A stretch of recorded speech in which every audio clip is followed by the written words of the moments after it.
welcome everybody to episode number 19 of reacting to every single Alex O'Connor video on the internet. Man, we are at episode 19. That is pretty wild. How we doing, everybody? Let me know in the comments below. How is life treating you guys? So today, it's going to be a very interesting episode because we're going to be reacting to his latest podcast. We've been lately been reacting to some of his older content about 5 years back. But this stuff that we're reacting to this week is his latest podcast with Rhett, who is a former atheist as well as Alex. So it'll be a pretty interesting conversation. And the main topic that they kind of discuss is the idea of saving Christianity, right? It's very clickbaity, but in a sense, I think they do mean it.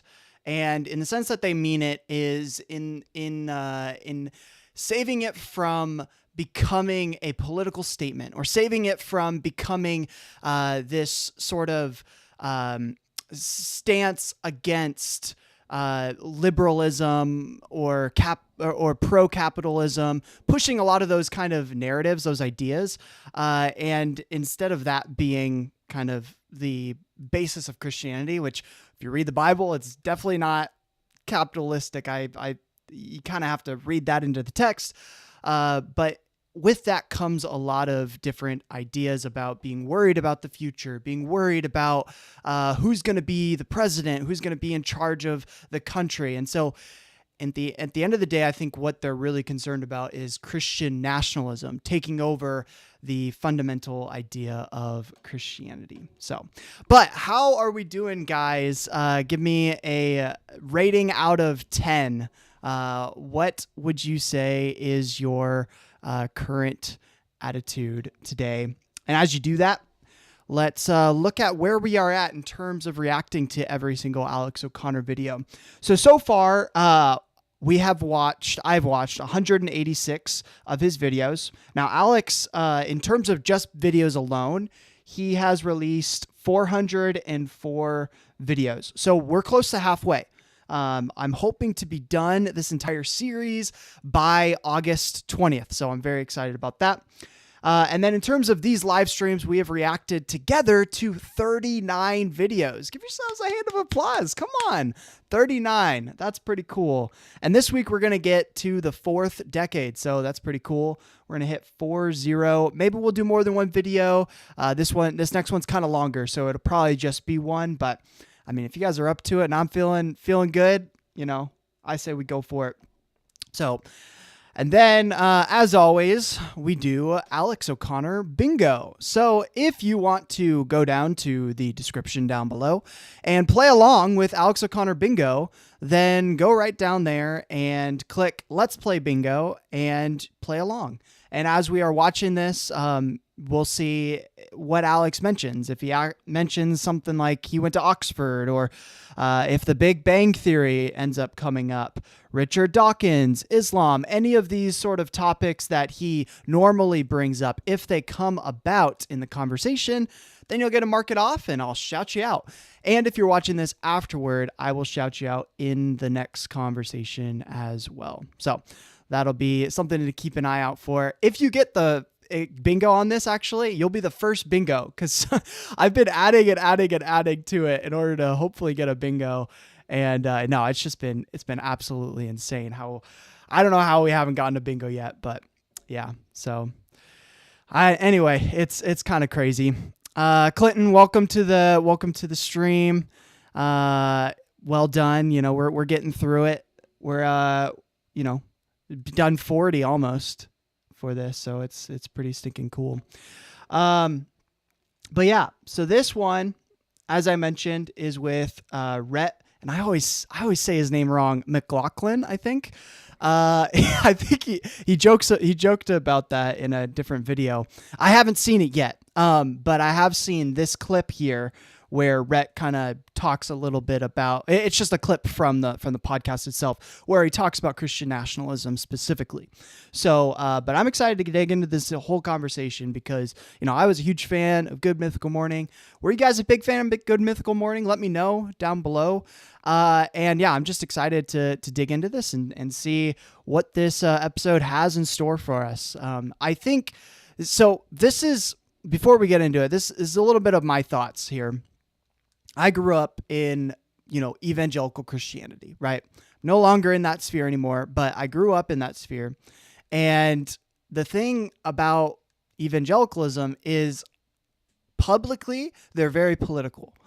But I think if you go to like your average evangelical church and you talk to your average Joe there, they're not going to be very concerned about politics. In fact, they're probably not going to care about politics. Before I left Christianity, I did not care about politics personally. Neither did any of my friends. And I still go to churches, largely evangelical. Right now, I'm going to a Methodist church, so it's more mainline. But when I go, I will meet people and, politics are not brought up very often. And so I think the majority of people in church are apolitical, but the people talking and representing Christianity on a public sphere are generally political. And since the Christians who are generally not political are on the same side as these politicians speaking out about politics from the Christian perspective, the Christians just kind of accept it. They just like, oh yeah, sure, why not? And so I think that's really what's going on. I don't necessarily think that it's this big thing where every evangelical is like super conservative and all of that. Like, I think that might be a misrepresentation.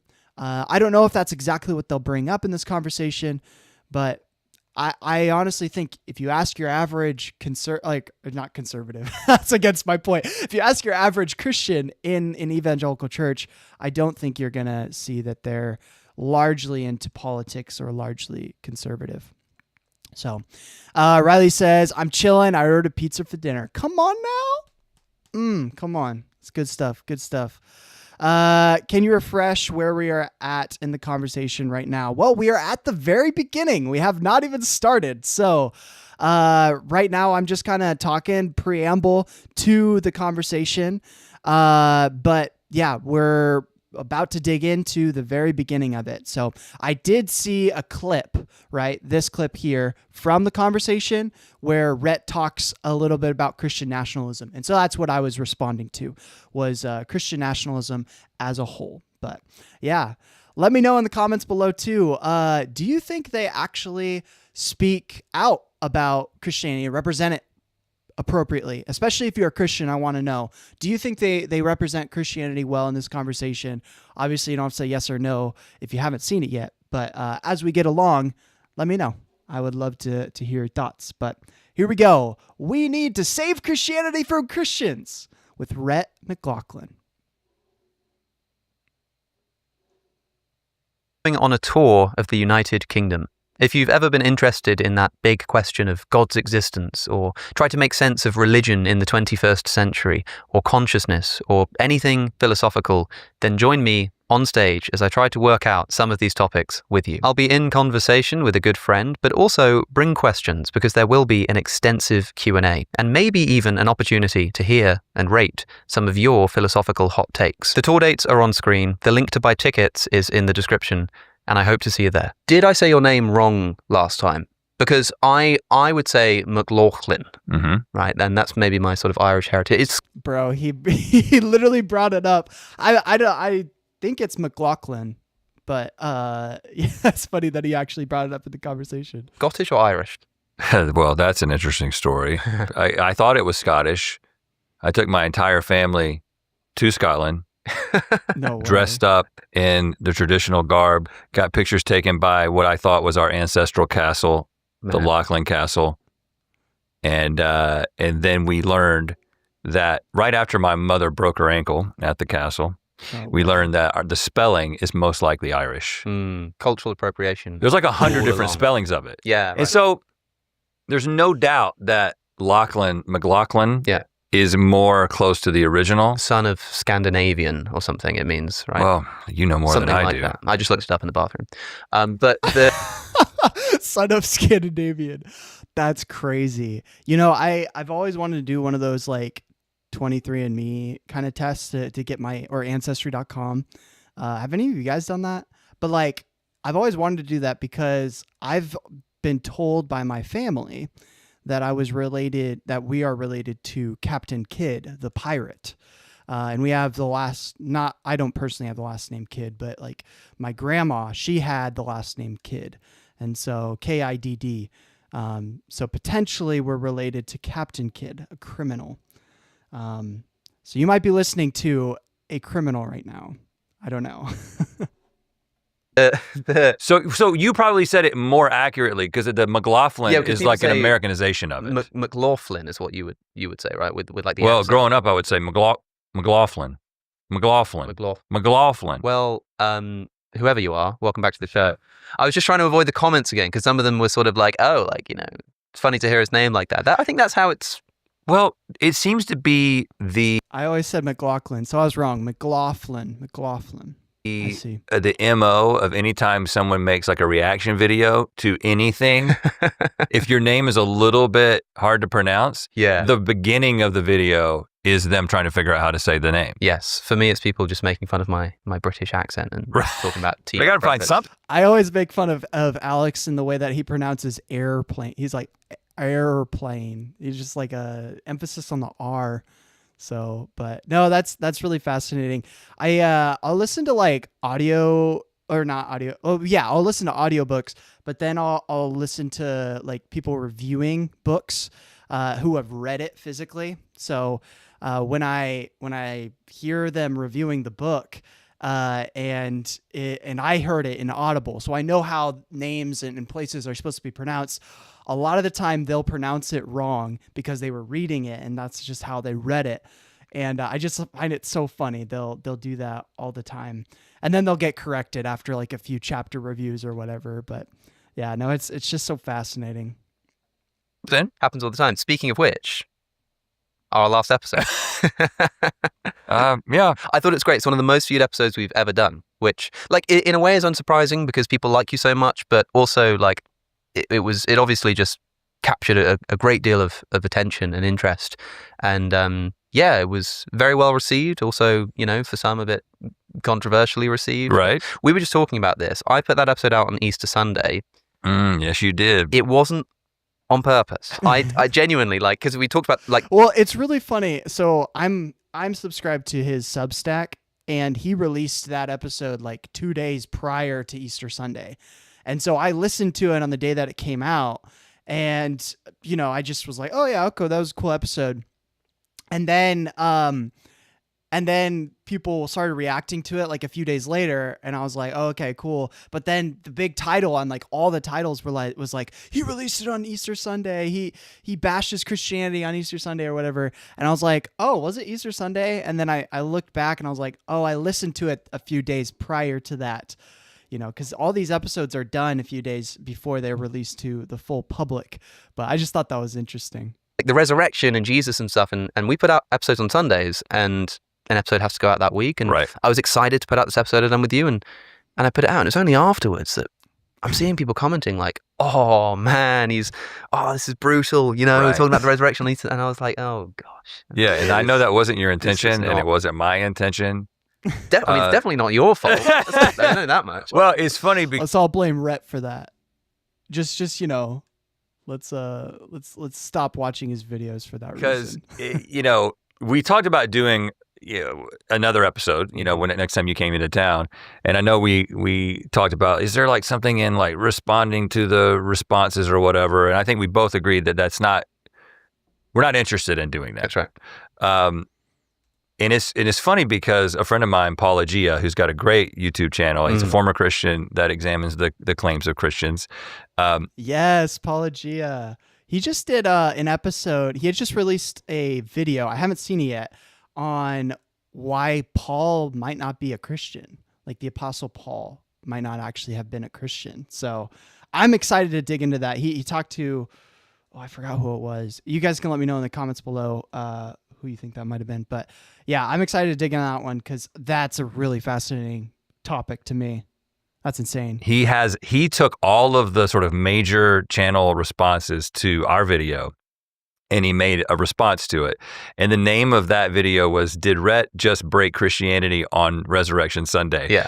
And he's asking the question in that way because, first of all, his channel is great, and I like the way he does everything so thoroughly. He's great, but he's man. also very funny. Yeah. Like every video is very funny. I always appreciate a sense of humor being thrown in there. We'll stick that in the description for people. It's a great channel. Yeah, and that video is great.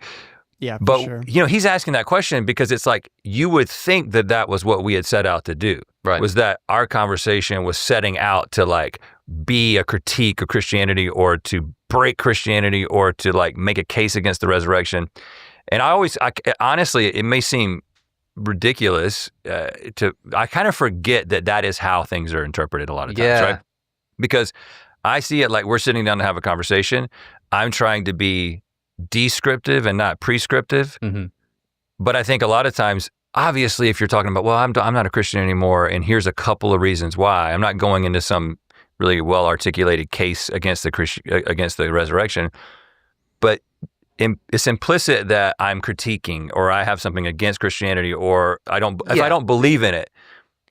And I also think that so many of the, as a Christian for most of my life, anytime I spoke about Christianity, I was being an advocate for it and I was trying to get you to agree with me. And so I think a lot of times it's just like, oh, you must be trying to get people to agree. And so we weren't trying to break Christianity. That's right. I don't think I would be capable of breaking Christianity, and I don't think the Christianity needs to be broken. No, that's the other thing, yeah. And also, I think a lot of it, because the episode was quite big as well, and because I'm known... So we'll hear what he has to say there in a second, but one thing that I found, I don't know, might be an observation, I might be wrong about this, but one observation I've found is that a lot of the time when a public figure that a lot of people trust and like speaks about some sort of mission or some sort of maybe being against, or maybe not against, but like formally something or something like that, right?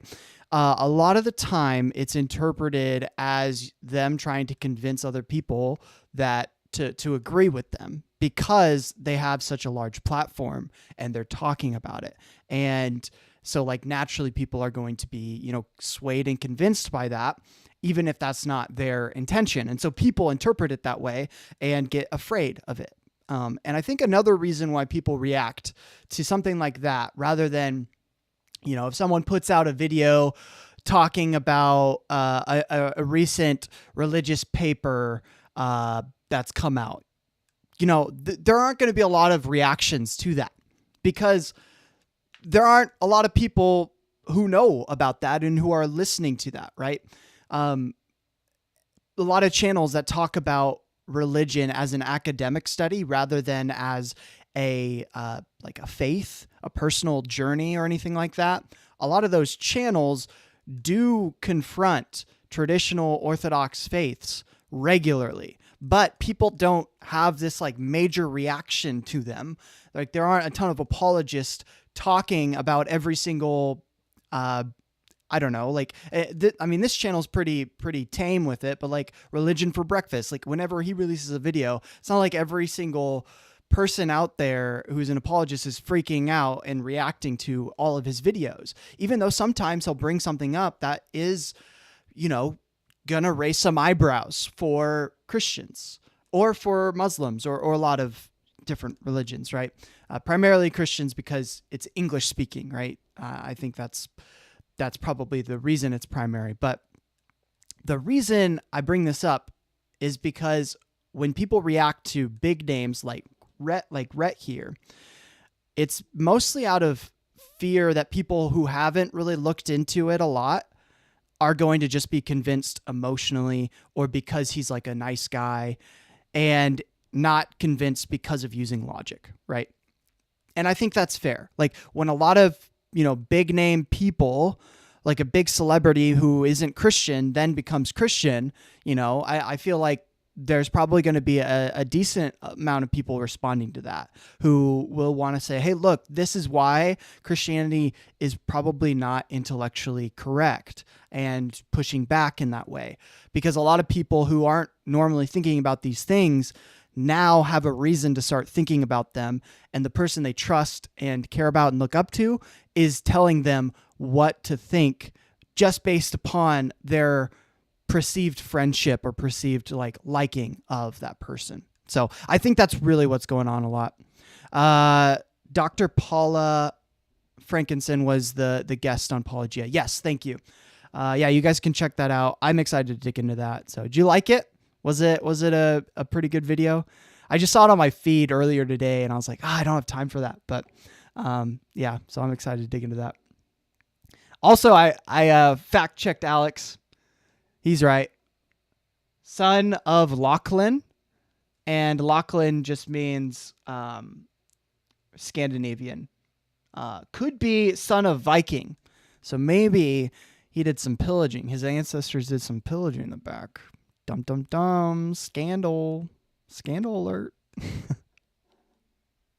Known as like the atheist guy, although people who follow my work remotely closely know that I'm sort of not really I don't sort of identify with that strongly anymore. I'm sort of more of an agnostic, and I like to explore ideas. And people think that, I've brought on my atheist friend to gloat about how wrong Christianity is. But I just had Bear Grylls on the show. You know Bear Grylls? Yeah. He's big in the US as well. Yeah, oh yeah. He's like we love Bear. Yeah, so I had him on, and he's just written a book about Jesus, and he's like really strong on the faith. And I brought him on, and we just had like a nice chat. And I didn't push back too much. I was very grateful for his time. Just wanted to talk about how you rewrite the story of Jesus.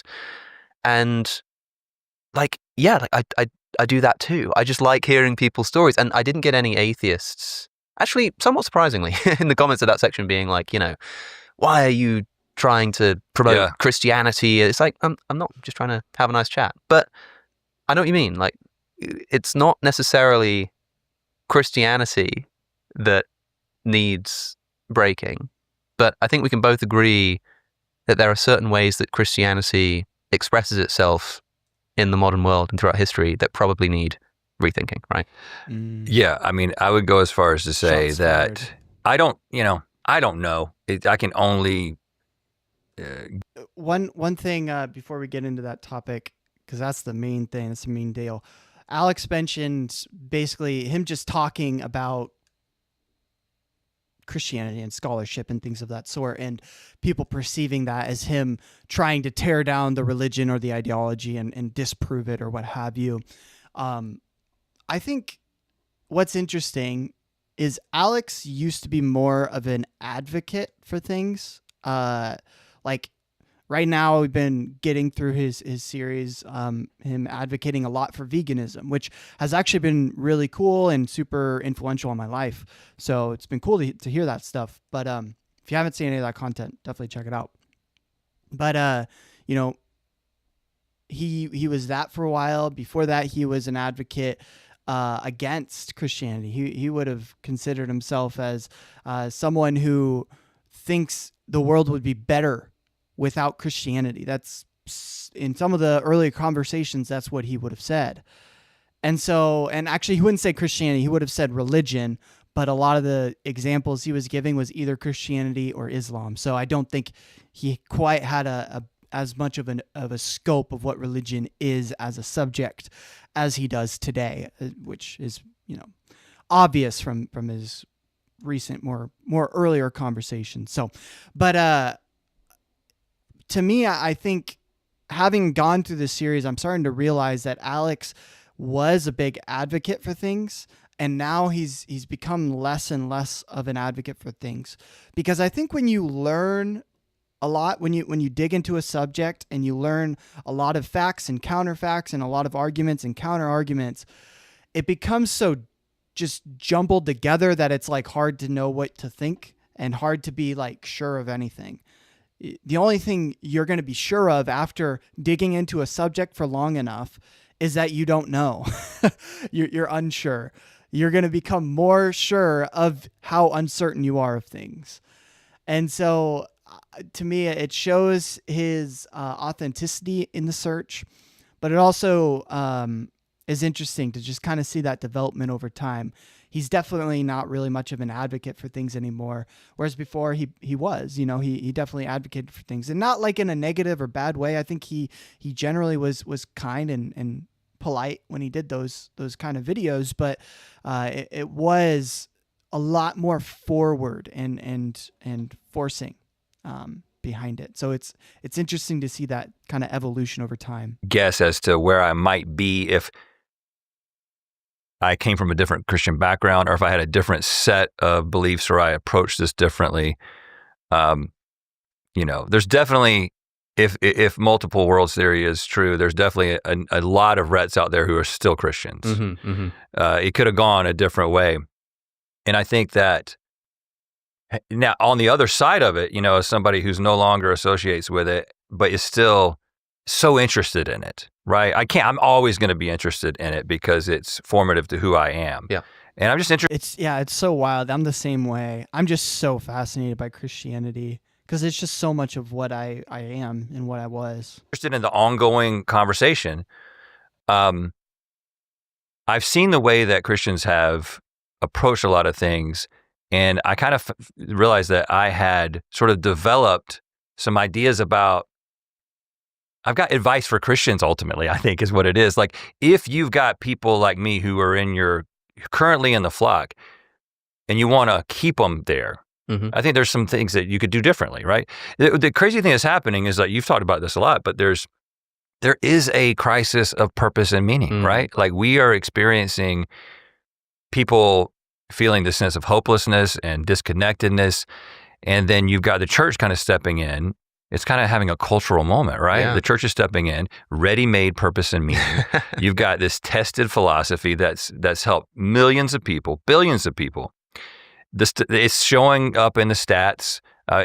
Church attendance is up. I was looking at one Barna Research poll that was the number of people who considered Jesus, a commitment to Jesus, to be a very important thing in their life. Like in 2021, I think that was around 54%. In 2025, it's 66%. It's a 12-point jump. And 54 was like the lowest it had ever been. Right, yeah. In a very short period of time, based on a number of different factors, it's climbed to that level. And so the church is having a moment, and you've got all these people coming in. Like, I thought it would be interesting to sort of do what might not be expected by the skeptic and the former Christian, and talk about what they can do to keep the people who are coming through their doors. Yeah, I like the idea there. I like the concept, and I relate to that a lot. I think, well, for one thing, I don't know if it'll come up in this conversation, but one thing, I think Christians have a major self-esteem problem, and they kind of hate the word self-esteem. Like, if I'm going to bring up the word self-esteem, a lot of people are like, no, not me. Like, only Jesus, Jesus alone, Christ alone. And I think you're just kind of, in churches, you're sort of programmed to be against it.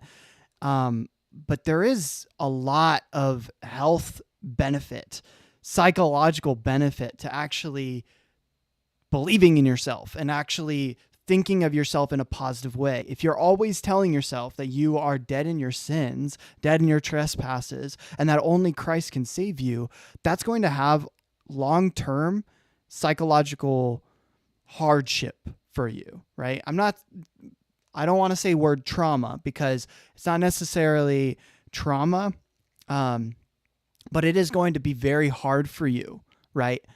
Moving forward, to believe in yourself, to accomplish things, because you're constantly telling yourself that you're a sinner in need of saving, and you're constantly needing, Christ to affirm you and reaffirm you and reaffirm you every single day. And if that is kind of your cycle, I think that's faulty. And I don't think that that's necessary for Christianity. I think we can be people who, you can be a person who follows Jesus and thinks about yourself in a highly prized way. You are a gift, right? God has sent his own son to die for you, right? You can focus on that part of it. But there's a lot of churches that emphasize you are dead in your sins, you are dead in your trespasses, and you need Christ, and you need to continue to give your full self and abide in him. And I think that kind of rhetoric can actually be very damaging for people. You told me about this when I was talking about coming back, and you said, well, we could do like a sort of, advice for keeping people in the church. It's like, okay, yeah, why not let's? But then, yeah, we are both people who are former Christians, and so we obviously have some idea as to why we both don't find it sort of particularly compelling, but there's also a lot to like about it. And there's a lot that I find really interesting and meaningful in Christianity that I do think gets kind of misrepresented by various groups and expressions of it, right? And so, yeah, like, you're right. There is this moment, the revival that everybody's talking about, which seems to be, in many ways, political. Seems to be a result of, like, political circumstance, but there does also seem to be this kind of, spiritual moment that's happening. I think it's because it's become sort of fashionable to say that new atheism has sort of died, and the promises that it made about, just regain your spiritual autonomy and secular humanism will save the world, it sort of hasn't really worked out very well. And so, religion's there, like, it's like a prodigal son moment, sort of like, okay, come back, we'll welcome you back in. But you used to bring people into the faith yourself. You used to be part of the sort of open door, and you know what it's like to then sort of see the other side of that door on the way out. So how can we start talking about our advice to Christianity in its modern sort of revival to keeping people inside? I brought something. I brought my Bible. Okay, so this is a... So it's a leather Bible, guys. I don't know. Actually, I was listening to a Alex O'Connor podcast where he was talking about veganism, and one of the things he mentioned is that every Bible is made of leather, and I was like, God damn, I didn't even think about that. So that was crazy. But anyway, this isn't about veganism, sorry. But the thing that I found interesting with where they were going, I do think Christianity has been used in polemics a lot, in politics, all over the place. But I don't know if my situation's unique. I grew up in churches, in evangelical churches, where the emphasis was not spreading a political ideology, but instead it was spreading the gospel, right? We need to go and share the gospel. We need to go and convert people to be saved, right? And so I'd go out with friends, and we'd pray for people, pay for people's foods. We'd pray that people would be saved. We'd share the gospel. We'd use things like 3 circles, stuff like that. And all the time on my mind, it was not like, hey, I need to convince people that, Trump's a good, politician.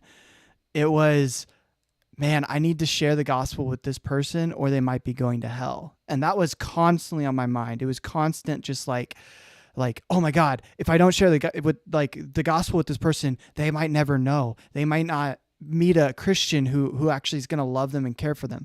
Of course, that's kind of ridiculous now that I think about it. It's like, bro, they meet Christians literally every single day, everywhere they go. But that was my mindset. It was like, oh my God, they're probably only going to meet like 5 real Christians, and I got to like share it. And yeah, it was just constant in my mind. Again, another thing that I'm like, bro, Christians need to chill out. They need to like allow people to be human and not machines for spreading the ideology. So I think that happens a lot. And like friendships too. Like I was told constantly, your Christian friends are to be, people that you can have close relationships with. But your non-Christian friends, your main reason for being friends with them is to share the gospel and to hopefully convert them to Christianity. I was told that all the time. And you wonder why I left the faith. But yeah, the churches I would attend started getting political after 9/11. That makes sense. I really don't remember politics outside of abortion every now and then prior to 9/11. That I could see that. That would make a lot of sense too. And it might just be the churches I was going to. Abortion was brought up a lot. I guess this isn't very political, but marriage and like Well, actually, I guess homosexuality was brought up fairly often, and then, but the part I'm saying wasn't too political. Is the the marriage, like sex before marriage, was brought up a lot, as like a cultural thing that they were, being against. But 9/11, I mean, that was a pivotal moment. Makes a lot of sense why that would change things. First of all, this is a reason why you should get a real leather Bible and not the fake leather Bible. Because this is what happens after 20 years is there's a good chance that as I touch this, oh, look, see, it comes off, and this will get on your face. Whoa. So if I get a little Bible on my face, Yeah. let me know. A little bit of Bible okay? on my face. But yeah, this is the one, this is the way we used to do it. You get your name on your Bible. So if somebody takes it, they know this belongs to Rhett McLaughlin. Dude, okay, one time, sorry, I keep pausing it. I'll let it play a little bit more. But one time I was reading my Bible this was in university, but I was reading my Bible in like a study room in one of the dorms.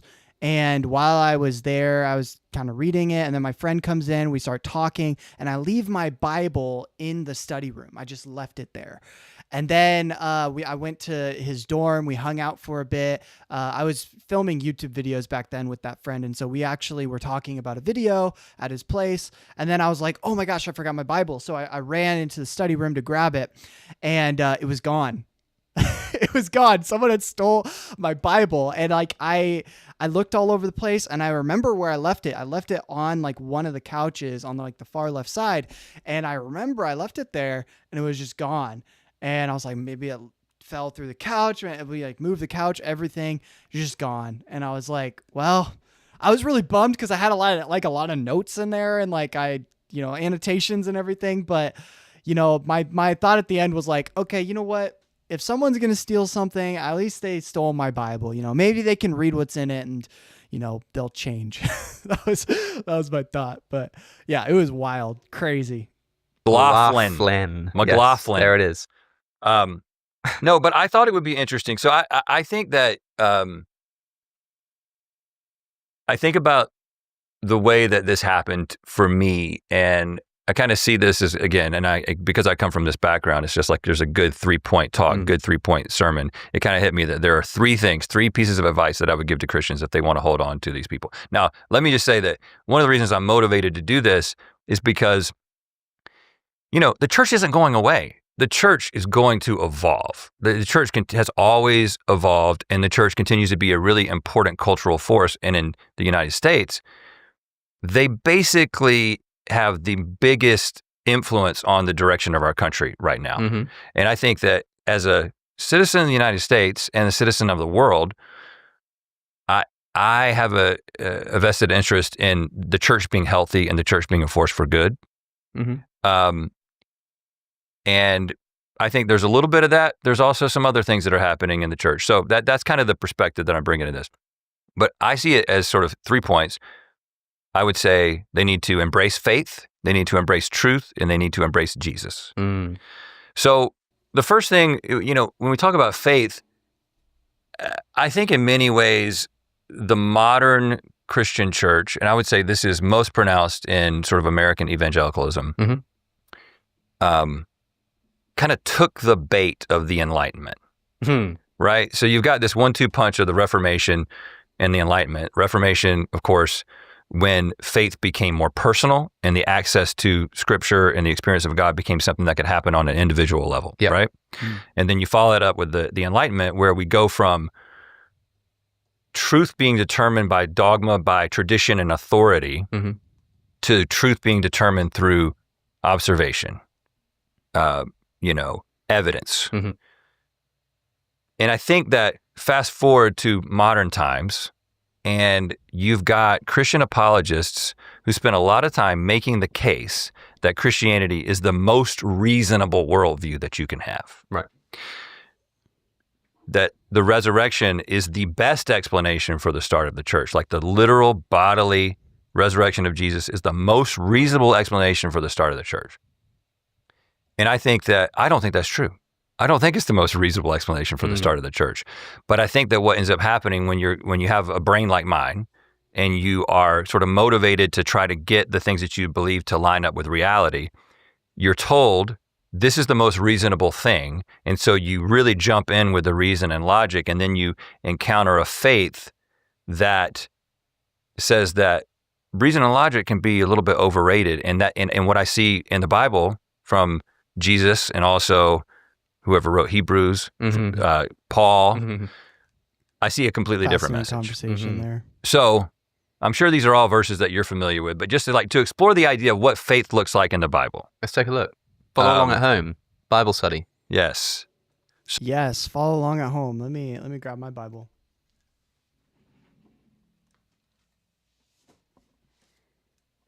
Yes, it is also leather. I don't know if it's fake leather. It could be. I have water damage on my Bible. But yeah, let's pop it open. Faith is evidence of things hoped for and assurance about things we do not see, I believe, is probably what he's going to bring up. So we're starting with, the famous verse in Hebrews 11:1, right? Yep. I'm reading from the ESV because that was my translation of choice. It's not always exactly what I'm looking for, especially in this verse. But now faith is the assurance of things hoped for, the conviction of things not seen. And this is the beginning of this hall of faith. The conviction of things not seen. Now the NASB says, now faith is the certainty of things hoped for, the proof of things not seen, which I like that even more because it fits with where I'm trying to go. Yeah, right. And what ends up happening in the following chapter, because you can't just take that verse, is that you see a bunch of people in this hall of faith, people who exercise faith to accomplish all of these incredible things. And it's people who found themselves in a situation where they had to rely on the authority of God and on the word of God and God's promises in order to move into faith. But it was definitely something, it wasn't something that like, I am going to reason my way through the situation and I'm going to make the decision that the evidence suggests is the best possible decision. It's like, no, I'm going to follow what I hear from God, right?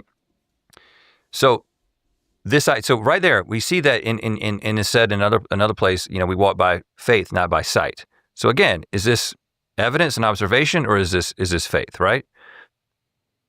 Second verse that really brings this to light, or passage really. So this is maybe my favorite passage just because it's so personal to me and my experience. So you got Jesus in John chapter 20. So Thomas. Yes. So doubting Thomas. He has appeared to the disciples.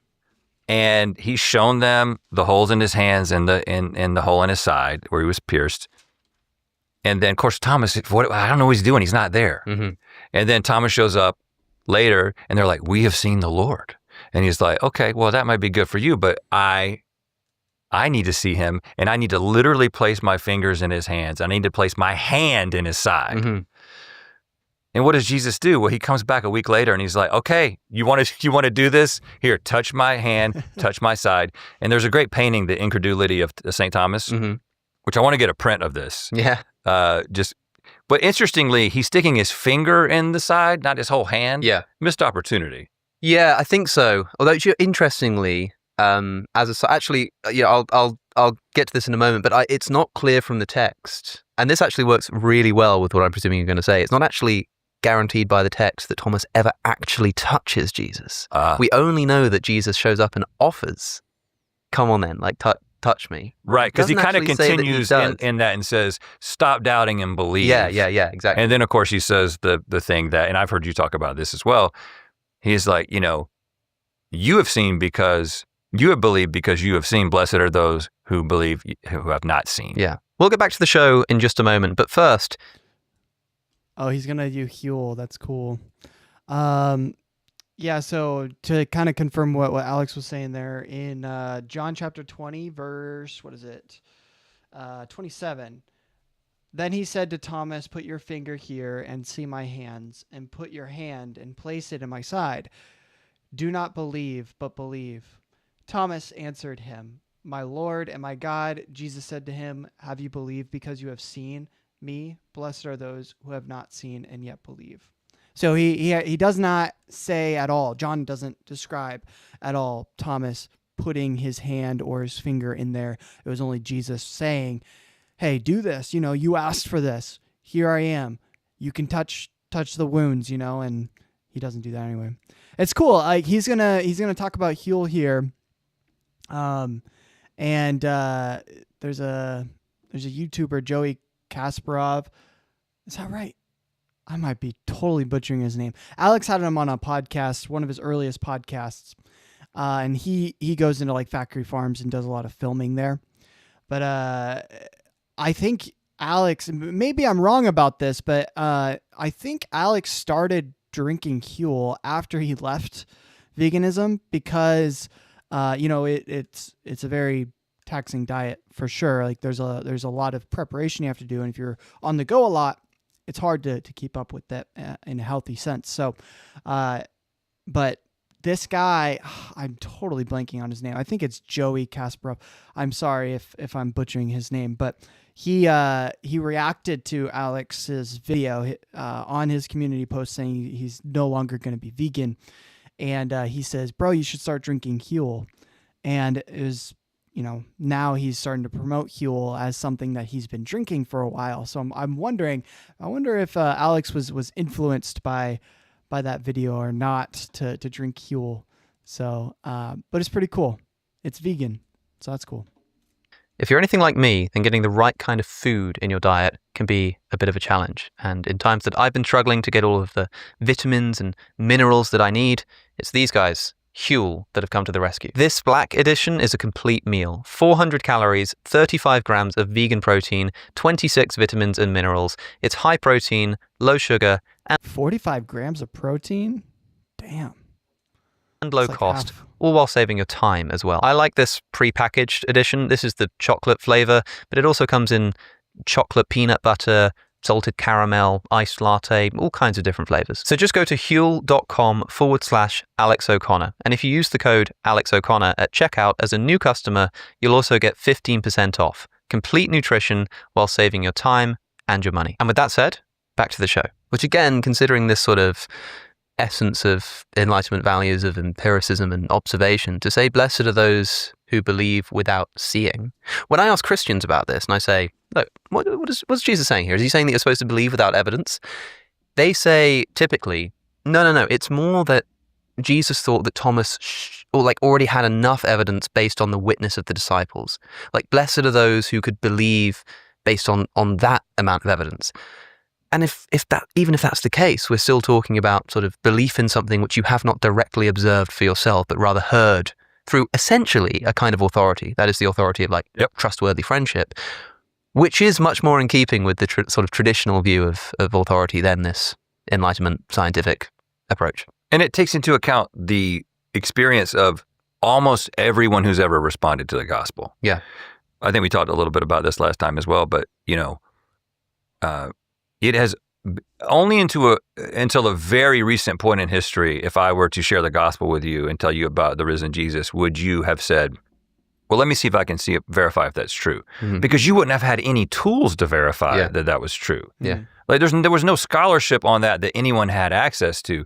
So if that's such an important part, like reasoning your way to that is such an important part of the process, then why is it that those tools have never been made available until very recently? And by the way, now that the apologetics tools are available, the small minority of Christians take advantage of it. Like think about it, I saw a lot of people come to know Jesus during my time in ministry, and I never, not once, after sharing the gospel, did I have someone say, do you have any way to prove that that's true? Can we, is there something I can read to know that the Bible is true? Mm-hmm. It was like, no, it was a faith decision. It was a spiritual decision. And then maybe once they became a Christian, they might then go to apologetics, which again, that's what apologetics exists for. Yeah. Is to justify belief that's already happened in a lot of ways. But I just find it interesting that you just don't get that from the Bible. And Paul so we've seen the example of Jesus talking about it and then the writer of Hebrews, but Paul gets even more explicit, which again, I find this very difficult to reconcile with modern apologetics. So you got 1 Corinthians chapter 1.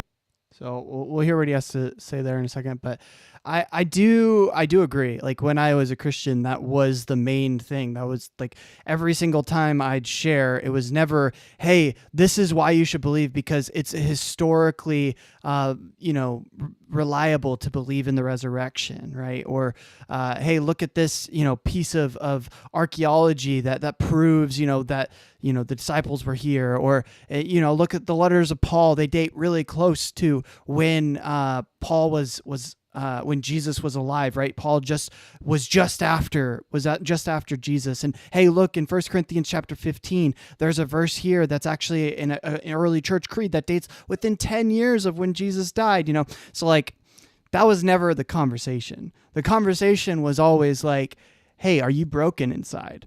Do you have, things that you are desiring? Do you have a crisis in meaning? Do you have like depression? How's your family doing? Like things like that. And it's like, look, if you turn to Jesus, he can be the savior for you.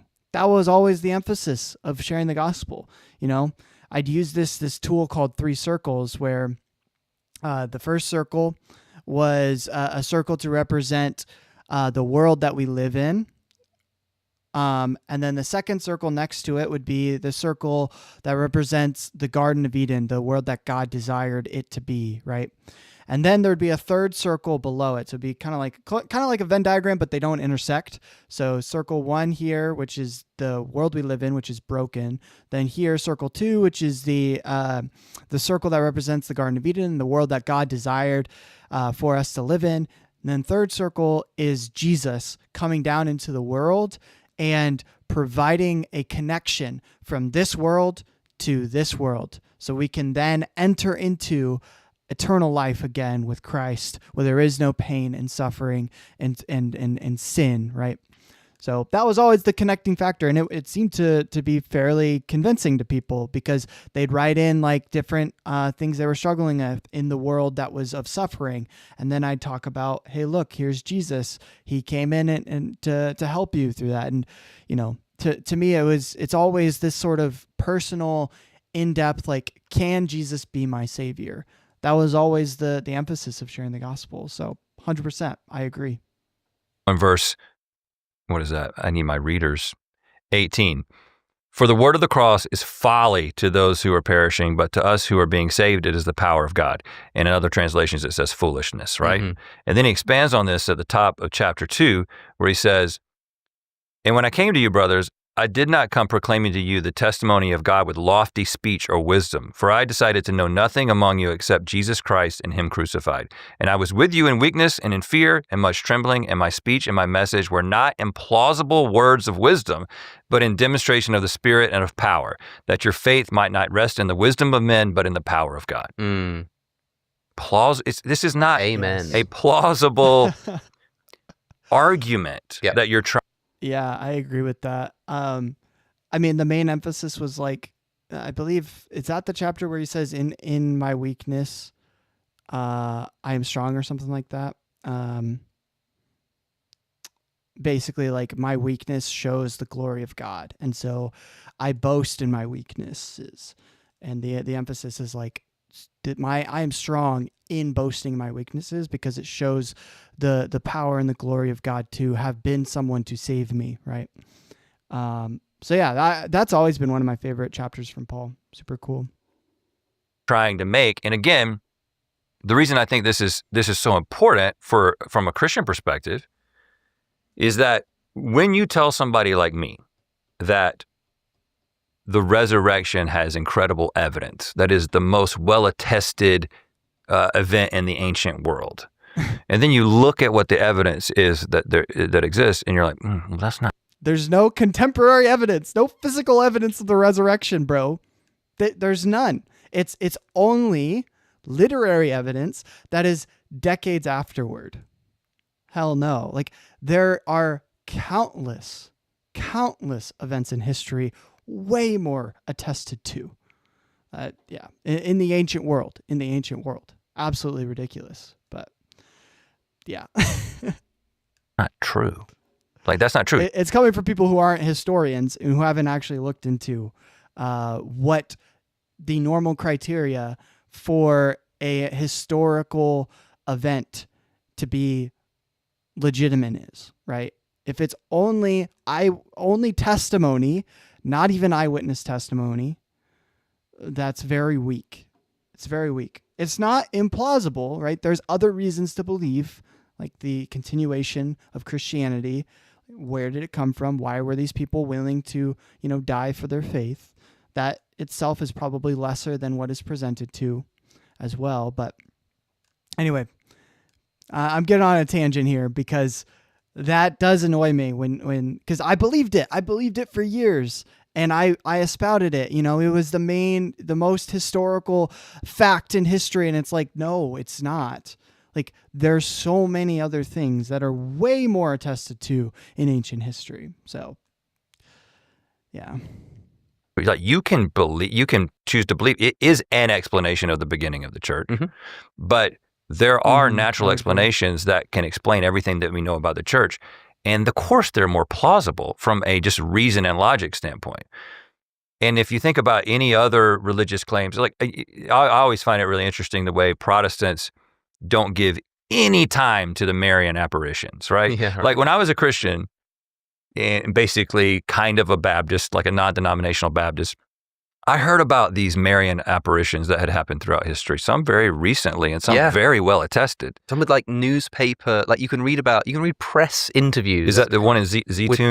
You can see photos too of people who were there. Zitoun? I think so. Yeah, there's one in particular that I'm thinking of, but I can't remember where it was. It was there was like 3 years that it kept happening someplace. And like groups would show up and you'd have like newspaper reporters and they'd all claim to tell you exactly what they'd seen. And even with those first-hand written like accounts, Protestants are like... Well, and it's not that Protestants examine those and then say they're not true. They don't even give them the time of day. Like, I knew that they existed, but it wasn't even worth my time to consider. It's like stuff. Well, I mean, Catholics believe something, but it's not true. It's like, and they're in that moment where you're dismissing that Catholic belief, you are resting on human reason because you're like, you may not articulate this, but what you're saying is that, well, there's obviously a natural explanation for this. Went on. I don't know what it is. Even within Protestantism, you've got, I wasn't charismatic, so I didn't speak in tongues, right? I thought that if you spoke in tongues, it was maybe for like an evangelistic purpose to like reach somebody like you saw in the book of Acts. But this idea of like going to a charismatic church and they start speaking in tongues and somebody interprets and it's like literally like the tongue of an angel or whatever. I thought that was BS, right? And I didn't even take a whole lot of time thinking about it, but I was using reason and logic to be like, well, this is probably some emotional experience or whatever. And it's like... Yeah, it's really interesting. I feel like my deconstruction process from Christianity started when I went from a charismatic church to a non-charismatic evangelical church. It's crazy because like there's honestly like...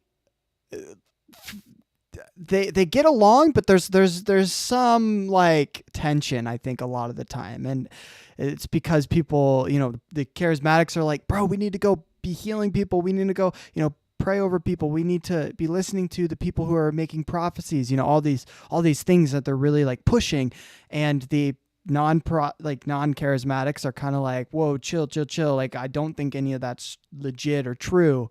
And so we agree on the fundamentals. That's what they try to do to, have camaraderie. But yeah, no, it's insane. Like, I feel like if you grew up in a charismatic church and then left and went into a non-charismatic church, and, start disbelieving in a lot of the stuff, I think I mean, it's not fully gonna happen. It's not like me. I'm saying this is gonna happen, but for me, that was definitely a stepping stone.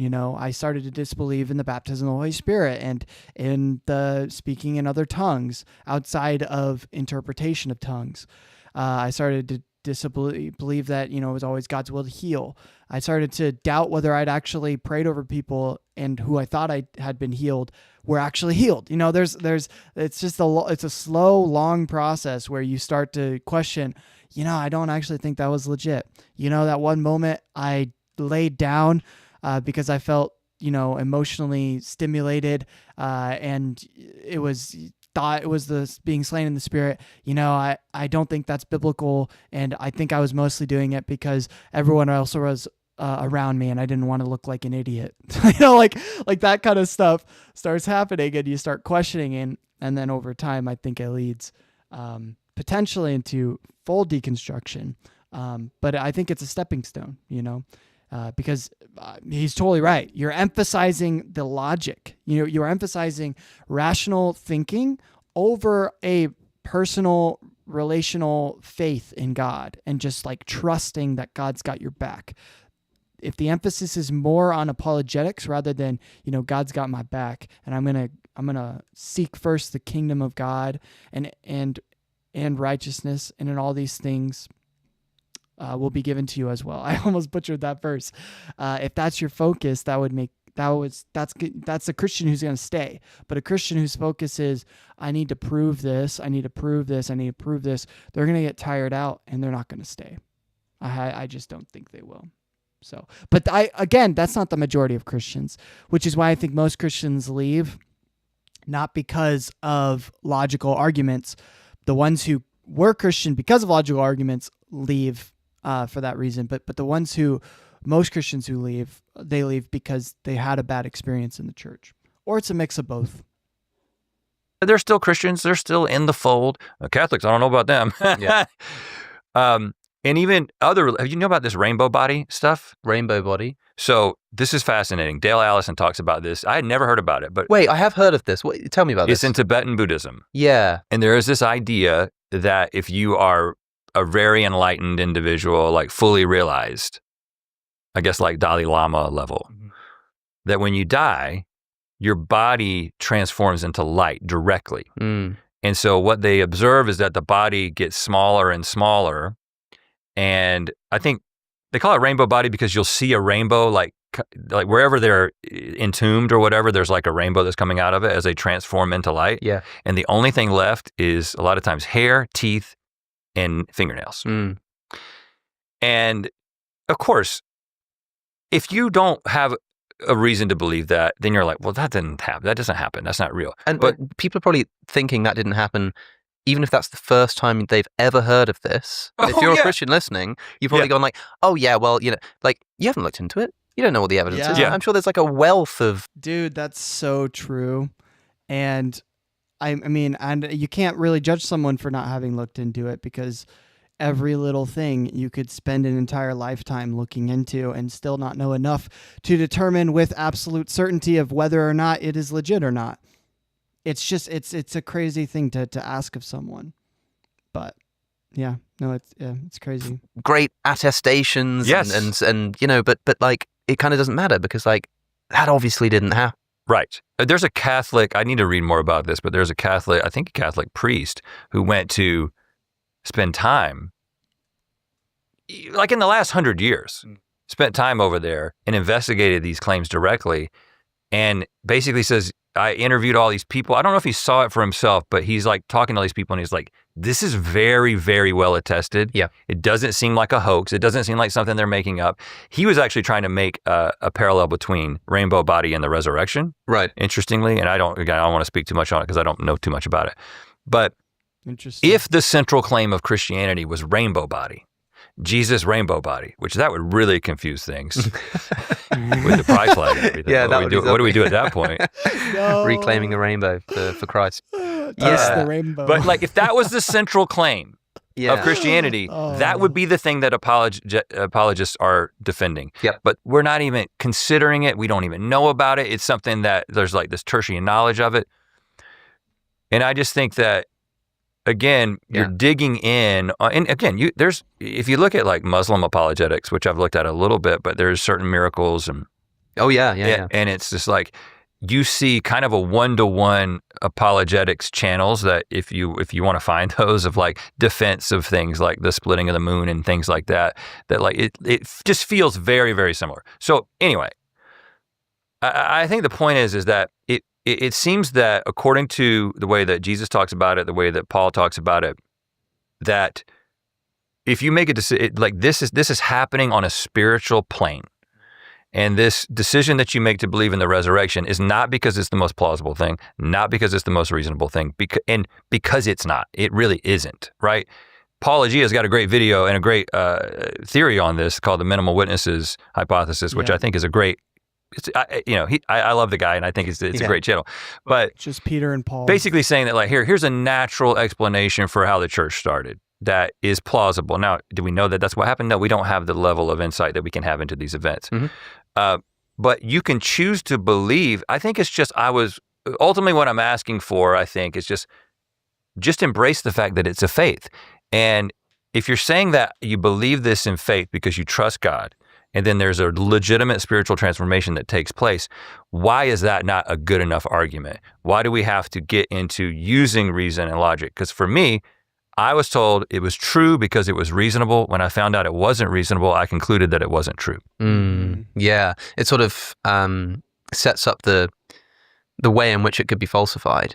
Because if your belief is that this has to essentially be grounded in empirical evidence or rationality, then if you discover that actually the case isn't as good as you thought it was, and so it's not for us to say that it's definitely unreasonable or that there is no evidence, but even just on a practical level, if somebody becomes convinced that the arguments they heard from an apologist that made them think about Christianity actually aren't as well founded, if that's what brought them into the church, then that's what will send them right out again.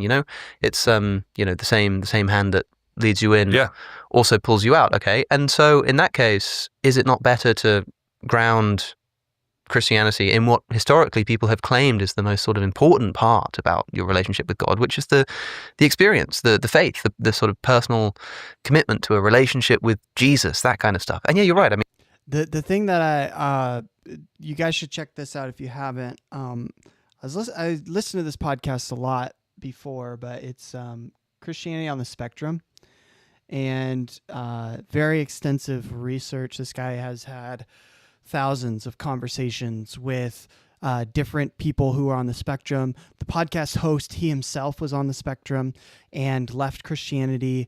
He came back to Christianity, but it looks very different than the Christianity he left.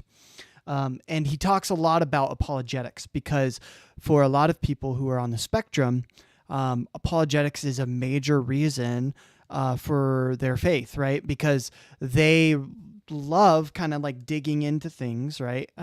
This is what he's saying. People on the spectrum tend to love digging in to all the minutia and asking really deep questions and dissecting topics very deeply. And so apologetics are great for that, for Christianity. And so the podcast covers a ton of different topics. There's so many episodes. It's probably over 100 episodes. But what he talks about a lot in this is how apologetics was very brutal for him, because he was not really like a lot of the things in Christianity that are beneficial for neurotypical people are the relationships, the music, the friendships, and the emotional kind of tugging stories that you'll hear. A lot of those things are what really keep people in the church. But for someone who's on the spectrum, loud music is not engaging for them. That's sensory overload. A lot of touching and the hugging and crying, sensory overload, like not cool at all. Someone, telling like a touchy story, that's not really the type of thing that a person on the spectrum is going to necessarily connect to. And so a lot of the things that they really attach themselves to and find meaning in Christianity have to do with apologetics and defending the faith, right? Because that's something they can understand and wrap their head around and dig into, right? And so that a lot of the time, people who are artistic, that's where they find their niche. That's where they find their place in the church. And then when they continue digging into it and continue dissecting Christianity, they find that the arguments they were using are not nearly as strong as they originally thought. And they end up hating the apologetics that they heard, because now they realize a lot of it is misinformation or lies or not fully true, not encapsulating the full truth, and they become really angry at this and will leave the church in just utter frustration because it's not presented as a faith, it's presented as the absolute truth of reality that can be tested logically and scientifically. And when, people on the spectrum dig into this, they turn around just very frustrated from it. So highly recommend, check out that podcast. It's really, really cool. I mean, like if you look closely, the Bible is constantly talking about, I mean, there's a passage where it talks about how you sort of like shouldn't be fooled by philosophy. Yeah. And because there was a lot of sophisticated Greek philosophy that Paul was running into. Yeah. And they were, this is the beginning. He was like at the heyday of this Greek thought. And he understood it. And he was basically saying, if we get into thinking like these guys, it's going to lead us away. The resurrection will be foolish if I'm using this as my paradigm. Mm-hmm, mm-hmm. Yeah, Right? isn't that interesting? Like if we were sort of trying to sort of argue in this way, the resurrection would be foolish. Well, in so many ways, that's what a modern atheist on Reddit says, isn't it? Like, the resurrection is foolish according to reason and rationality. And in a way, as a Christian, you could say, yeah. Yeah. Wouldn't that be jujitsu? I can't remember. It means something like literally like, I wish I remember this, but in jujitsu, and I'm not, I was a yellow belt in karate. Yeah, right. But like the idea that you use the momentum of your opponent and you don't necessarily use your strength and you don't dig in, but if they're coming hard this way and you kind of let them go past you and you flip them or whatever. Yeah. But exactly like the skeptics are saying, this is a foolish thing to believe. As a Christian, why can't you say, yeah, it is. Yeah. But try it. Yeah. Yeah. I mean, that's kind of what a lot of Buddhists talk about. Like, Buddhism is not a philosophy. Anytime someone says, Buddhist philosophy, anyone who's a Buddhist is like, no, dude, you don't understand. And I'm not Buddhist, right? I'm not Buddhist, but I have heard a lot of Buddhist practices and I've tried a couple of them. And I find them very fascinating. And I do think the philosophy side of it, it's not true Buddhism, but it is like a part of the mindset of Buddhism. So I find that part to be really fascinating personally as well. But like, that's the main thing. Like, enlightenment is not a sermon that you hear from another person. Enlightenment, it's from within, right? And it's this idea of digging in and figuring out your own conscious experience and understanding that and understanding how you fit into the world and all of those things, exploring those questions and really meditating on consciousness and your experience in life. And so Buddhism is, you're not going to prove Buddhism factually to be correct or not. Like, the historical claims behind the first Buddha, they don't, I mean, the person we point to as the first Buddha, Buddhists would say that's not the first Buddha, And so that whole like notion there of like trying to prove Buddhism to be true is kind of is a non-starter. It's kind of ridiculous because it's like, no, it's an inward exploration. It's an inward journey. And anyone that tells you this is the way and this is how you do things is wrong. It says if you find the Buddha, to kill him, right? Because the Buddha is not the person you should emulate or imitate, right? The Buddha is a teacher. You can learn from the Buddha, but you do not, the true learning, the true path and the true things that you take away come from that meditation and that processing and that personal exploration from yourself. It does not come from trying to be like the Buddha, right? So that's a little bit off topic, but it's like you're never going to disprove Buddhism. Whereas Christianity, he's right, has set it up in a way that it can be disproved because it's saying this is the facts, this is the truth of reality. Whereas Buddhism is based on your subjective experience of reality. This is what you can have and this is what you can experience. And when you dig into yourself, that's what you'll find. So yeah, it's very interesting. And there's no right or wrong answers in Buddhism. It's all about your subjective experience. Your experiences are not correct or incorrect. They just are. They happen. And you can't put a judgment of yes or no to them or good or bad to them. It's just what is, right? And so That's what I find about Buddhism very attracting, right? It's not logical. It's not, like I'm going to think really deeply about these things, but it is an exploration of the human condition, and it does match the human experience, which is what people want in religion. They want a human experience. They want to understand themselves and understand why they're here and find meaning and purpose in the life that they have, a life they didn't ask for, but a life that they have and they want to keep, right? Most people want to keep. So yeah, I think it's absolutely beautiful. Super cool. Like, what would that be like, right? Versus, no, it's not. No, it's reasonable. Let me show you. Here's the historical evidence. It's just like, and then you're like, yeah, the historical evidence is real thin, guys.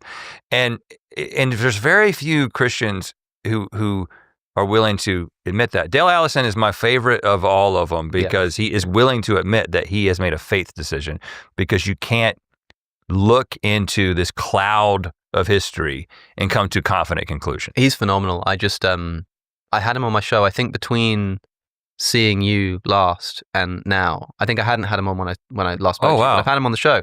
Great episode. He's also one of my favorite. I mean, his book on the resurrection, I think we said this last time, is like it's like, I always want to say it's the only book you need to read on the resurrection, including the Bible. You can read the introduction and adopt that way of thinking, and you save yourself a lot of pain. I often find that, like, I was speaking to a biblical... It's interesting. I think Alex heard about Dale Allison first from a conversation with William Lane Craig, where William Lane Craig was like, yeah, Dale Allison in his book has the best argument against the resurrection that he's ever heard, is what he said in his conversation. And it's funny that he said that William Lane Craig said that, because Dale Allison's not technically arguing against it. He's just saying it's not really super strong either way. And you're ultimately going to be swayed by what you already believe and not the facts themselves, right?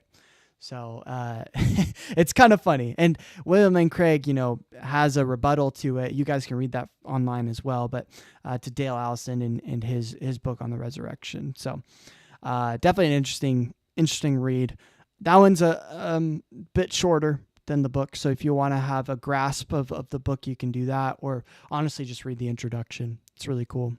Scholar friend of mine recently, and he was sort of like, sometimes I feel like I enjoy reading about the Bible more than I enjoy reading the Bible. I was like, yeah, me too, man. Yeah, me too. I get that. But yeah, I spoke to John Lennox on the show as well, and one of the things that I spoke with him about was that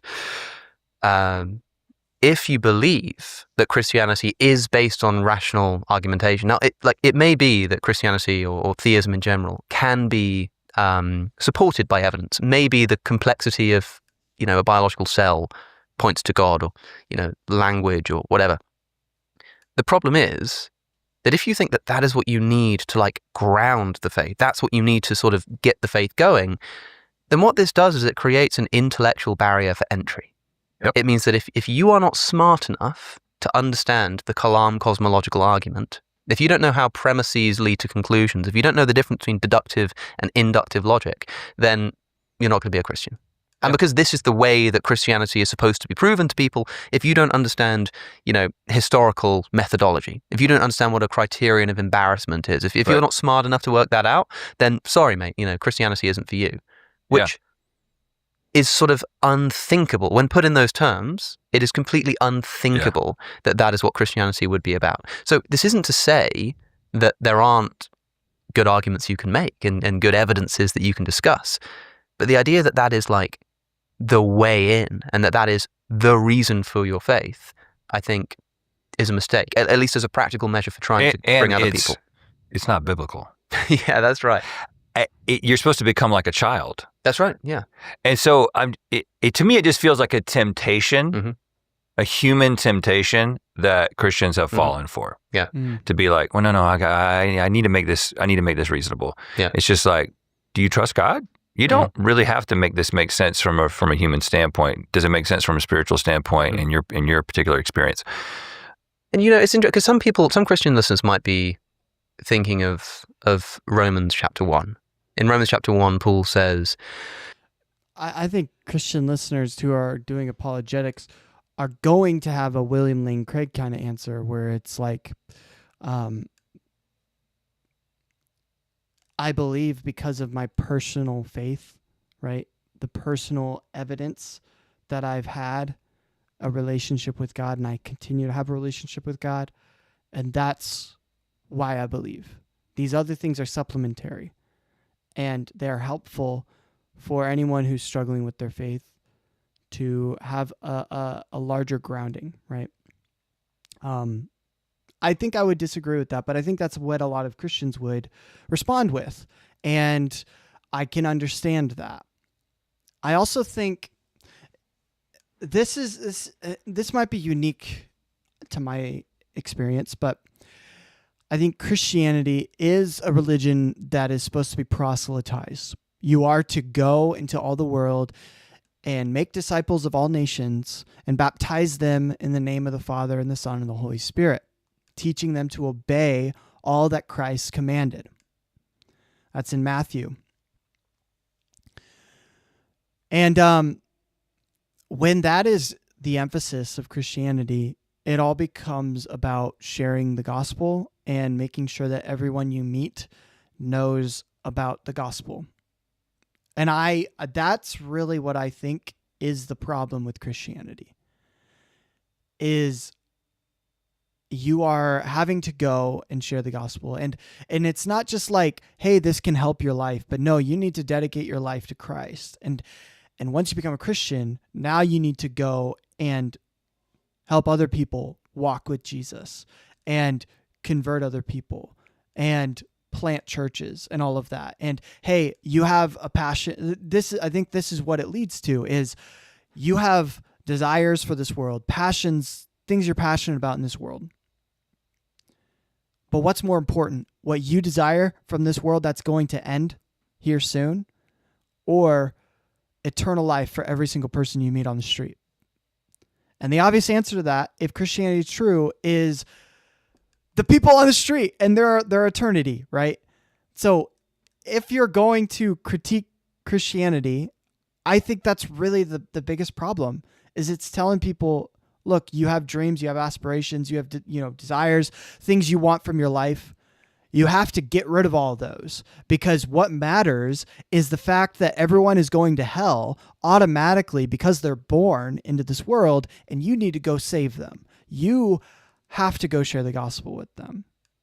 I think that is very problematic with Christianity. And I don't think it's something that they're probably going to mention here, but it is something that I experienced a lot. And it's very frustrating to me, especially when people are going to other countries too, and sort of proselytizing there and telling people they have to leave their religious backgrounds to convert to Christianity, leave their culture in that sense. They might argue, oh no, they're not leaving their culture. They're just leaving the religion. They can keep the culture. And it's like, no, religion and culture are intertwined. You can't just separate them.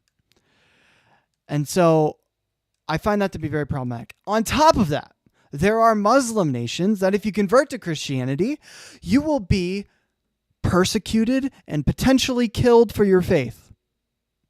So now you better be fucking sure that what you believe is absolutely true. Otherwise, you're going to a country and you are convincing people that something is true with the potential outcome of people dying or being, physically harmed or separated from their families, absolutely persecuted and ostracized from their entire community. So yes, it's important as a faith to just express it. But Christianity is not just a personal faith. It's a faith that you share with other people. And if the faith that you are sharing with other people is going to cause a lot of harm and damage to their life, you should know if it's true or not. You should know if it's true or not, as much as you know that your mom or your dad exists, or your sibling, if you have a sibling, exists, or if you have a dog at home. You should know that Jesus died for you and cares about you and has a personal relationship, as much as you know for a fact that you have a brother or sister or a dog. You should know that. You should know that as much as the fact is I know that this microphone is in front of me. And if you don't, well, then it might be very dangerous for you to be sharing the gospel with other people, because it can cause a lot of harm, damage, and death. So I get where they're coming at, but this is something I don't see a lot of people talking about, and I think it's very problematic. I think it's something that people need to talk about a lot. Meansuk says, I agree with you. No offense. Why is there offense? No offense to Christianity. Maybe no offense to Christianity. But yeah. And I love my fellow, like I still go to a church. I go to a church regularly, and I love Christians. But man, dude, I think that might be, this is less to do with Christianity as is expressed today. And I think it might have to do with Christianity as a core. I might be wrong on that, but the way that I've read my Bible and been taught to read my Bible, maybe it's just the cultural instinct, and maybe you can express Christianity in a different way, and that's fine. As a personal faith, I don't care about that. If you're a Christian and it's a personal faith, I think that's great. But if it's you going out and sharing the gospel all the time and trying to convince people that it's true, then I think you should understand the consequences of that. And not just for the other people, but also for you, because it's going to be taxing if all the time the responsibility, the weight of the entire world and people's eternities is on you all the time. That's going to cause a lot of psychological harm. So be careful. Be careful, especially be careful the type of church you go to, because if a church is more expressing the personal faith, I think that's great. The church I've been going to has been doing that. Do I believe that Christianity is true? No, but I think it's healthy and it's great. And I love the community, right? But if you're going to a church and the main emphasis is you need to go share the gospel, you need to go share the gospel, you need to go share the gospel, you need to go share the gospel, it's going to be very harmful for you in the long term. So that's my 2 cents as someone who was a Christian for 23 years of my life in the evangelical church. But yeah, be careful with that stuff. Be careful, man. That like sort of God and his invisible qualities have been known for all time. So we're without excuse. You're without excuse. So the people are without excuse. I can't remember the exact phrasing. Maybe we can find it or put it up on screen. And some people will listen to that and go like, oh, well, it says that, like God can be known through like sort of the world that we live in. But the fact that Meansuk says it feels like moral homework. And I don't want to, no. You got to do this and that shit. And I don't judge that, because it makes sense why you would do that if you truly believed that people are going to eternal punishment in hell, right? I get that. But if it's not true, then you are wasting a lot of your time. You are wasting a lot of resources, personal energy, and also potentially endangering some people if you're in a country where it's unsafe to believe in Christianity. And so I think whether it is true does matter, if that's the type of Christian expression that you have, because it matters, if it's true or not. But if it's a personal expression, then I don't think it matters, because it's like, well, yeah, I'm just walking with the Spirit, and that's a good thing. And I, in a sense, even as an agnostic, I feel like I do that sometimes. I'll be looking at nature and I'll be reflecting and I'll be like, man, maybe there is a God out there that cares about me, and that'd be great. I don't think it's necessarily true, but I like to reflect on it, and it does help me to think in that way. So I think that's the beauty of Christianity.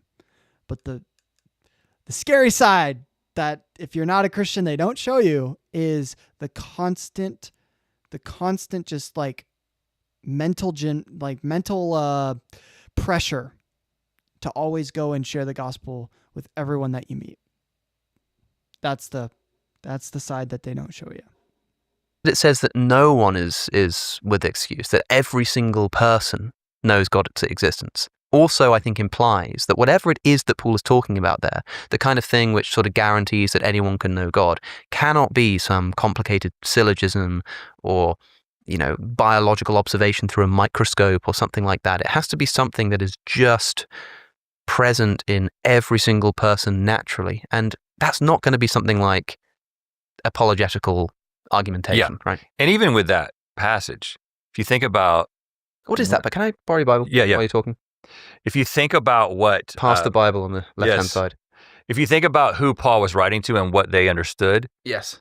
I think someone in the first century was without excuse because there was no explanation at all for reality apart from a personal God in many ways, right? The modern world only made... Whoa! Sorry. Now you just revealed that this is Diet Dr. Pepper that you're drinking. Oh, it's whiskey. Can we get a tissue? Is that really bad? This is a... No. This is a proper whopper table. You know who sits at this table on a regular basis? Link Neal. If this table is Link Neal proof, it's Dr. Not to mention all the, signatures and stuff on that table. So that's so funny. Pepper proof. You were saying? I was saying that at the time that Paul was writing, I do think it would have been unreasonable and stupid. Are you guys hearing that reverb? I don't know. Is that my stream or is that might be the episode itself? I hope that's not my stream.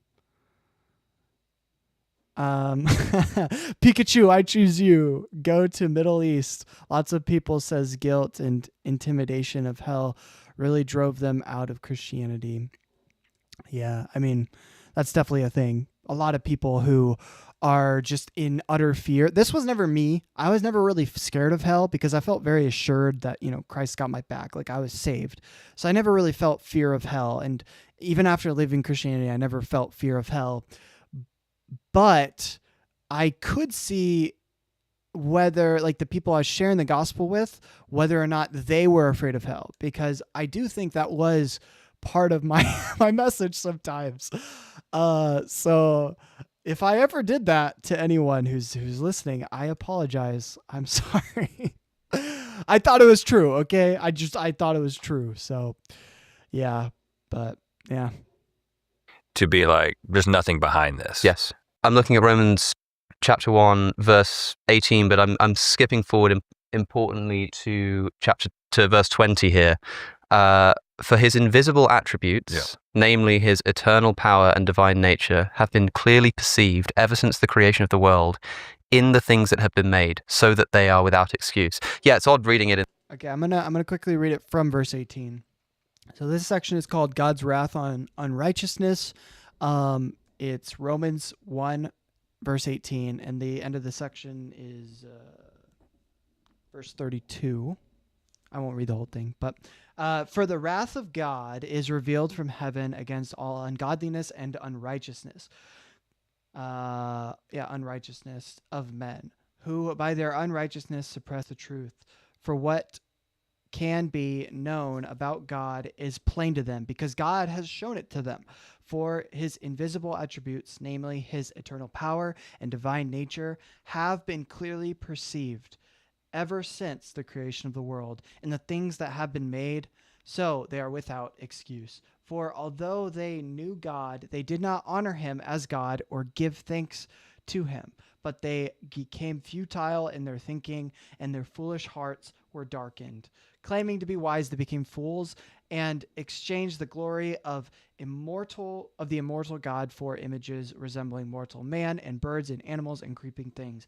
Therefore God gave them up to the lusts of their hearts, to impurity and to the dishonoring of their bodies among themselves, because they exchanged the truth about God for a lie and worshipped and served the creature rather than the Creator, who is blessed forever. Amen. Yeah, you definitely hear that happen. People bring that section up a lot. And I think the evidence apologists bring up is you got to look at the apologetics and all of that. But no. The evidence is clearly written on the heart. It's not written externally. It's not something you read. It's not an argument that you listen to. It's something internally that you understand, right? And it's interesting that he says the unrighteous suppress the truth. It's not those who disbelieve that suppress the truth. He says that the unrighteous suppress the truth. What does that mean? That means that the people who are sinful are the ones that suppress the truth of Christianity. And so it is the idea that you are telling yourself that you are righteous and that you can save yourself. However, and that the unrighteous things that you are doing are not wrong. But the righteous person recognizes when they make mistakes, recognizes when they sin, and recognizes that they need a savior who can help them and support them. That's the evidence that is clear, that is written on every single person's heart. That there is a sinful nature to humans that is natural in existence. You can see it in animals, you can see it in humans. I don't know about the animals part, if that's what Paul was emphasizing, but I think that might be part of it. That can be how you can interpret it. So, and actually it's interesting. I haven't read this chapter in a while, but I wrote in my Bible here that the suppressing of the truth, I did a little error and I said sin, unrighteousness is what people suppress the truth. I probably wrote this when I was really early in the morning, but yeah, I did a little, oh man, can you even see that? It's right there. Anyway, so sin, it's sin / unrighteousness suppress the truth. Okay, that's what I see. Oh, actually, no. So I was interpreting it differently. I was interpreting it as when you are sinful and unrighteous, the natural consequence of that is you suppressing the truth. I could see that too. Like if you're making excuses for the mistakes that you make, right? That's going to then naturally suppress any sort of critique that you're going to get, right? So if you are spouting something that, you're speaking your truth and it's like actually damaging you, well, then you speaking your truth about that and living in that way and making excuses for it is going to cause damage for you down the road. And so that's how you suppress the truth, which is the truth of you recognizing that those bad habits, those bad, behaviors are going to lead to destruction for yourself in the future. So yeah. Anyway, we'll keep going. In the ESV. Yeah. But it seems to imply that it's got something to do with the actual world. It's not just like this internal thing. It is something about like looking at the world and his invisible qualities are present in there somehow. But the fact, to me, the important thing is that he says that they're without excuse, like that every person have been clearly perceived ever since the creation of the world, like implies, again, that whatever it is, it can't be complicated and it can't require like a great deal of reflective thought. Yeah, Mm-hmm. This is plain. Yeah, essentially. Exactly. Yeah. And I still have a lot of Christians say that to me today. It's like, what? Isn't it obvious? Isn't it like, look at the sunset? Like, isn't it obvious that there's a God? And I'm like, well, there are parts of me that are very that makes sense to me that there Mm-hmm. is this beautiful creation, there is this beautiful world, and that it very well could be the case that there's something or someone behind it, but it could also be that someone. I don't think so. Sorry, I interrupt. I think that reverb that's happening might be the podcast itself because I muted my mic and there's no way that there's any sort of reverb that can happen. So I did. Sorry for the reverb, but I think that's actually the podcast I'm listening to. I don't think that's the real like me causing it because my mic's been muted while. So I don't know. One is in it, and this is just inherent in the nature of the way that this works, with like some sort of pantheist idea. I just don't think I'm not going to figure it out. Like, that's how I respond to that. I'm like, yeah, that's cool. And maybe that's the case. And I see how that if you're a Christian, then this is kind of a bedrock philosophical idea. And I respect that. And I'm not trying to get somebody to question that, but it's not, even if we came to that conclusion, we might at best arrive at deism. Yeah.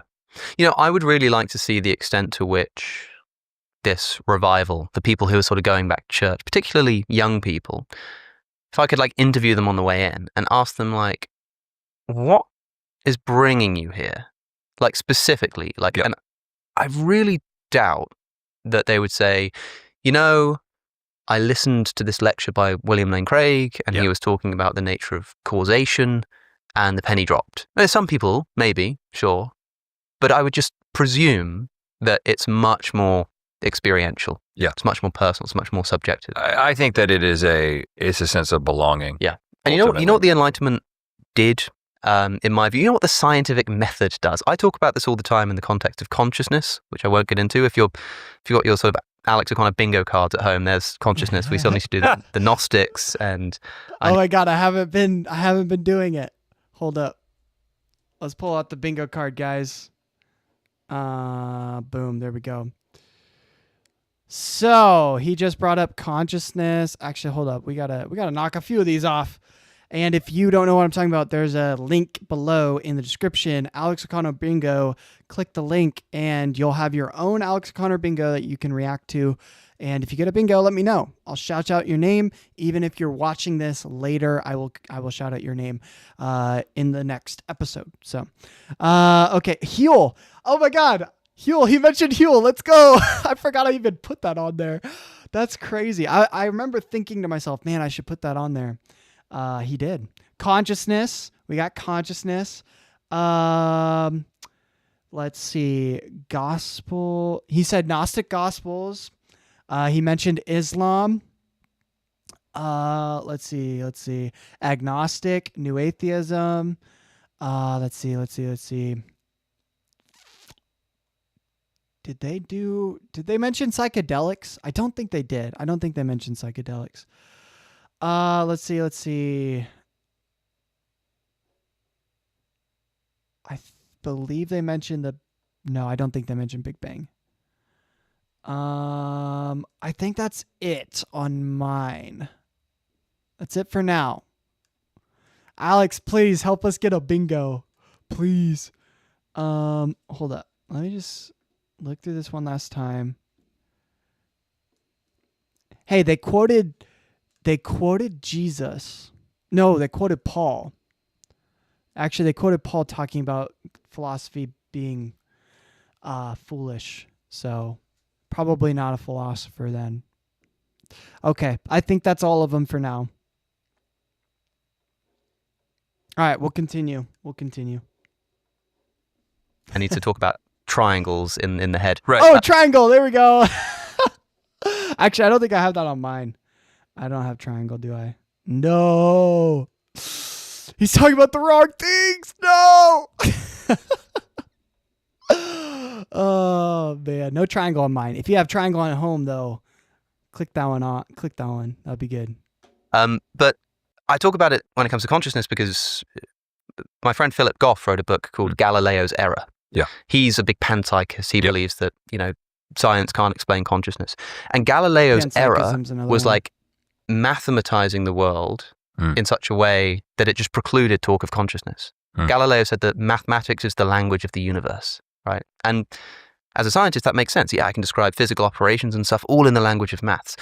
The problem is that by defining the universe in that way, you've excluded anything which cannot be described with mathematics, right, essentially. And you kind of get a bit of the same problem here, which is that what science does is it moves you from the subjective to the objective, from internal to external. The purpose of science is to say, I'm seeing a table right now, a stained table right now. You're seeing a stained table right now. It's going to dry. It's drying as we speak. But, our perspective of how it's drying and the shape of the stain and all of that it's very different. You're seeing a different image, literally, to me. So what does science do? It says, if somehow we could step outside of ourselves and see the table for what it really is, as opposed to how I'm interacting with the table and how you're interacting with the table, that's what the purpose of science is. It's yeah, you have that experience and you have that experience, but what's really going on? What's the actual nature of stuff? Yep.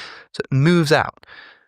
But if faith is supposed to be personal and subjective and individual and inward, then this approach of stepping outside of yourself and trying to see the world for how it really is, absent any personal considerations, is like inappropriate. It's like stepping up to the gates of heaven with the wrong key. Yeah. You know, it's just like, well, I believe this because it's the most reasonable thing, and it was proven to me. Yeah. And I also find it very difficult to believe that, like, you would get to the pearly gates and God would sort of say to you, like, you know, do you think that this argument is valid, or what's your sort of historical belief in it? Like, it really feels like that wouldn't valid. Be at the forefront. Yeah. You know, God, I think that argument is valid, but it's not quite sound, you know. I guess it'd be the opposite of that, but Of anyone's attention when it came to, which is why I think this reading of Doubting Thomas is really interesting, because, like, and in fact, there's a bit of a conspiracy theory here that the reason why, you know, the Christian world was insistent on depicting Thomas physically touching Jesus was because it was like this great Enlightenment sort of answer to the Enlightenment. Like, here's the empirical proof that Thomas has, and sort of the physicality of Jesus and all that kind of stuff. But if Thomas never touches the wounds, then what actually happens? Well, Thomas says, when he hears about Jesus, he says, I would like to see evidence. I want to touch him. I want to thrust my hand into his side. Then Jesus shows up and meets him and says, I'm here. Come and touch me. At which point Thomas just like drops to his knees and says, my Lord and my God.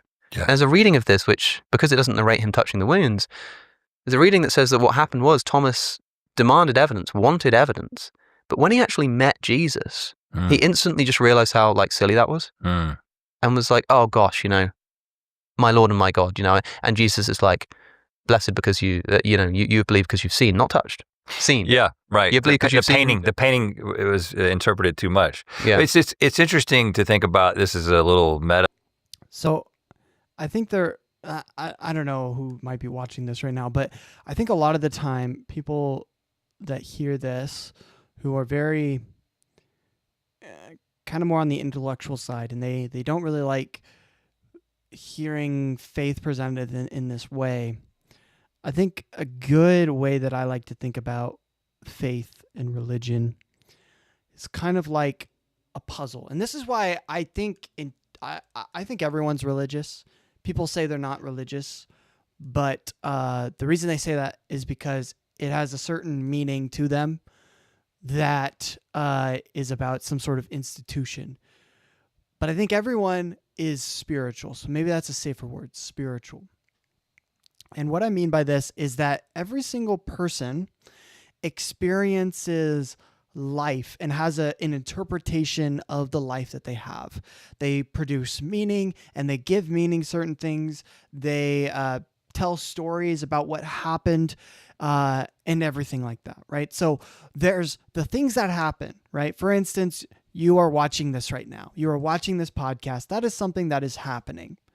However, there's more happening than just the utter brute fact that you are sitting maybe on a couch watching a TV screen or a phone or a tablet, right?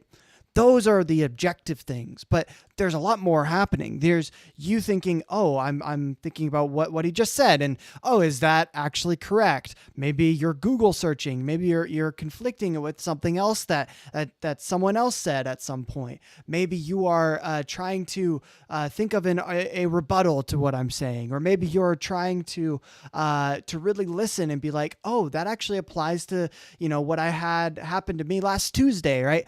All of that's the subjective experience. Now it's happening, but it's subjective because no one else is experiencing it.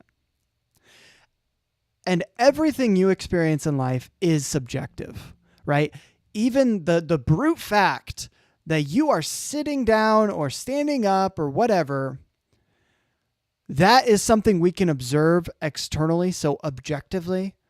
But your experience of you doing that is subjective. And so there is nothing you can understand or see or experience in life that is truly objective, because it's all funneled through your subjective experience that no one else shares.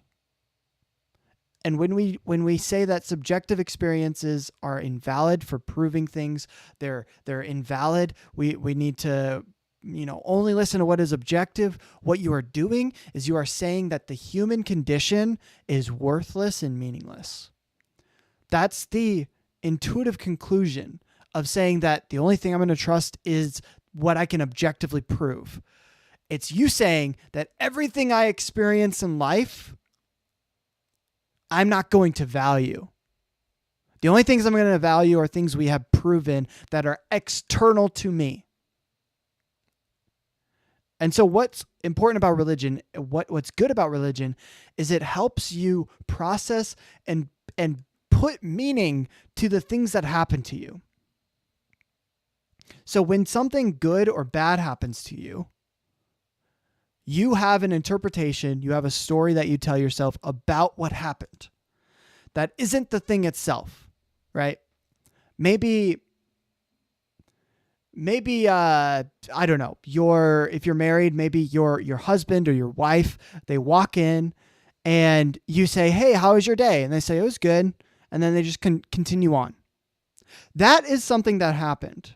But there's an interpretation of that is subjective to you, that you then project onto the situation and say, that's what is truly what happened. They are ignoring me, or, oh, they must be tired, or, oh my God, why don't they want to talk? They're closed off. All of those thoughts are subjective to you.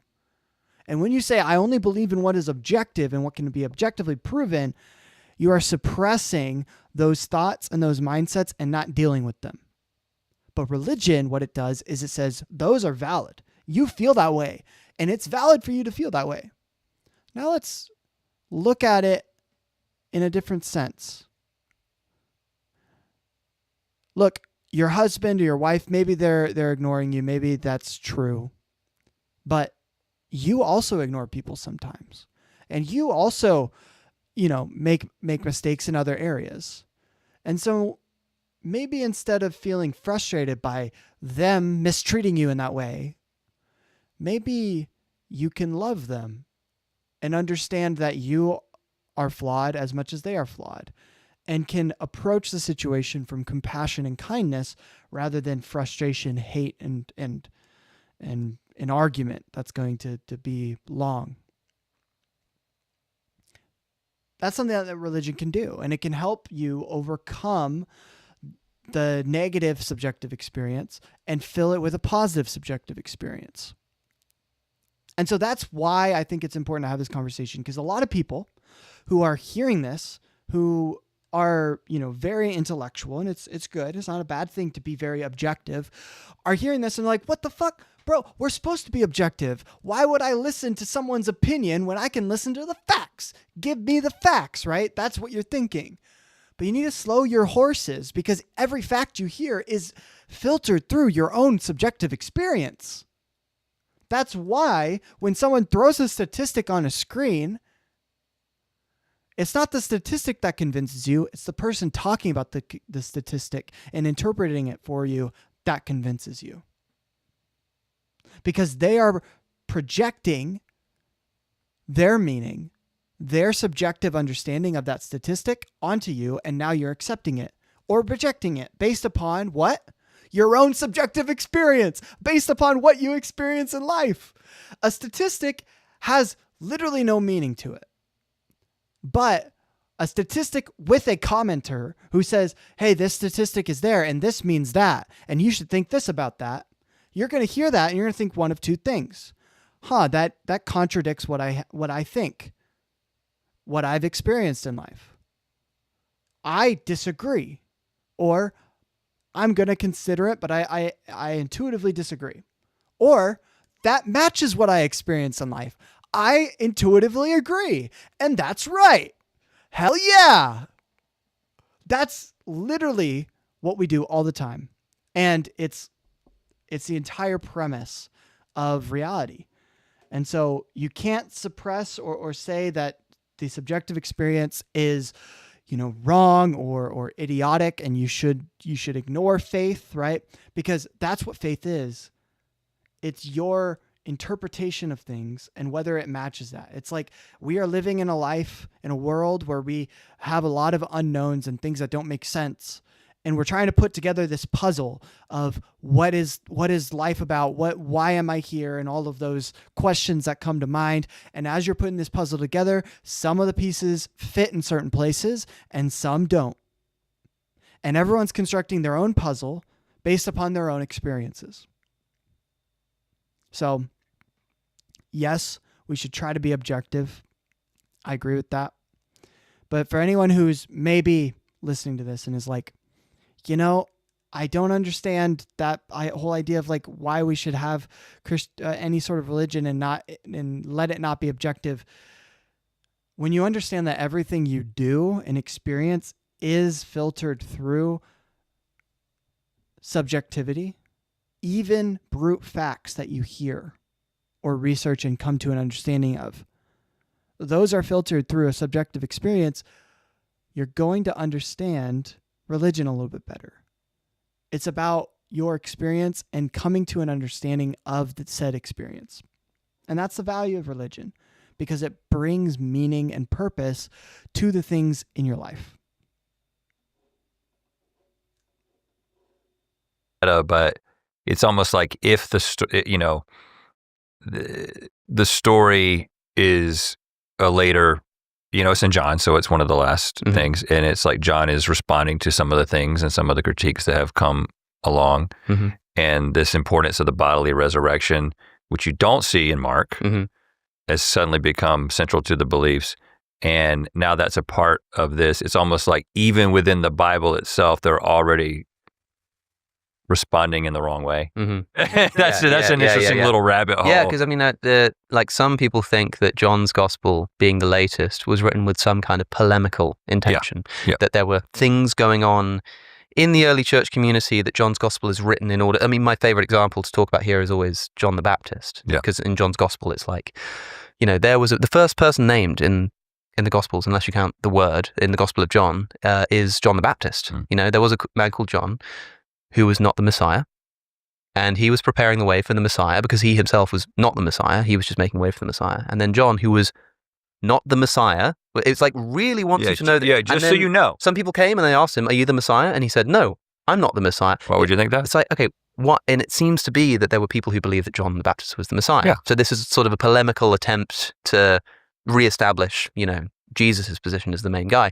Some people think of similar things going on with like the emergence of. So that is definitely on the bingo sheet. So if you have, I don't have it on mine, but if you have, I think it's like John the Baptist was the Messiah on there, you can mark that one off. So he's so close to saying Jesus didn't claim to be God. So if he says that, man, actually that doesn't help me. I need him to mention like pushing the problem back, something along those lines, the Big Bang and Oxford. I need him to mention that. Or Big Bang, probably not ground news. I might have a chance with if P then Q. The King of England, probably not. I don't know. I think this row here is my best bet. So that's what we're betting on. But if you got John the Baptist as the Messiah, go ahead and mark that one off. Let's go. Gnostic. There it is. Bingo. Gnostic Christians. Gnostic Christians.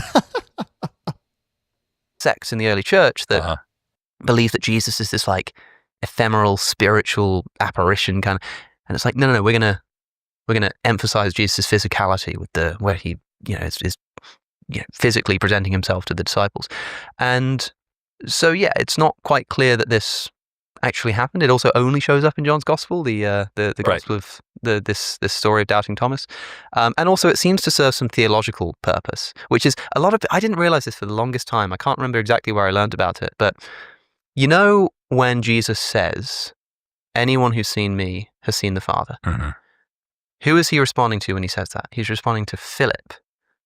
And a lot of people know, oh, well, it's because Philip asks, Jesus, when are we going to get to see the Father? And Jesus says, Philip, don't you know how long have you been with me? Anyone who's seen me has seen the Father. But Philip doesn't actually start that conversation. it's Thomas that starts the conversation. Thomas There he is again. asks Jesus something, at which point Jesus then says the famous, I am the way, the truth, and the life. No one comes to the Father except through me. At which point Philip asks, when do we get to see the Father? And then he says, anyone who's seen me has seen the Father. So it's interesting that at the end of the gospel, it's Thomas who sees Jesus and says, my Lord and my God. As if he's finally understood the answer to his question earlier, that anyone who sees me has seen the Father. Yeah. So there's a lot of theological motivation. So whether it happened historically, in a way, you kind of want to say, who cares? We're never going to know. There's good reason to think that it did happen, that it's not historical, but maybe it was. Who knows?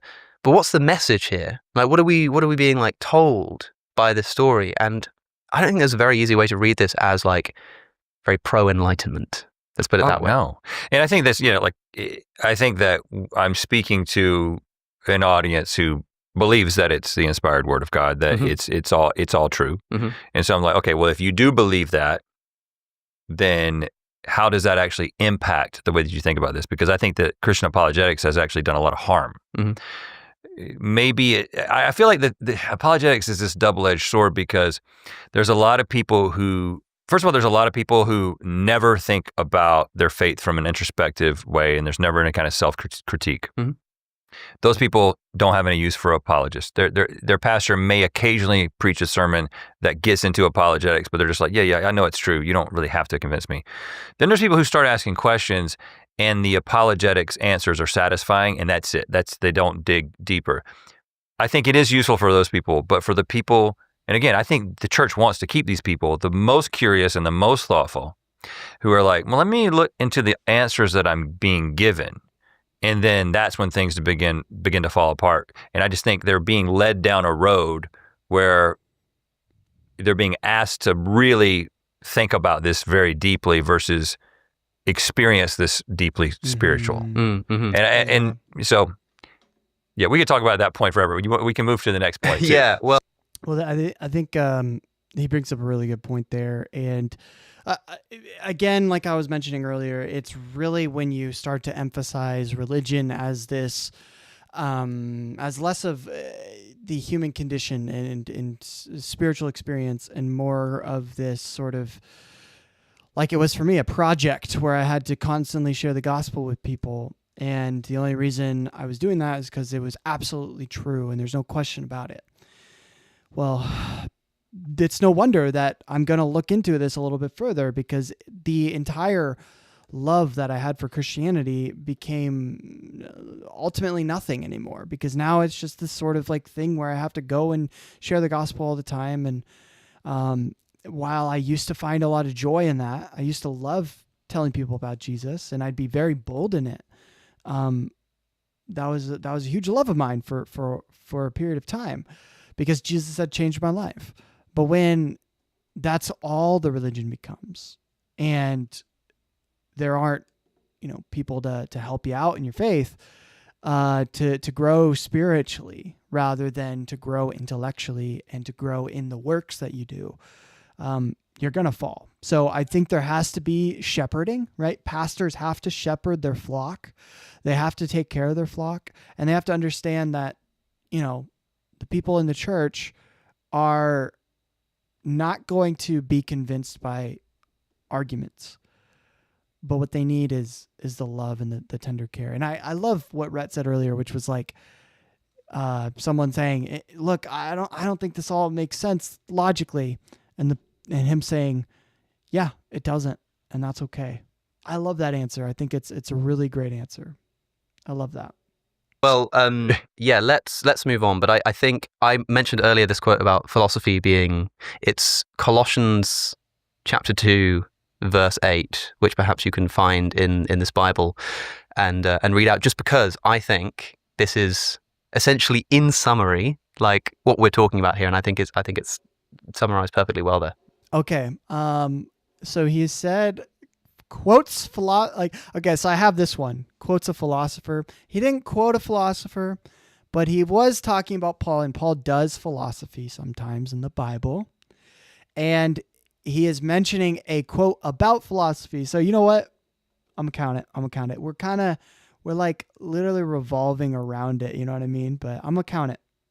I'm gonna count it. Let's keep going.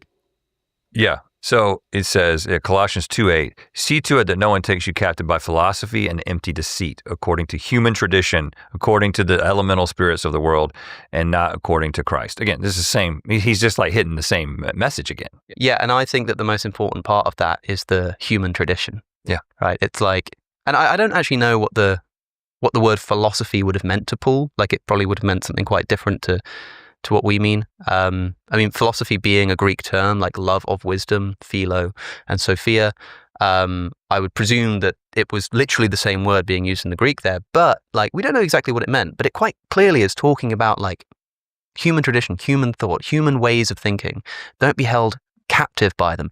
And okay, when you first hear that, it's like, don't be held captive in the sense that like, I've captivated you with a sophistic argument that's not really actually true. You can also read this as like, don't be held captive by it, and that even if it's even if it works, even if it's accurate, even if it's like helping you to spread the message, Right.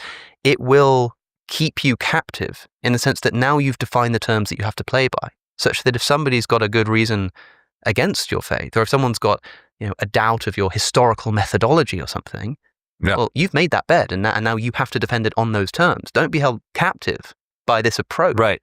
And I think that's a wonderful summary of just what we've been talking about. And it's the opposite, because he's saying to be, this is according to Christ, not according to, So I think that, again, it's not like, hey, this is not that good of an idea. It's like, no, this is actually counter to, like, because if if Jesus is real, if the Spirit is real, there's real transformation that's happening. Like, you're literally becoming a new creation. If those things are happening, then you see how the human philosophy, tradition, and reason just pales in comparison. Yes. It's like if I do a magic trick, if I do a literal magic trick, and then you're like, well, explain how that happened. I'm like, it's magic, man. Like, if I explain to you how it happened, I'm taking away from the magic of it. It's almost like what you're saying when you really buy into the explanation is that you don't believe in magic. Yes. Yeah. What is?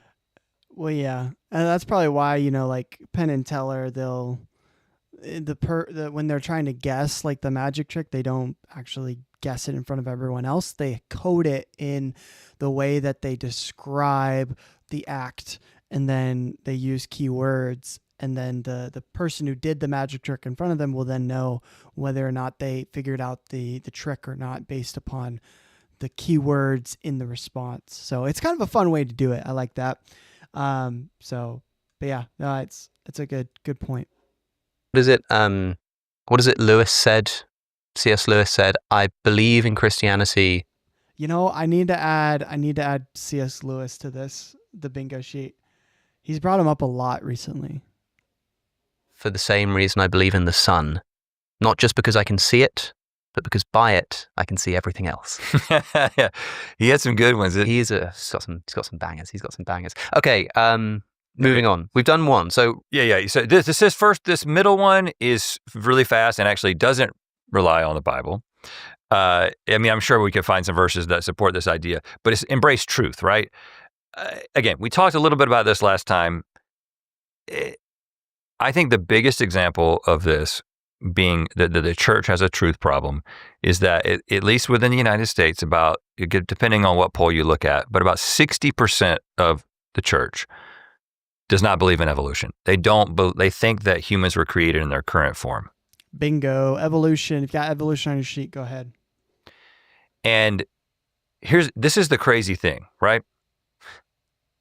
That is a controversial statement. To say that the church has a truth problem because the majority of them don't believe in evolution, and I can see the comments just rolling in right now that evolution is just a theory. There are no transitional fossils. Every mutation is detrimental.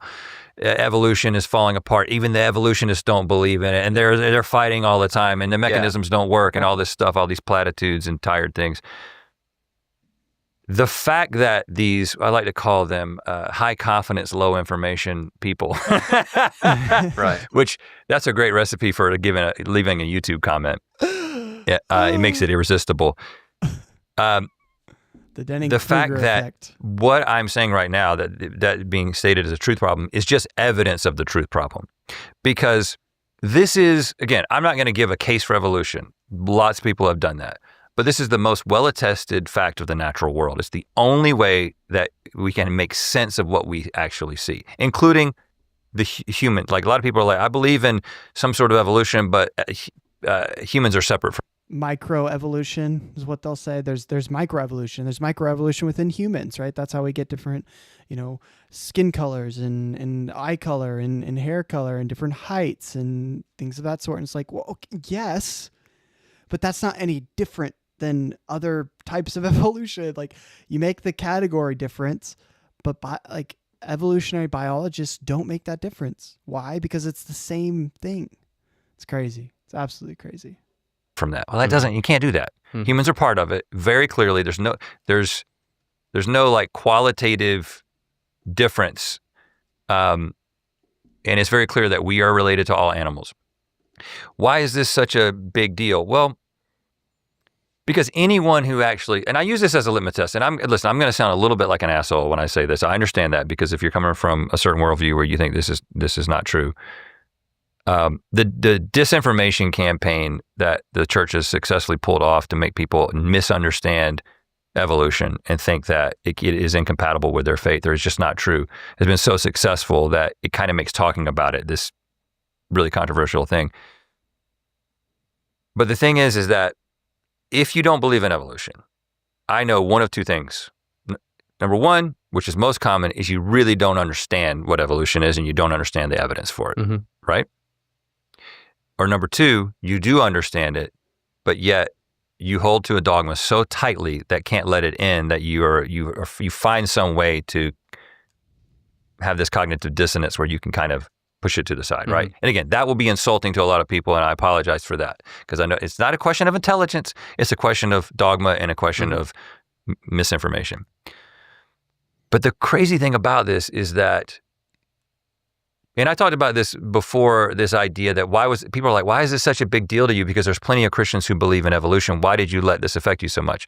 And I try to be clear, and I'll say it again. I didn't stop being a Christian because of evolution, because there's plenty of C.S. Lewis. There's plenty of Christians who believed in evolution. But what it did for me is it caused me to develop a trust problem with the most powerful voices in the faith who were leading me through some of these issues and helping me think about them. I see. And the interesting thing is that some of the most prominent apologetics voices today, people who have a lot of traction on YouTube, they readily admit they believe in evolution because they are familiar with the evidence and they understand that it's not a controversial thing. It's not like, well, they know that it's true. But it's such a consequential truth that if you have the majority of people in your church not believing it, that represents a really significant truth problem, and I just don't know why more of them are not shouting it from the rooftops of like. It's crazy. Like even a church that I go to, which is progressive, there's still a lot of people that don't believe in evolution, even though the church agrees with evolution. Thinks that it's science, which it is science, but I think it's just crazy. And I had a good friend of mine, love the guy, he's a great guy, teacher, who said he was uncomfortable teaching evolution, and I didn't know what to say, if I'm being honest. In the moment, I was just kind of like, I understand that. But I also, he didn't know this, but I think evolution is true. So I don't know what to respond with, but I just kind of was like, oh yeah, I'm sorry you have to do that. It's kind of tough.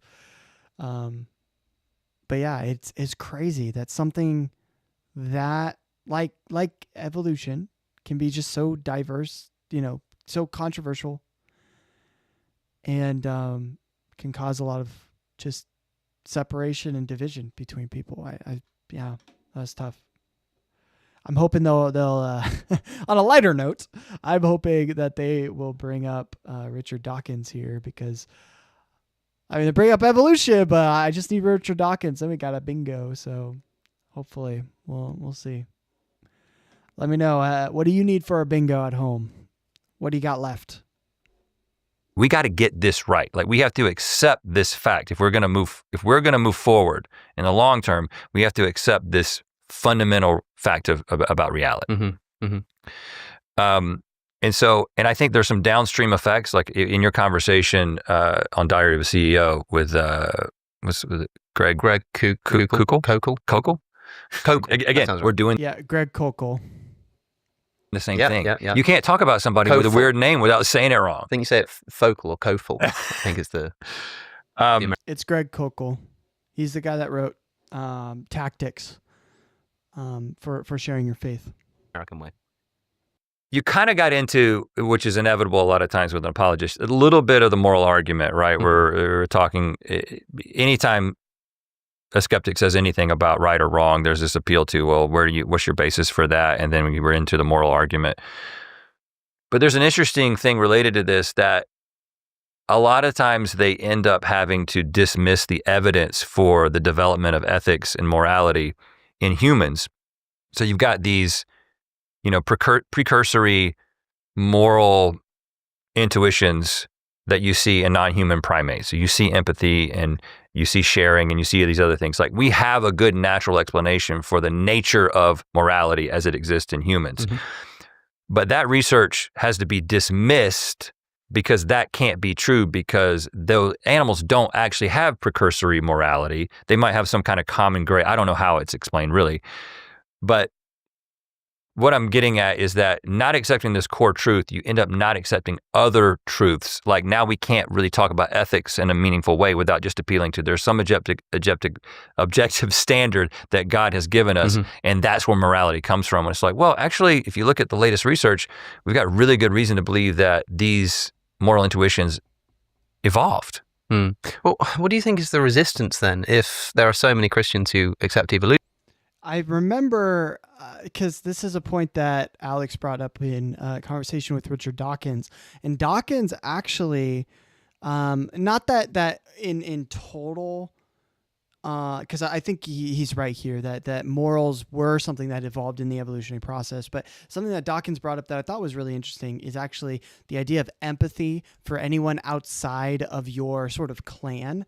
That is something that's more cultural rather than evolutionary, and that he didn't think that it was an evolutionary benefit, but that it was something that sort of developed culturally as our brains grew. We were making connections and culturally approving of things based upon how our brains were understanding the world. So I thought that was pretty interesting. It wasn't evolution, but it was a cultural thing that led to a lot of the modern day kind of moral intuitions. So that I was really fascinated by, because I didn't really ever make that sort of separation between culture and evolution. I think a lot of the time in these conversations, they tend to be merged together, but actually that is something that is really separated, and you can't really quite make them together. And in a sense, culture might influence evolution and evolution might influence culture. So it's a yin and a yang kind of thing. Obviously, evolution works over long periods of time, though, so that's to be considered as well. I'm also just bringing up Richard Dawkins because I really hope he brings up Richard Dawkins, so I get a bingo. Here we go. Evolution, and seem to not have too much issue with that. Why is there such a cultural resistance within popular Christianity in America to this idea that we share a common ancestor? Well, I think one thing is trying to reconcile it with Genesis. Mm-hmm. So I think that, and I would say specifically reconciling it with the fall. Mm-hmm. I think original sin and the fall are theologically very important. Yeah, that's true. So like Tim Keller, the late Tim Keller, would talk a lot about this.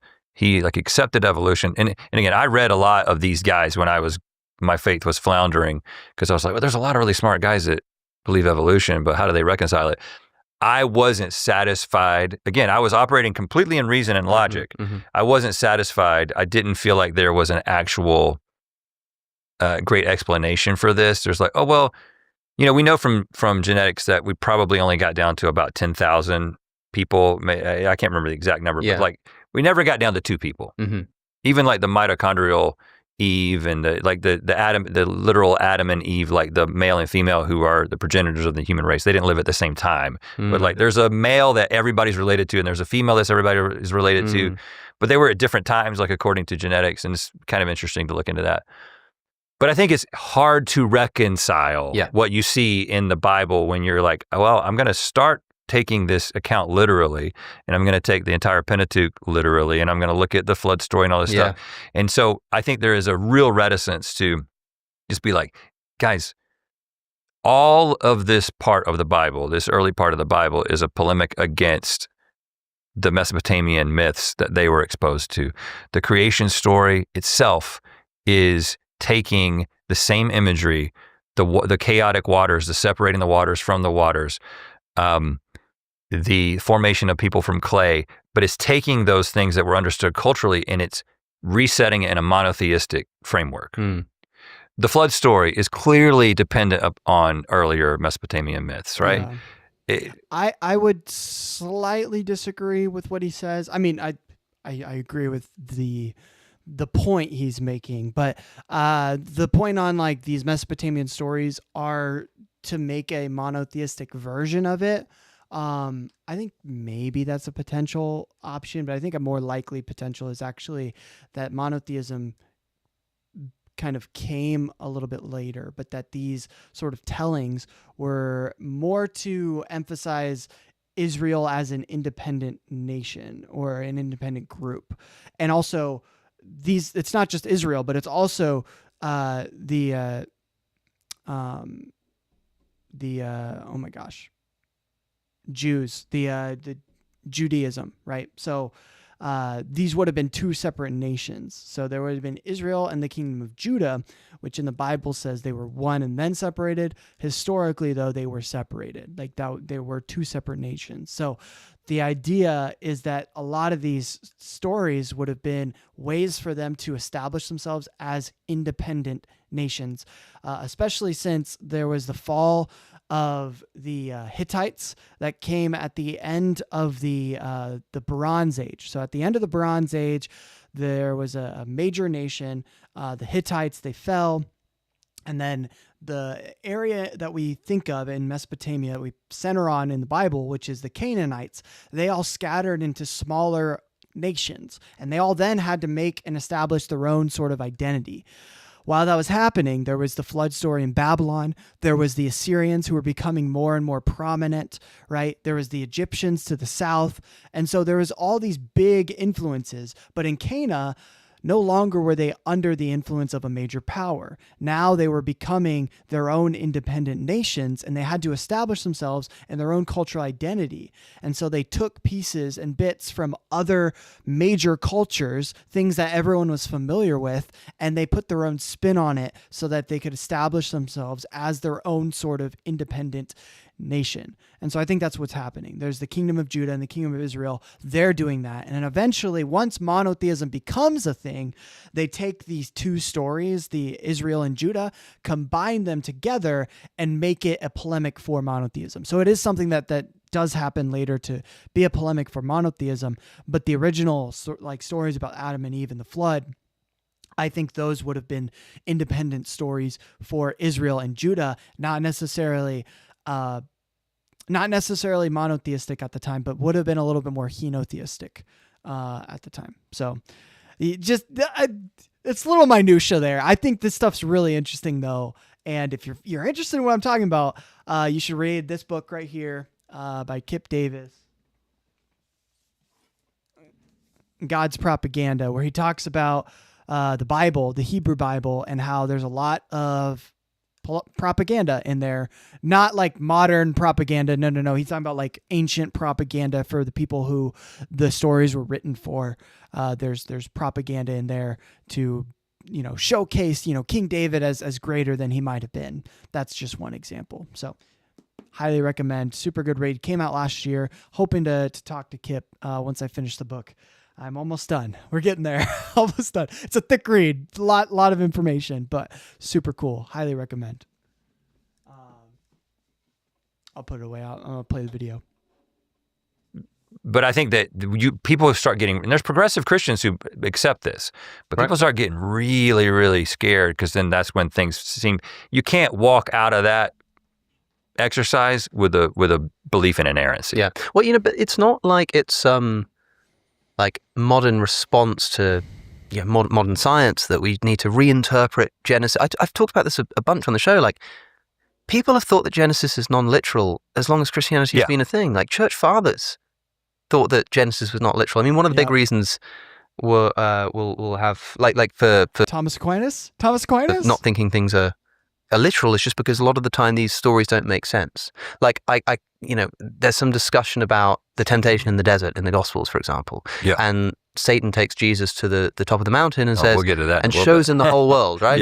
Yeah. We are going to get on to that. Yeah. But, Go for it. He says, like, essentially that you can see the whole world. And early Christians looked at the story and thought, well, you can't see the entire it wouldn't be Thomas Aquinas then. world from the top of a mountain. Even if the world is flat, you couldn't see all of it. That's not possible. So this story must be some kind of metaphor. And it was as easy as that, right? Mm-hmm. Like biblical literalism of the kind that thinks that, the earth is 6,000 years old and Adam and Eve were, well, maybe not in the Adam and Eve case, but certainly in terms of like the creation narrative and stuff like that.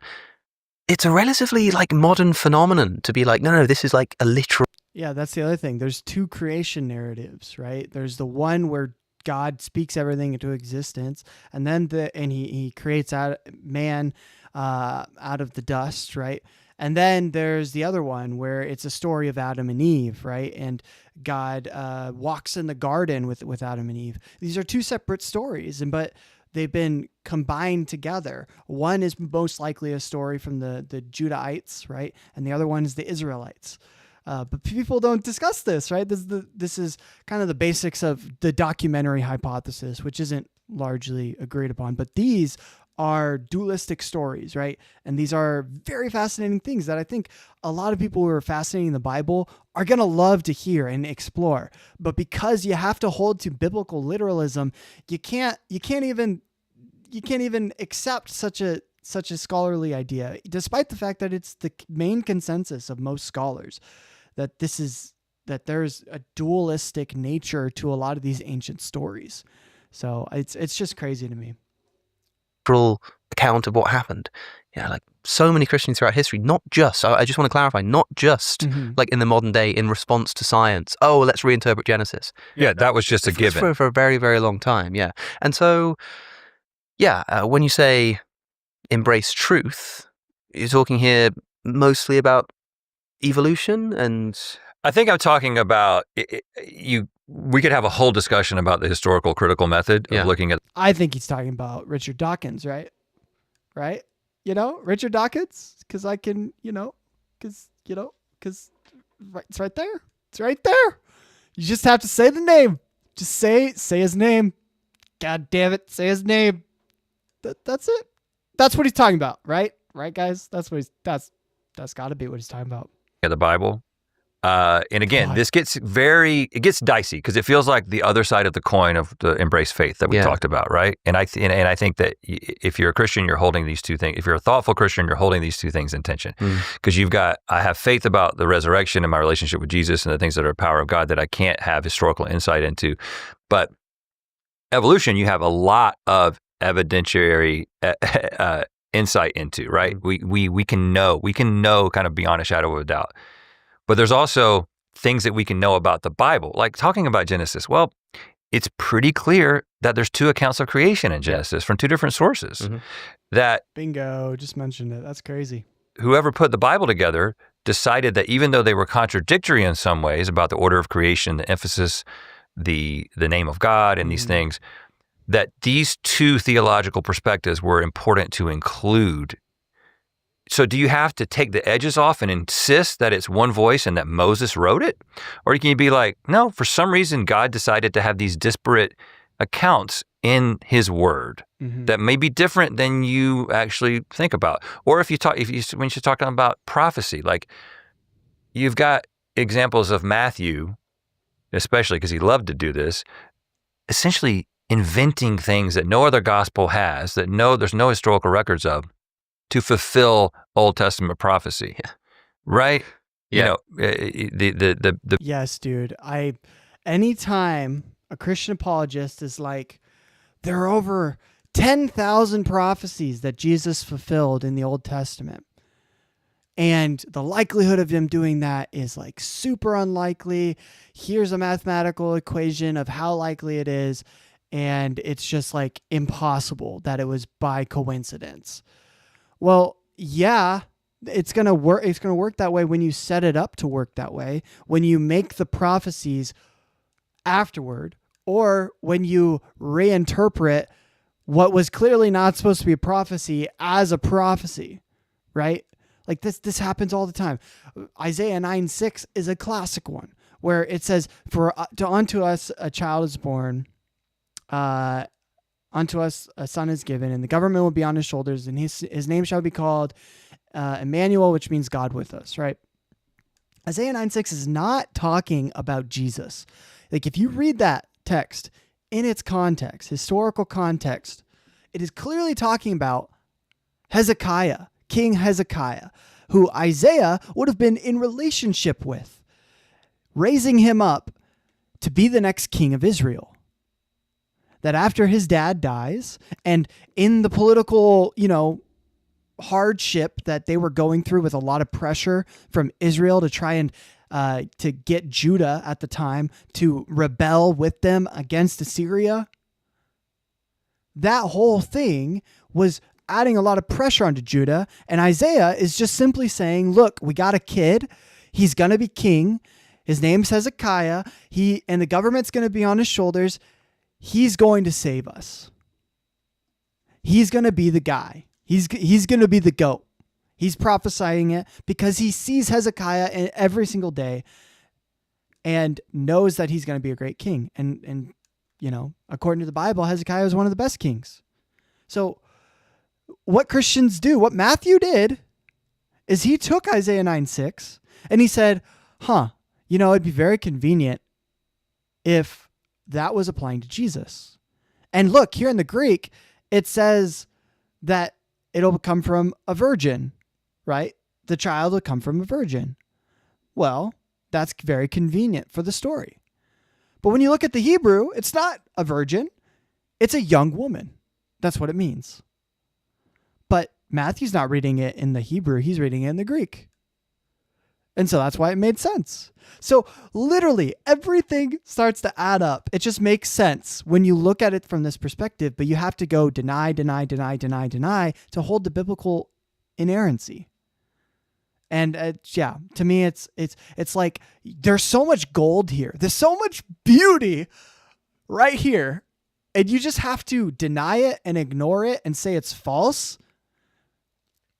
And you like there's so much beauty. Like, look, it's so cool. And you have to deny it for your own ideological standing because you're on a team and you have to hold to the team rather than holding to something that's true, most likely true, and is beautiful. It's really cool. I think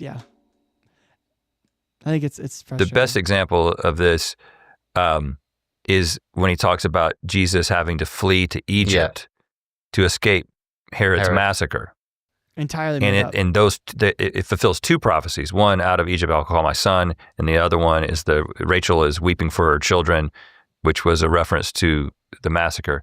Well, there's no massacre of Herod in any extra biblical writings. There's no massacre of Herod in any other parts of the Bible. So the best conclusion is that he invented a massacre so he could invent a fleeing to Egypt so he could get a 2-for-1 fulfillment of Old Testament prophecy. Mm-hmm. That's the most reasonable conclusion about that. And I think does that mean that all of Christianity falls apart if you believe that Matthew was sort of like taking liberties with Old Testament prophecy? I don't think so. There's plenty of Christians who accept that critical scholarship and are still Christians. Mm-hmm.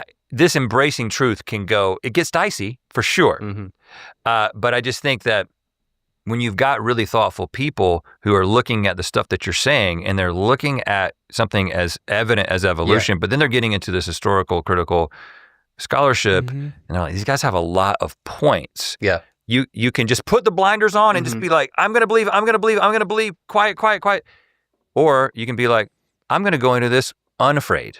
And just if something seems to be true, I'm going to accept it. I think there's a very thoughtful kind of Christianity, which like, okay, there's nothing in principle that stops you from saying, I believe in the resurrection. I believe in Jesus. I believe in his miracles.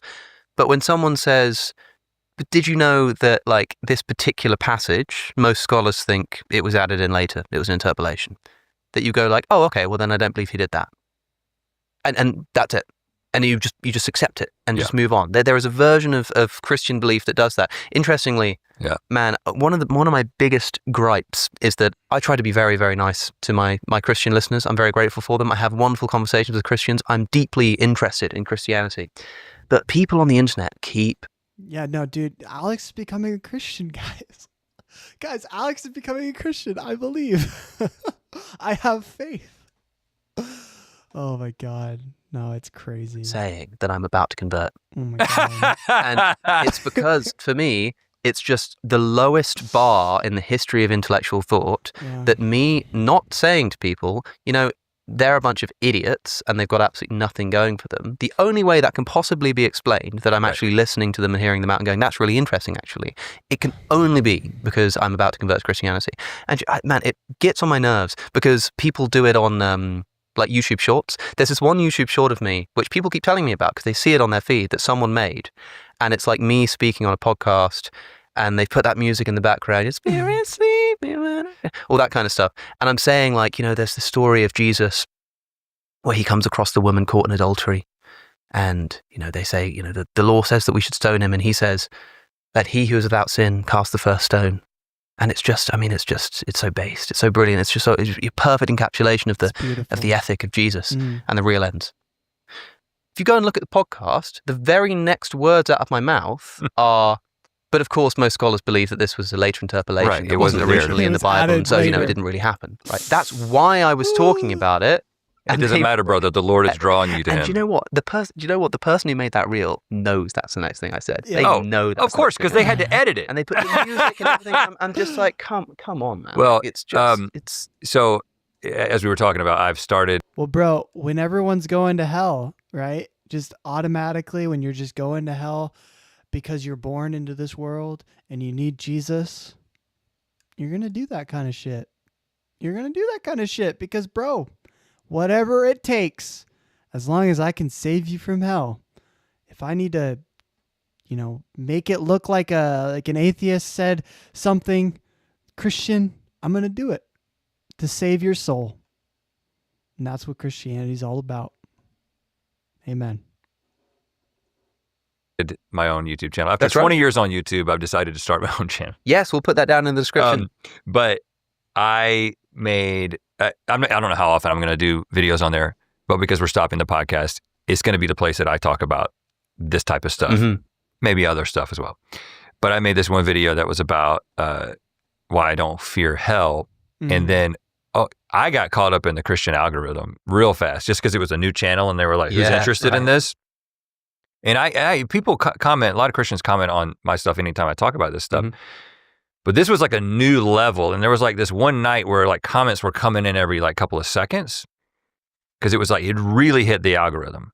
And so many of the comments were like, well, this is evidence that you do fear hell and that you are being drawn back. And again, it is difficult to not be like, to not get frustrated about that. The most frustrating thing is it's not like you're making a video saying Christianity is stupid and I'm an atheist, and then a bunch of Christians saying like, oh, well, you know, you should be afraid of hell. It's that you're quite thoughtfully saying, you know, like, here's some considerations and Christianity's got this going for it and this is what I think. And then people are saying, you know, you should be afraid of hell because it's, you know, it's coming for you. It's like, we're trying our best here. Yeah, I mean, this yeah, no, that's crazy. That's crazy. Yeah, there's always going to be those kind of people. And honestly, that's the minority. That's the minority of people in Christianity. Most people are not that way. But you're going to get your bad eggs no matter what group you're part of. You're going to get your, you know, annoying people, your douchebags, your a-holes. that's everywhere. And, you just got to realize that it's part of this world. But I mean, it's one thing to say that, and it's another thing to experience that. So my heart goes out to you, Alex. That's crazy. Podcast alone will be used as evidence that the Lord is drawing both of us back. Here we are with an open Bible. Yeah. Here's the thing. You know what? If the Lord is drawing me back, it's like I'm not resistant to that. Fine by me. Yeah. That's not my disposition. Non-resistant non-believer, maybe? As much as I'm told that that's my disposition. Yeah. I think the thing that's offensive is that assuming to know the heart of someone else is that's the thing that's sort of like, well, you know why I did this, you know what, you know all my motivations, you know what my life is like, you know what my relationships are like. Your comment seems to imply that. I don't mind it exactly, but it's just that it's so, like where you just said then something like, if the Lord is drawing me back, then I'm here for it. Like, there you go, that's your clip. That goes on a YouTube reel. Put it in black and white, and but people do that. And when they do that, like... Okay, Odysseus says, yes, people do that. A lot of people are willfully ignorant. Going back to the Old Testament is some ignorant God demiurge shit. Yeah, I mean, I assume, are you talking a little bit about Marcion right now? And like Marcionism, seeing like Yahweh as the demiurge. Yeah, I mean, a lot of people thought that way in early Christianity, and it wasn't a minority. Like, it's minority in that it wasn't the main opinion, but it wasn't like a small opinion. So, no, it's a very good point, and I think that happens literally all the time. So Old Testament God is fascinating. I think I like the Old Testament more than the New Testament. Even as a Christian, I liked it just because it's so fascinating. It's a whole nother world, you know. So, but if you got a non-resistant non-believer, Rhett pretty much said that. Like he said, here I am. I'm not resisting. And he's a non-believer. I'm just going to say it. So go ahead, mark it off your bingo sheet. It's not, I don't mind people saying like, it seems Alex, you're really interested in this. Like, do you think, are you becoming more Christian? I'm just going to tell them honestly, like, probably not. Like, but it's the people who are quite intentionally like editing to deceive. It's all about engagement, man. Yeah. It's all about, that's why I welcome these comments, because as those comments about how I should fear hell and how the Lord is drawing me back were coming in every second, I was like, well, this video might do okay. Yeah. I'd recommend people watch that as well. I mean, I've talked about fear of hell. It's been years since I've spoken about it as well. I don't spend that much time thinking about hell these days. But it's something that a lot of people, especially if they're sort of fresh out of a... Yeah, he has a video early on where he says that he continues to be afraid of hell despite not believing it. And then he has a follow-up video later where he says, I'm no longer afraid of hell. So it's pretty interesting to see that kind of change over time. Religious tradition, it's something that people it sticks around, can be afraid of. So you've got a great video on that, and you reference a few videos in that video. Yeah, I really reference the ones that you should watch, because I don't go very deep. Yeah, like GM Skeptic went to like Jerusalem to investigate, the origins of hell. It's some really interesting There's people stuff. who do deeper dives. Yeah. Okay, but let's get to the final point, which is embrace Jesus. Yeah, so we've had embrace faith, embrace truth, embrace Jesus. Embrace Jesus. In that order? In no particular order. This is just how it came to me. Mm-hmm. The thing here is that this is really about the cultural moment that we're having right now. Mm-hmm. And I think that there are a lot of things that are happening in the church that are inconsistent with the way Jesus spoke about things. Mm-hmm. And by definition are not biblical. And I think that this is one of the reasons that the church is growing a little bit right now. There's a political side to this. Mm-hmm. I think that the sort of dogged pursuit of political power and the consolidation of political power, especially in the United States, by Christians, is one of the biggest betrayals of the teachings of Jesus. Okay. There it is. So that was my original prediction, because I only saw the clip of this podcast prior to watching it with you guys right now. So this is where he talks about Christian nationalism. Now it's cool. Most of this conversation is an hour and 9 minutes, and they're only just bringing up Christian nationalism. So in my opinion, I like that, because one of my main critiques from that clip is like, okay, I think your average Christian isn't actually super interested in politics. They're just kind of like super interested in the Bible and in building a relationship with Jesus, sharing the gospel. And then, politics are just kind of like something someone brings up and they're like, oh yeah, I guess I'm conservative. I guess I'm pro-life. I guess I'm this, but it's not like they're like super invested. But there are a small minority, I think, within the church that are super invested. And that's the ones who are the most public facing. And so people who are critiquing Christianity, modern Christianity, a lot of the time they're outside of it, right? They weren't people who were like super into it. And so they're now pointing out all the politics about Christianity and Christian nationalism, and that being like a big scare. And I think it is a legit thing. Like, it's not fake. It's not that it's not real. But I think if you go to your average church and you start talking to them about politics, they're not going to know a lot, and they're not going to really care too much to talk about politics. What they're going to care about is making sure that they're building a good family, making sure that they're building a good relationship with God, making sure that they're, being lights in the world to other people. If they're more on the progressive side, they're going to care a little bit more about, outreach and like giving to homeless shelters, helping make sure that people are clothed, a lot of those things. So that's going to be the main influence. But politics is in getting the right person elected. Your average Christian is not going to really care too much about that. But that will be some people in the church, and those are the ones that are the most front facing and the ones that everyone kind of sees.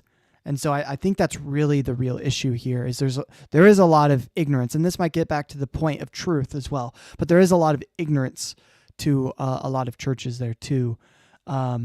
Willful ignorance. I mean, I was this way. I didn't really care about politics. I was just along for the ride. I was like, I'm gonna share the gospel, and politics, I don't really care. I'm just gonna, that's on the wayside. That's them. I'm here to share the gospel and die for the gospel. So, I think that's your average Christian, but he's right. This is a real thing. I don't want to say it's not real, but that would be my main critique on this video, for sure. And I think that it has been disillusioning to a lot of Christians. Interestingly, my entire deconstruction happened outside of that, and now I was a conservative Christian. I voted Republican because of abortion, probably alone. But the political landscape has changed a lot. And at this point, the embrace of the pursuit of political power and talking about it and how it's spreading to more and more Christians, I feel like this is a new level. I don't think this is something that I experienced, 15 years ago when I was deconstructing. So I want to talk a little bit about what Jesus has to say about this, or, what the Bible has to say about this. And then we can kind of talk about why I think this is such a problem. Let's start when Jesus is before Pilate, right? So this is just kind of setting the stage. You've got Jesus before Pilate in John 18. Mm-hmm. And he essentially says, Pilate is basically asking him, like, well, let me just say it. Let me just read it. So Pilate entered his headquarters again and called Jesus and said to him, "Are you the king of the Jews?" Jesus answered, "Do you say this of your own accord, or did others say it to you about me?" Pilate answered, "Am I a Jew? Your own nation and the chief priests have delivered you over to me. What have you done?" And Jesus answered, "My kingdom is not of this world. If my kingdom were of this world, my servants would have been fighting, that I might not be delivered over to the Jews. But my kingdom is not from this world."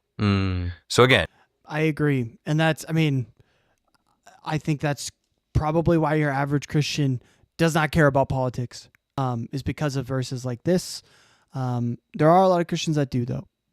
And then there's also, like, right before that, Peter brings out the sword, and while Jesus is being arrested, and he cuts off the ear of one of the Roman soldiers.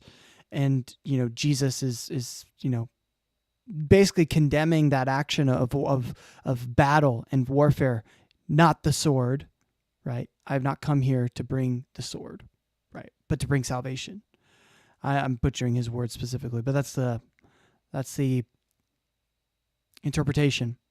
And so I think there is a lot of people who are trying to captivate power and get power from the political system to try and boost their political narrative. Like that is a thing, but it's not the main thing it's not the main prerogative for your average Christian, I don't think. So, but these are good verses, and I think it is good to bring this up for a lot of Christians who do feel that way. Super solid. I love that. And here we are. Jesus is having this moment where he has been taken in, and he's being taken in by the political forces that existed at that time, where they were kind of executing the will of God to literally execute him. And what did he do? He took that opportunity to say, my kingdom, this is not about this worldly kingdom that you're talking about. My kingdom is not of this world. And if it were, my servants would be fighting. They'd be doing something about it right now. They would be in here doing something about it. The reason that they are not resistant, in fact, earlier when Peter cuts off the ear, he's like, no, he puts it back on, you know? He's like, no, that's not what we're doing. We're not fighting. We're not here to fight. You don't get that anywhere from Jesus, right? Well, you get that a little bit from Israel, which I think is one of the reasons that I think Christian nationalism is a little bit confused about trying to basically be the nation of Israel today. It's like, it's a little complicated, but let's just talk about Jesus. And the imagery there of Trump with literally a broken ear shouting fight. Yeah, No. exactly. Bro, I never even made that connection. Oh, dude, that's crazy. I saw this clip already. Like, I've seen this part of the podcast from the clip, but I don't know, my brain might have not been paying attention to this part. That's crazy. Like, stark contrast. Poll. Right. But it gets, I think it gets even more explicit. So, they had been giving him a number of different challenges to catch him, right? And so, we'll just kind of cover this because I can remember the details. So, the Pharisees have this idea to come and ask Jesus if they should pay taxes to Caesar. And the reason that they thought that this was a trap is because if he's supposed to be the Messiah, at least as they understand it, he's supposed to be the one delivering them from this Roman rule. So if he's like saying, yeah, we should give money to our oppressors, not a very good Messiah according to their perspective. And if he says, no, we shouldn't pay taxes, then they report him and get him delivered to the Romans, right? So this was like a nice setup. And when they do this, they say, should we pay taxes to Caesar? He's like, sorry, grab me a denarius, grab me a coin. A little off. Keep watching. And he takes it and he says, who is this on the coin? And they say, Caesar. And he says, render to Caesar what is Caesar's and to God what is God's. Why is this so important and why is this so relevant to the current situation? Notice he didn't say anything like, see this coin? It should say, in Yahweh we trust on it. That's the battle that we should be fighting. We should be fighting to get the kingdom that is oppressing us or the kingdom of this world to represent God. He's basically saying, this is irrelevant to my mission. Yeah, pay taxes to Caesar. That's a completely different thing. This embrace of political power and thinking that that is the answer, that's how we bring about the kingdom of God, it is a complete misunderstanding of what Jesus was talking about. And I do think it's wild because the whole, the in God we trust on the American money, like it's a pretty recent innovation. That I can't was like remember a Cold War thing. Yeah. I think I can't remember exactly when it. Oh, look, that's water. Spill? Yeah, all right. Right onto the Bible. I only did that to make you feel welcome. Okay. Damn, that's crazy. He's rubbing off on him. Alex, actually, technically, Link's rubbing off on both of them. That's crazy. No, but on that last point, sorry guys, I had to fix my camera. It came out of focus for some reason. But yeah, on that last point, super good stuff there. The in God we trust is something that came about. A lot of people think it was original to the nation, right? That in God we trust was a part of the initial minting of coins, but that's just simply not true. It's a very modern thing. Same thing with in the Pledge of Allegiance, saying under God in the Pledge of Allegiance was not a part of the original Pledge of Allegiance. It was added later. And so a lot of these things that people think and point to as reasons why America is a Christian nation, I'm not here to say it is or isn't. I think there's actually, it's a pretty interesting debate. I lean on the side of secular, but those are some reasons that people use to say that America was founded as a Christian nation. And I just don't think that's true. Those are not good reasons to think that. There are other good reasons, but those are not good reasons to think that. Where were we? Everything's cleaned up. You know, my Bible's a little bit wet. No worse. Okay. My Bible got pretty wet. I was outside in, I was in India actually at this point. I was on a mission trip in India, and I was outside kind of going around, and it was raining, and my team and we decided to go out and just face the rain, just run around in the rain, splash around in puddles. We just decided not to care. And you can kind of see it here a little bit, but my Bible it's a little wider than it should be. I had it in my backpack while I was running around in the rain, and it got water damage from that. So I was a little bit disappointed by that at the time, but hey, it was worth it. It was pretty fun. I'll be honest. It's a great time. One of the highlights of my life, honestly, just like being out in the rain and just not giving a fuck, just experiencing it as it pours down on you. Holy water now on the table. So holy water. I think that this last passage is the one that is the most informative about this. And you've talked about it a moment ago. The temptation of Jesus. And of course, he's out there in the wilderness for 40 days. And so there's the three temptations from the devil. The first being, turns these stones into bread. The next one being, throw yourself off of this and the angels will save you. And then the third one being going up to the top of the mountain, saying, look at all the kingdoms of the world. I will give you all of this if you will just bow down and worship me. And of course, Jesus says, be gone, Satan. What does it say exactly in the ESV? He says, worship God and serve him alone. Yeah, be gone, Satan, for it is written, you shall worship the Lord your God and serve, and only him shall you serve. Again, it's the Yeah, ESV. and interestingly, that's not actually written. Jesus is like slightly rewording the passage he's trying to, in the Old Testament, the passage is something like, it's something like, I think it's fear God and serve him only, or something like that. It doesn't use the word worship, which is, obviously it's, Greek and Hebrew, but he's not actually quoting it quite correctly there, which is interesting. Yeah, it is. Side note, footnote. Yeah, footnote. Continue. So, to me, this is pretty wild, considering the state of the current American church.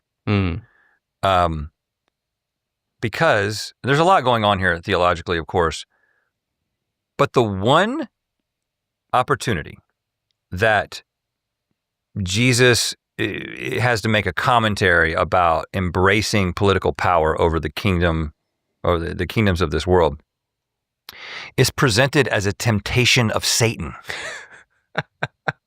This is presented as a temptation of Satan to fall for this. We've got to be in control of the kingdoms of the world. Does Jesus say, well, okay, maybe you're in charge right now, but you just wait until a few of my followers are in government, or you wait until we're in charge? Again, he says, it's not about that. We are operating on a different plane. And you can read Romans chapter 13, where Paul talks about submitting to the government. And the entire chapter is dedicated to submission to the government. That's our earliest writer about Christianity is Paul. There's no one earlier that's writing about Christianity. And one of the main tenets he brings up is to submit to the government. It's interesting. And it just blows my mind that we've gotten to this place where this seems to be the way that the kingdom of God is going to be established, is by infiltrating and taking over the government. And I'm not just saying that it's not a good idea from a Christian perspective. I'm saying it is forbidden. I'm saying that it is explicitly called out as something that will take you away from actually doing the work of God. And I think it's interesting. I think it's worth noting that the more let me that pull it up. Christians have embraced this Let me pull it up here. Romans chapter 13. Submission to government authorities. Oh, frick. We're good. Let everyone be subject to the governing authorities, for there is no authority except that which God established. The authorities that exist have been established by God.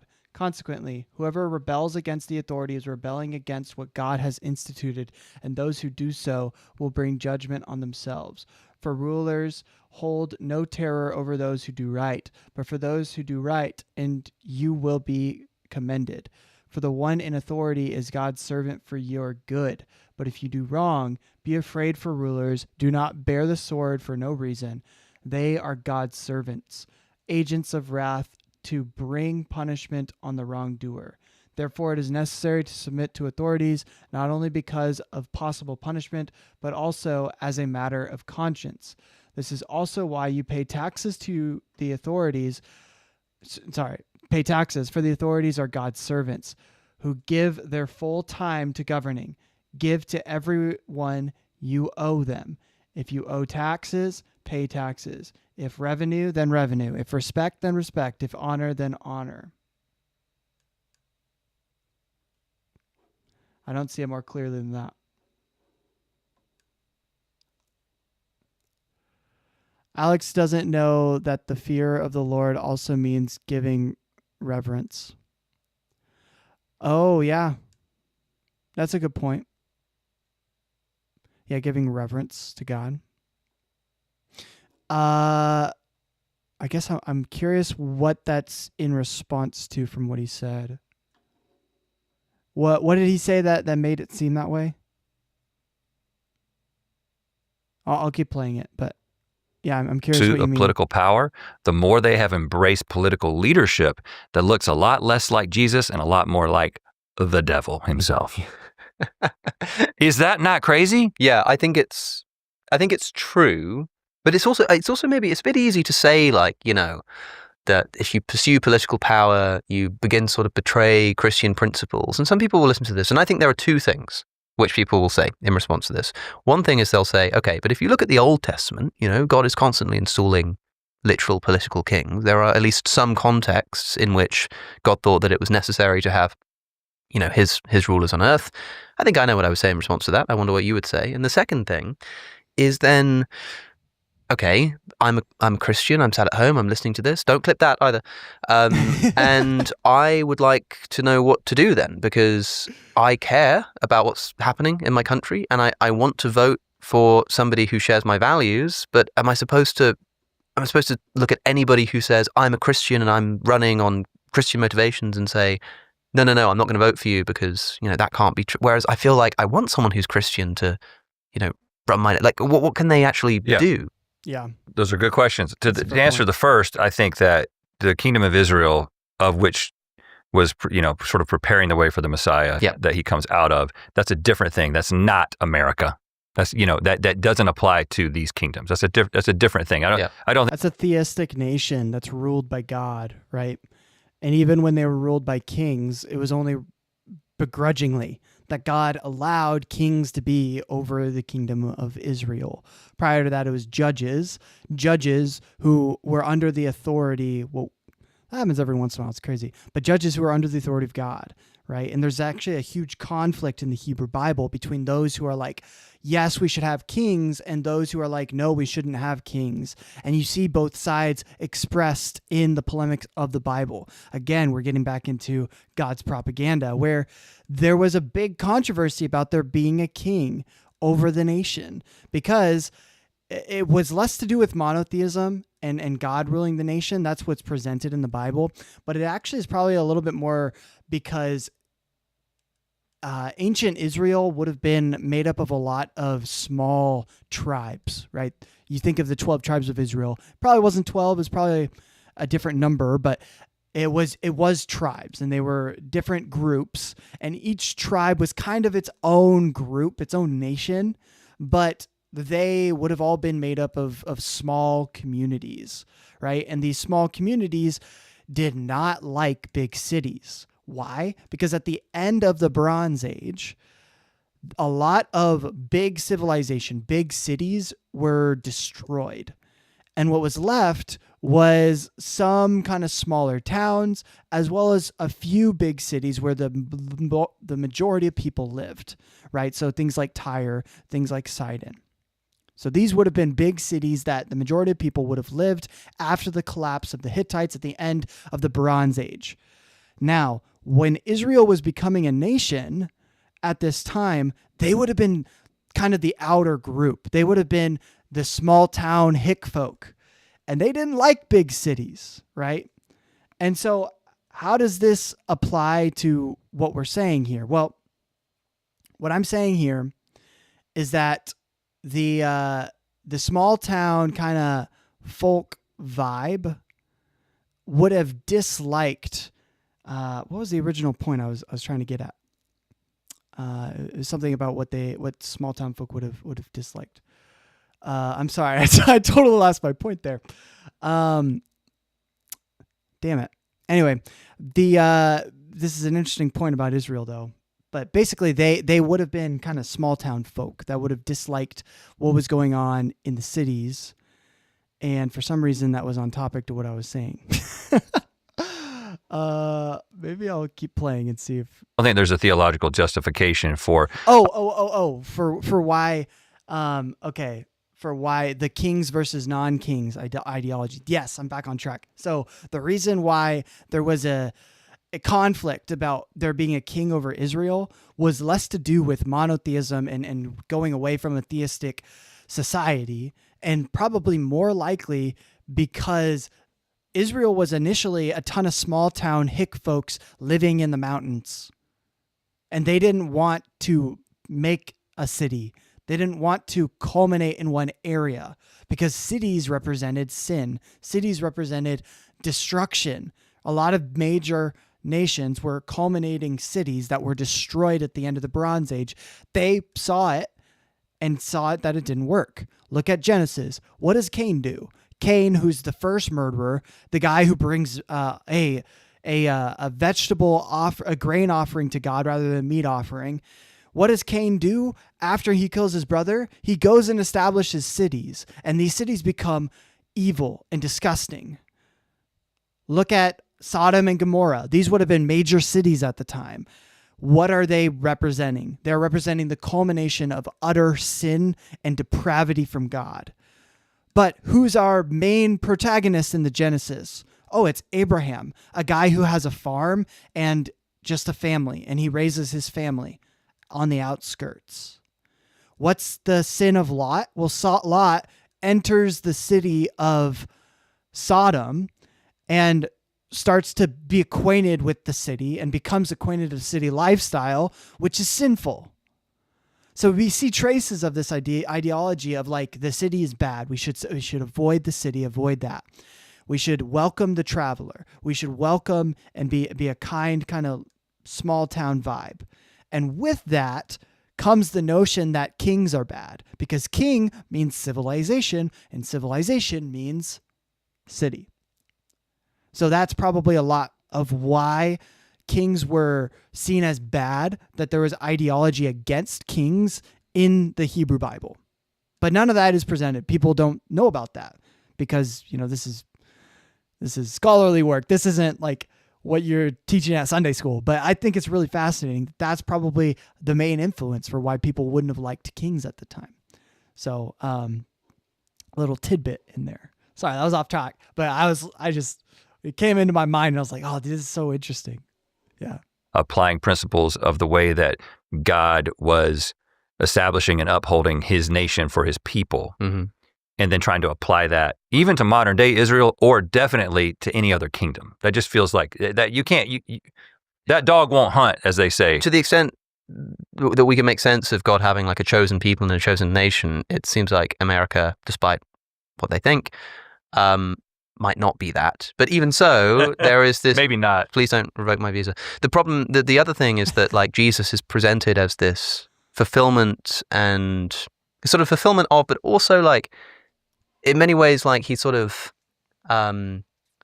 removes the need for certain kinds of Jewish practices. So like there's this idea that Jesus is kind of like the new Jewish temple. You know, it used to be that you worship in this particular place and this is where you meet God, and now it's Jesus, and Jesus is everywhere and anywhere.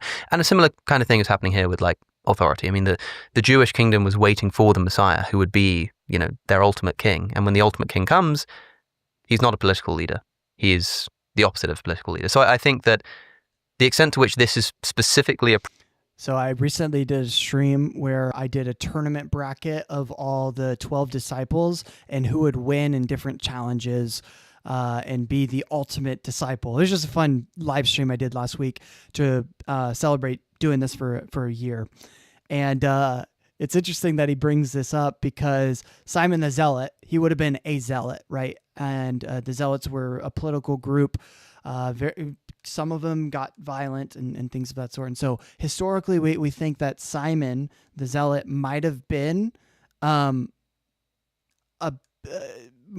aggressive and might have been someone who was for some sort of political ideology at the time. And so he might have been a little disappointed by Jesus potentially, but he wasn't, you know, like Judas or anything where he fell apart. But with that, in that tournament, I said that I think he'd win any athletic competition because he probably has fighting skills. And so he's probably very athletic. So, and in The Chosen, if you ever watched the show The Chosen, he has like a knife, and he like used to like be like a hired. He has like hired assassin vibes, Assassin's Creed vibes. He's pretty badass. But anyway, yeah, you can check that out. It's out on my channel as a video and the live stream. So the video, I cut out all the stream starting soon stuff. So anyway, off topic. Sorry. problem. Like if somebody's listening, in other words, and says, "Oh, okay, yeah, but you know, Rhett doesn't understand that, you know, that in the Old Testament political power was really important." This is just the problem of the relationship of the Old Testament to the New Testament. Yeah, because I could say the same thing to a Christian, like, well, if your Jesus is doing this or that or that or that, then what about in the Old Testament where God's commanding this, that, or that, or this thing you're supposed to do that you're no longer supposed to do or whatever? It's just the same problem revisited. As long as a Christian is willing to say that, yeah, Jesus changed the nature of God's relationship with earth. Exactly. The same thing's here. But okay, that's sort of out of the way. So what does a Christian do? What does a Christian do? So I think it's a great question because I would say the extreme application of this perspective is abstaining from political involvement at all. And there are denominations that do that. Mm-hmm. Yep. And you have to respect that. This is a bit of, again, there's so many layers of this. There's a bit of a conundrum considering that I don't think that any of the people who were reading this at the time thought that in the year 2025, the world would still be around. That's right. So I don't think that they envisioned 2,000 years of more kingdoms in what we have here. So we find ourselves in a situation that maybe some of this philosophy doesn't specifically apply because, you know, they were selling all their stuff, not because they were communists, but because they thought that Jesus the world would was come. going to Yeah, end. right. Yeah. Mm-hmm. It becomes a bit easier to say, like, oh, who cares about the government, whatever. The world is about to end, which makes it a bit complicated because for a Christian, they kind of have to interpret them not believing the world's about to end because it didn't end. Again, so I'm going with that. But people use the analogy. Have you guys ever seen the string analogy? Were you ever in church and they brought up like a string analogy? Basically, I don't have a string, but I got a rubber band. They do this in churches all the time. So this string represents your life. And they'll color a tiny little dot on the end of the string. And they'll say that little colored portion represents your time here on earth. So here's your life, all eternity. And actually, it's even bigger than this, but we're just saying this for the sake of things. And this tiny little portion represents, 80 years, maybe? If you're lucky, 100. That's your life. And this is eternity. So when you want to get concerned about politics and the way that things are going here on earth, and maybe life's not working out for you, realize all those things represent that much. And you still got all that left to look forward to. You guys ever heard that string analogy? I feel like they bring that up in churches all the time. But yeah, at least churches I was a part of, and that was the culture. And to me, it was like, that's why I was a very apolitical. I just never really participated in politics. I didn't really even want to vote, if I'm being honest. I was like, I just don't really care to vote. Like, I feel like the world's, the world's either going to end and Jesus is going to come back. This was my mindset at the time. The world's going to end and Jesus is going to come back, and I'm going to be accountable for the works that I did, whether I, brought enough people to the kingdom or not.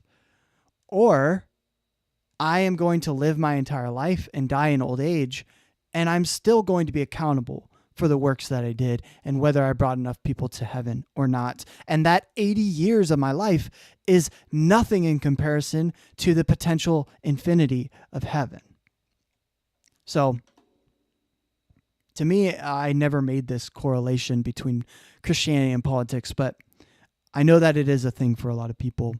And I think it's interesting because it was never something that I was majorly a part of. But I believe that they thought that Jesus was coming back, and he didn't.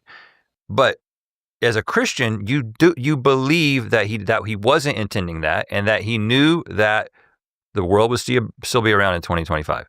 What I'm saying is that it is a temptation because you start believing that the only way to get what God wants is for you to do it for him through human means.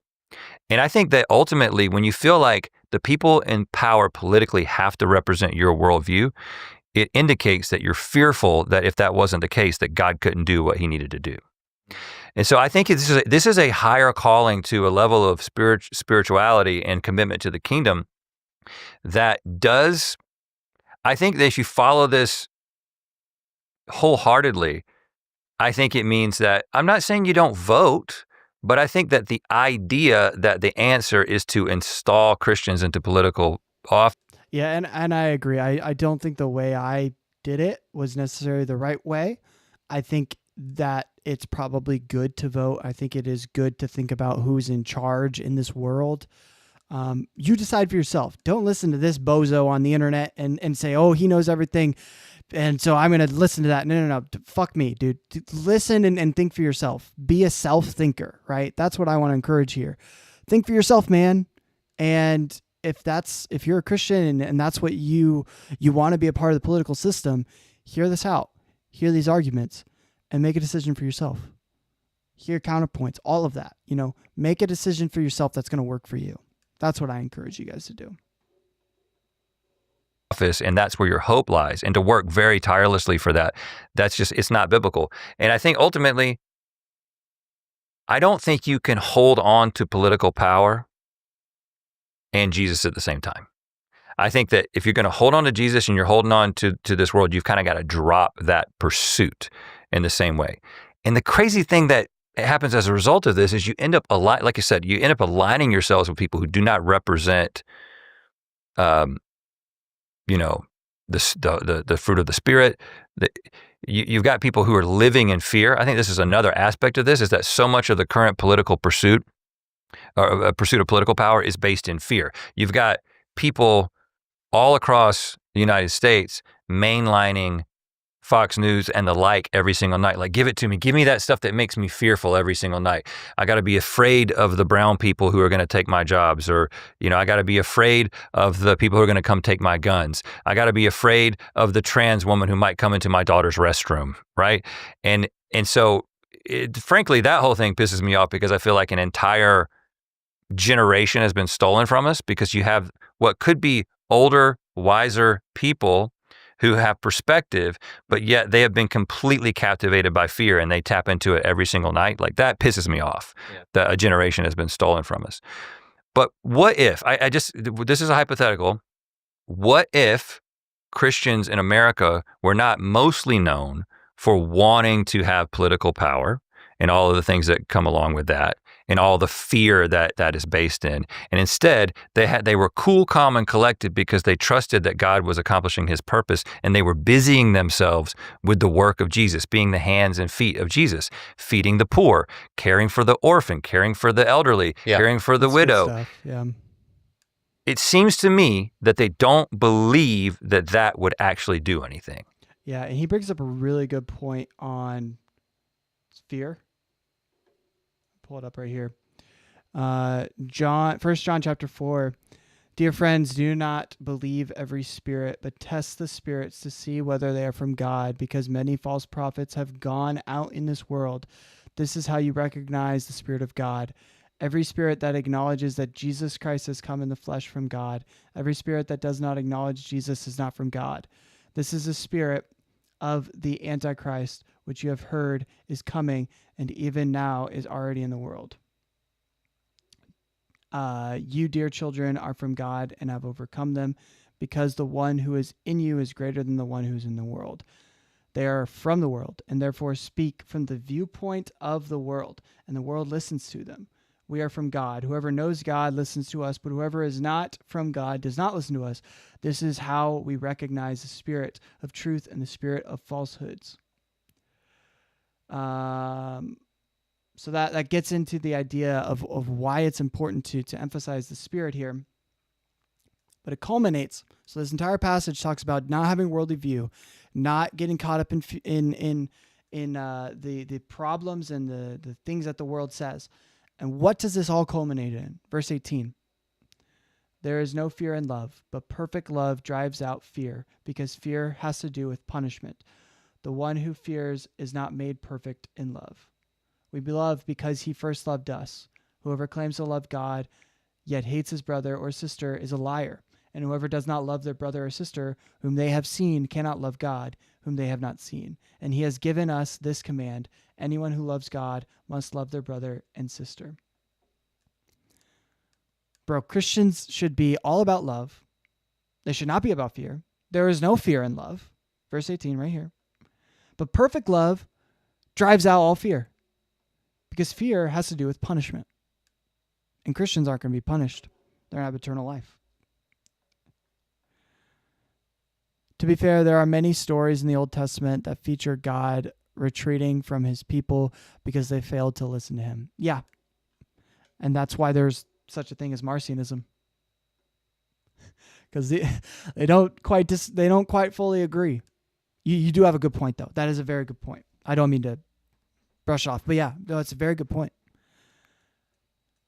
And so people can get their theology from the Old Testament, or they can get their theology from Jesus and see what Jesus had to say on the matter. Rhett pointed out very good points of this. And if you're a biblical literist, I just read 1 John.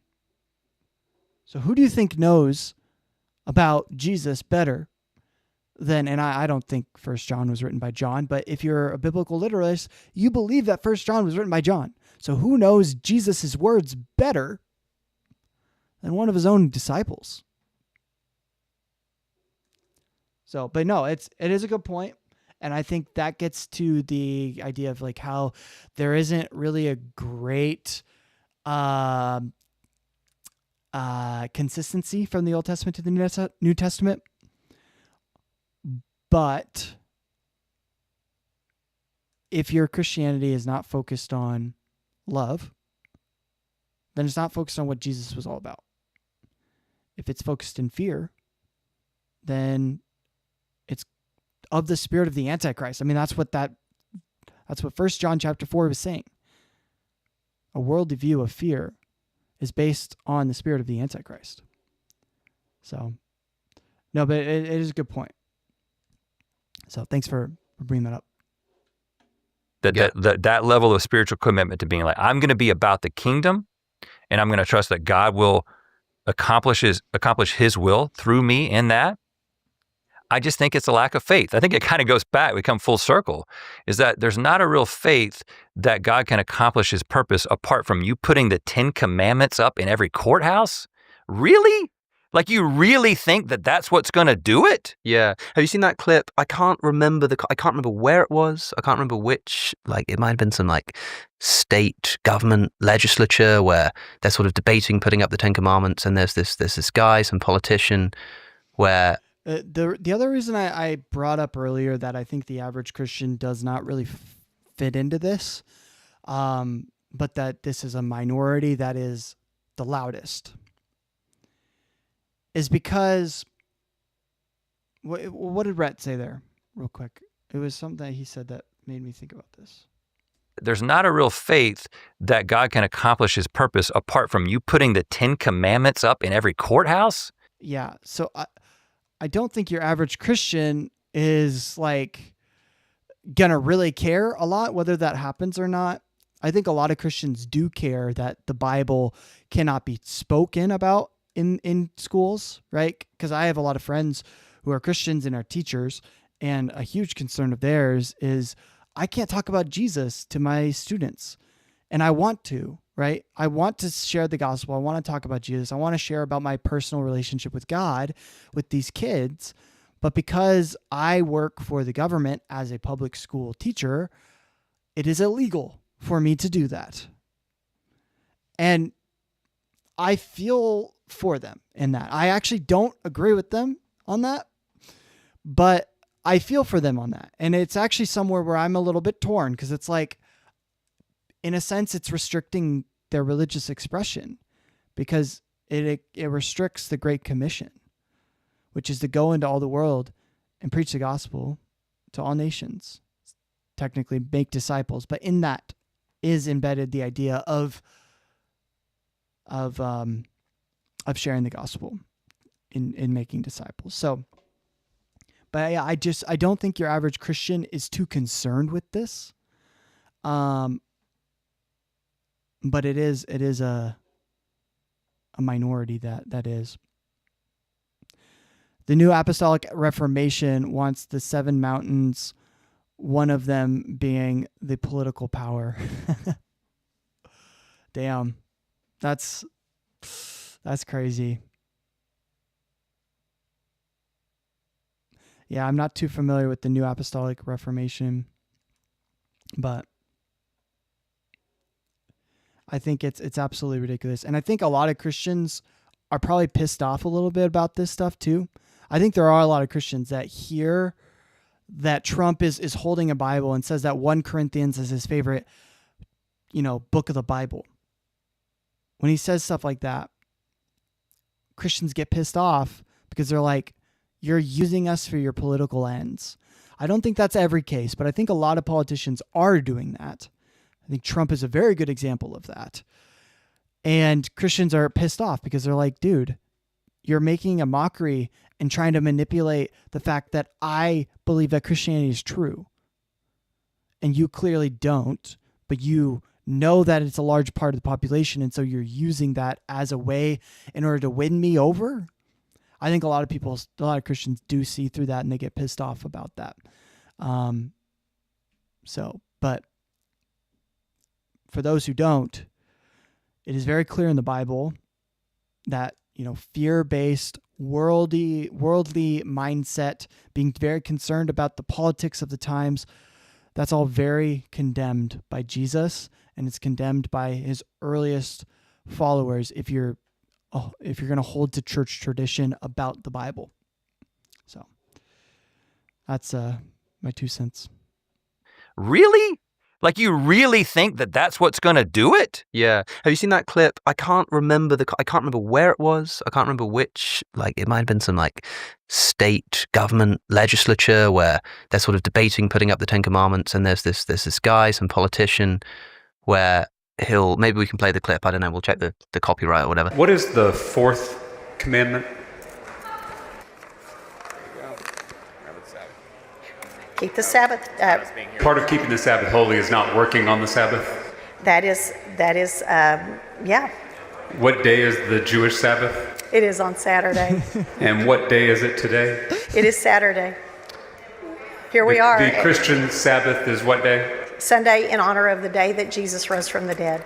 And we're scheduled to give this bill a final vote on what day of the week? Sunday. It's ironic, isn't it? Would you be willing to postpone your bill so that we're not breaking the Ten Commandments by working on the Jewish or Christian Sabbath? I love that you said that because You're saying that you'd rather tell people to follow the Ten Commandments than follow it yourself? Oh, The guy's like, you want to put the Ten Commandments up? And they're like, yeah. And he's like, can you just tell me, What are they? what are the commandments? And one of them is thou shalt not, thou shalt keep the Sabbath and keep it holy. And he goes, can you just tell me which day do Christians typically sort of treat as the Sabbath? It's like Sunday. It's like, and what day is it today? Okay, it's Sunday. So, okay, and which day are the Jews consider the Sabbath to be? And like Saturday. And it's like, and which day did this legislation get put into motion? It was on Saturday, right?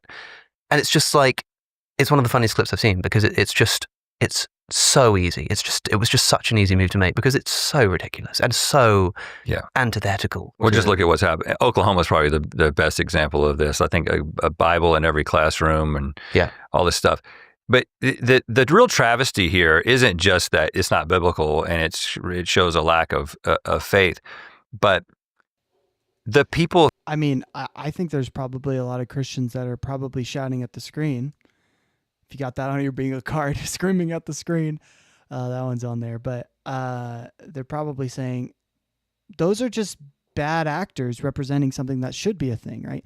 Maybe there's Christians that think the Ten Commandments should be in schools. And the fact that schools don't have them is a tragedy. And the fact that politicians are meeting on Saturdays and Sundays is also a tragedy. It's not that this is ironic and a stupid thing to follow.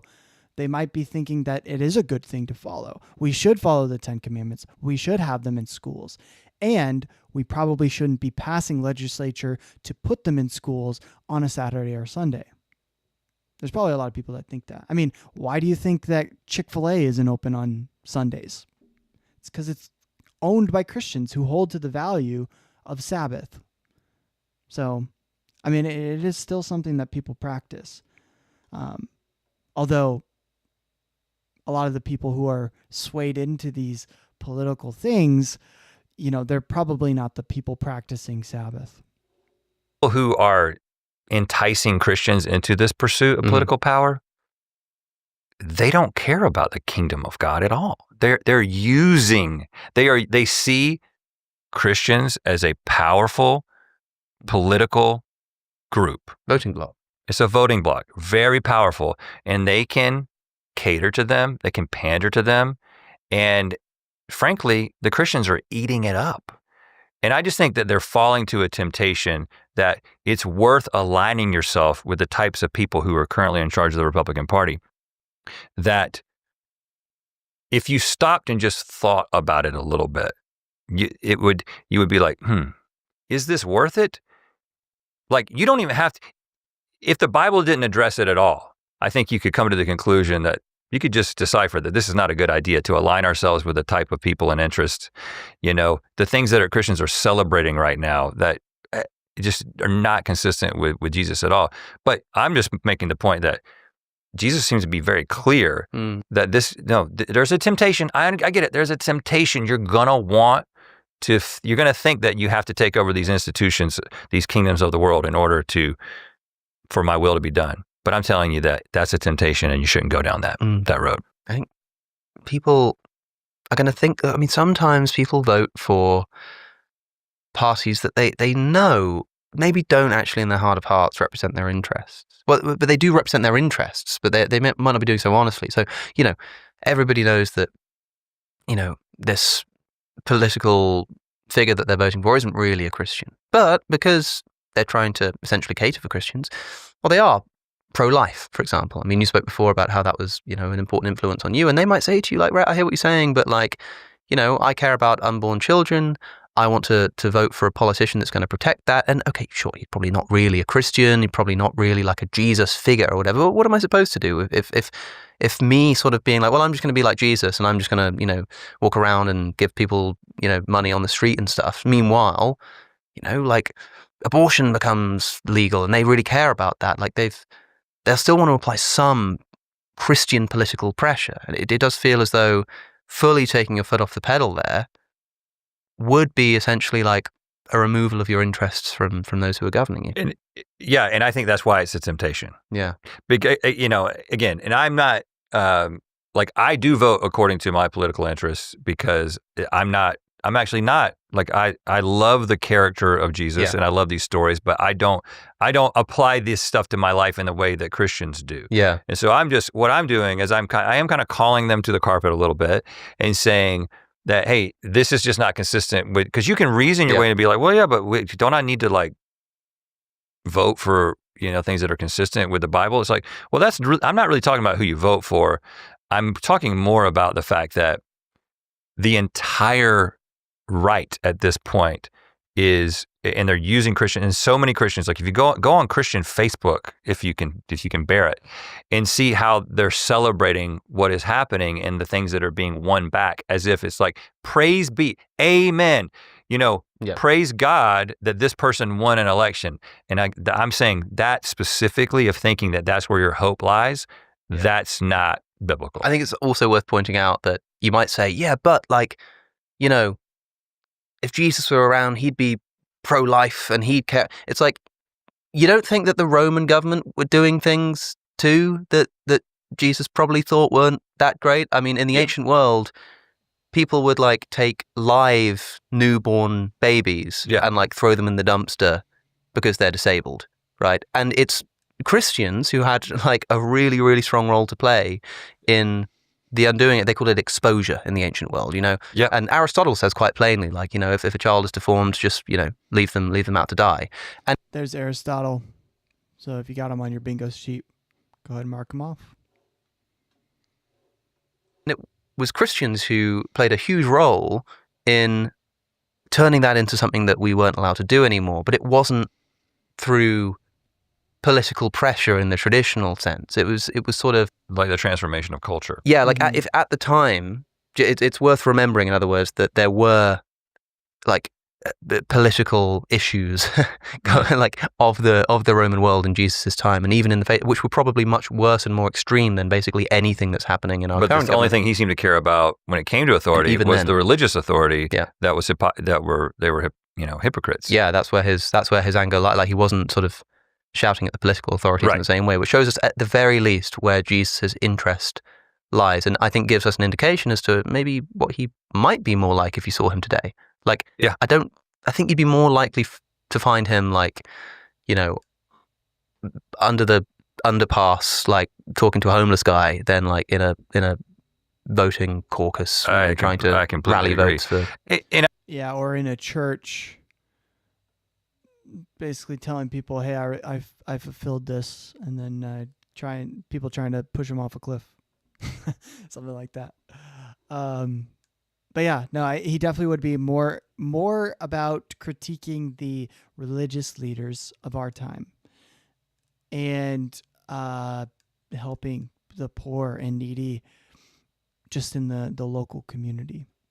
So again, I wonder if Jesus was influenced by kind of that Israelite tradition, that ancient Israelite tradition of hospitality and taking care of the sojourner, and focusing on like small town, small charity kind of work rather than like big scale political. We need to all culminate into large groups and cities. So I don't know. I don't know about that one, but I wonder if that was part of the influence at all. And I think the real danger, again, to like bring it back to kind of in closing, of like why this causes people to leave. If you want people who are coming in, and a lot of people are coming in because of this, because they're identifying politically with the right, and they are like, well, where's a place where that's sort of celebrated? Well, that's celebrated in the Christian church. When you bring people in based on that promise, it's kind of like somebody going to a restaurant because of trivia night. You know, and it's like, oh, they had a great trivia night. Well, how's the food? Well, the food sucks. Eventually, the trivia night's going to get old, and you're going to realize that you're at a restaurant where the food sucks. So, you know, a church that isn't about Jesus is like a restaurant that's not about the food. And I just think that Wow. you cannot point to anything That was a fire analogy. God damn.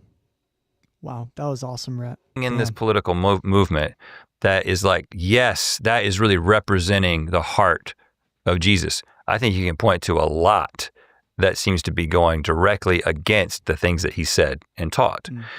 And so when, this political movement that's happening right now, who knows how far it's going to go, eventually it's going to pass away. Jesus and the church are not going to pass away. Like, they are going to still be there. They will evolve in some way. But those people who are there because of some sense of patriotism, or they're like, I'm fearful about what's the transformation of our country, and that's why I'm at church. It's just like, those people, when the political movement dies, there won't be anything there for them. And do you want them to fall in love with Jesus, or do you want them to fall in love with making sure that the Ten Commandments are in every classroom? Make it about Jesus, not about the politics. Yeah. Embrace faith, embrace truth, and embrace Jesus. The roadmap for keeping Christians in the church from your too friendly neighborhood atheists. Amen. Rhett whatever you are. Well, I like that, Mick, whatever you are. That's good. Thank you very much for coming back on. Actually, that's interesting. His tag is at Rhett Mick. That's all it is. You do have a new YouTube channel. You're an up-and-comer. Yeah, it's just called Rhett McLaughlin. You've got 40,000 subscribers or something on it? After I did that one video, maybe there'll be another one up by this time. Yeah. Have you got space on the walls out there for another YouTube plaque, another silver plaque? That's a really good question. When you hit 100, you might need I think we might have to put a new shelf in. Yeah, it's getting pretty extraordinary out there. I'll link it in the description so that people can go check it out, and I'm sure most people know where else to find you. Thanks for your time. Yeah, thanks for having me. If you enjoyed that conversation, Yeah, that was cool. Go ahead and subscribe to him. If you go to the video itself, it has link to subscribe, because YouTube just started doing this thing where you can publish videos with for multiple channels. So yeah, super cool. What'd you guys think? Did they do a good job at representing Christianity? I think they did a pretty good job. So I mean, Rhett was a Christian. He was a missionary for a while. So I really relate to a lot of what he was saying. I was a Christian. I was a missionary for a while. So like a lot of that, I'm like, yes, 100%. I 100% relate to all of that stuff. So, but yeah, let me know your thoughts below. Do you think that they represent Christian beliefs pretty well? In terms of watching every single Alex O'Connor video, we have watched another video. So on my own, I've watched 187 videos, and together through these live streams, we've watched 40. Good job. Way to go, guys. Come on. Give yourselves a good old pat on the back. And this is the part of the show where I leave a unique comment. So let me know also in the comments, was there anything that stood out to you? What were some of the things that you're like, oh, that was really fascinating from the conversation, from their specific conversation, that we can add to the comment that I will leave on this specific video? And I'll add it, as long as it's friendly. I don't want anything vulgar or rude. That's for sure. But yeah, I'm going to leave this comment. Let me know, is there anything you want to leave in the comment? And we will get going from there. I think, what time is it? I got time for maybe one more smaller video. I really want a video where maybe he mentions Richard Dawkins, because then we get a bingo. So we'll check that out. But yeah, I'm gonna leave this comment and then we'll go from there. Let me know in the comments below, as I said, what would you like to add, and I'll add it. Just give me a sec.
All right, I kind of just kept it short and simple. But yeah, let me know if you guys wanted to add anything else. I'll read it out. I said, "Hey Alex, this is Jackson from the Truth and Tradition podcast. I'm on a mission to watch every one of your videos and leave a comment on each and every one of them. I think you guys represent the topic well. When Rhett said he had advice for Christians as someone who left the faith, my ears perked because I often feel that way, especially living in Nebraska, where most people are practicing, if not nominally Christian. I also enjoyed the 3-point sermon style. I feel extremely edified after this. Thank you." So just kept it simple, nothing too complicated. But yeah, if you guys don't have anything to add, I think I'm just gonna leave that comment, and we'll move on. So I probably got time for one more video. Currently, let's see where I'm at in watching every single one of his videos. Let's see.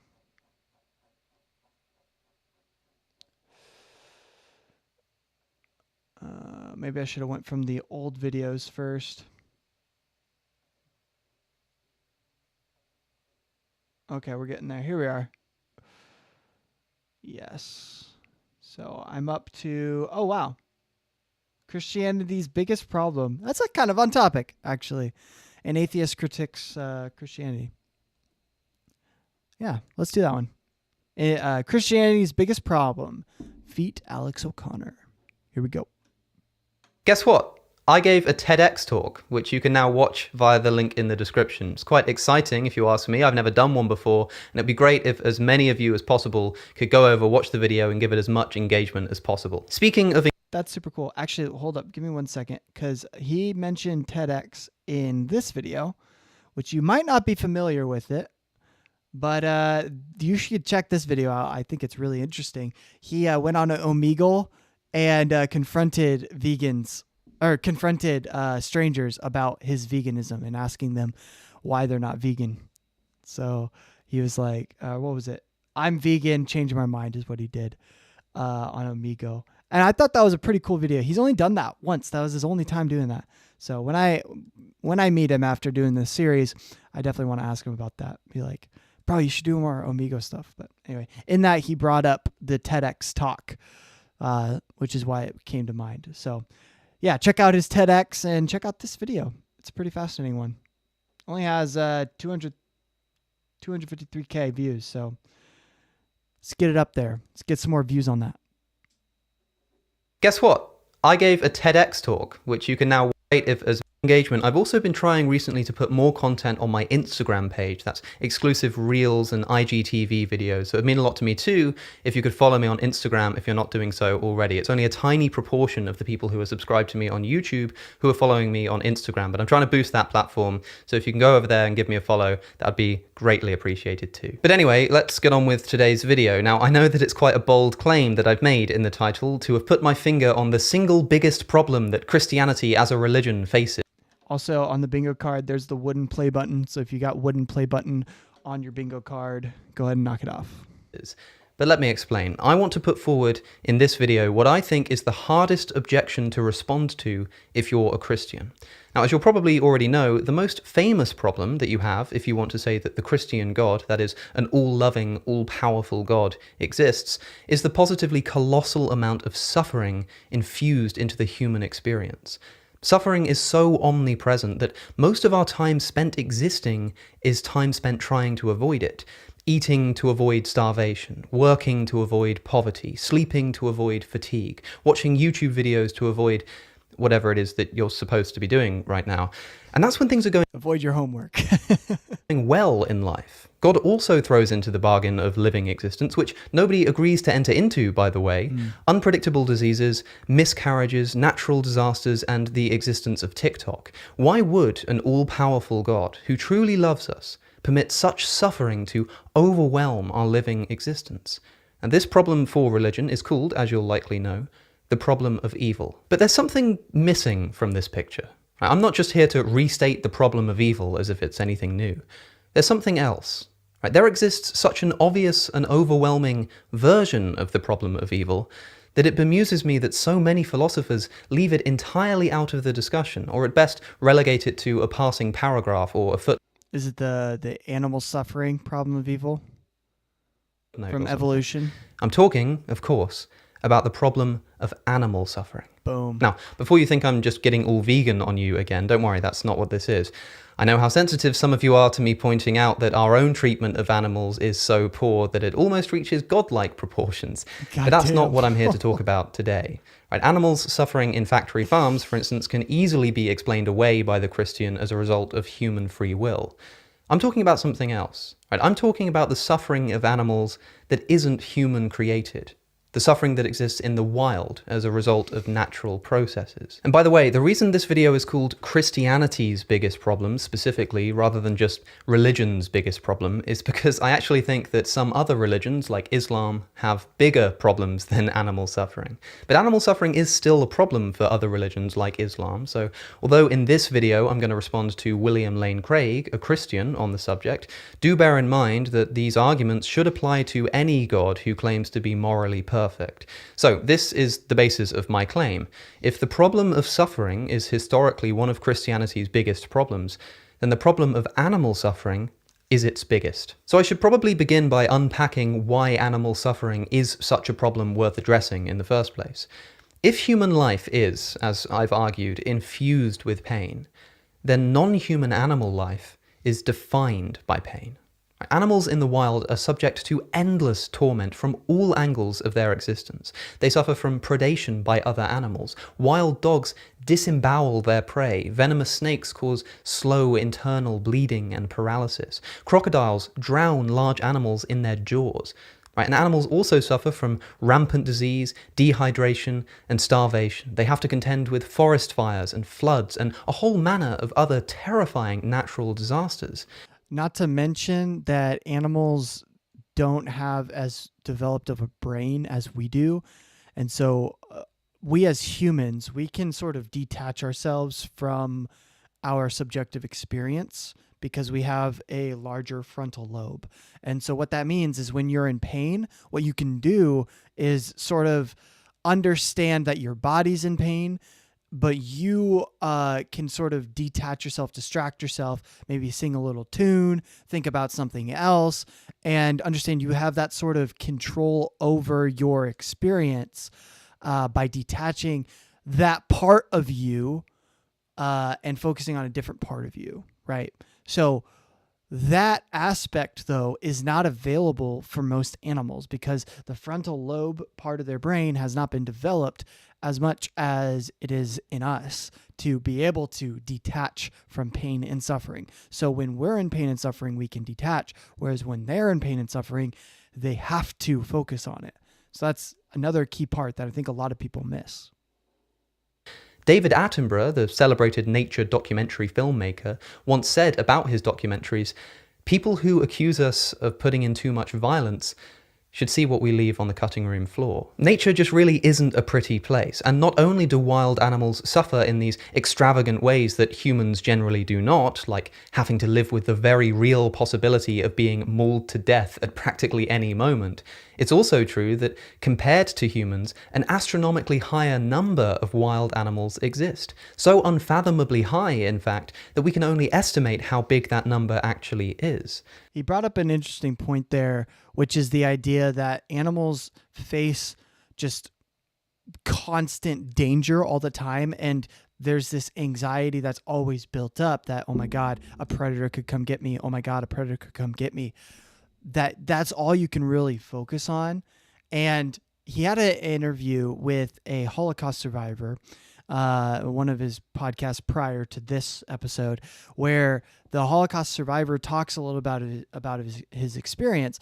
And one of the things that he shared was that when he got out, right? When he finally, not when he got out, but actually when the war had finally ended in World War II, he now had this immense freedom where he was like, oh my God, I don't need to constantly be worrying about someone trying to kill me all the time. And Alex was like, oh my God, I've never even thought about that. Like, that's a freedom, that's a luxury that I have that I've never had to worry about in my past, and yet I'm not ever thankful for it. I don't ever reflect upon me being grateful that I'm not constantly under the pressure of being killed. Whereas these animals are always under the pressure of being killed. And again, they can't detach themselves from their situation.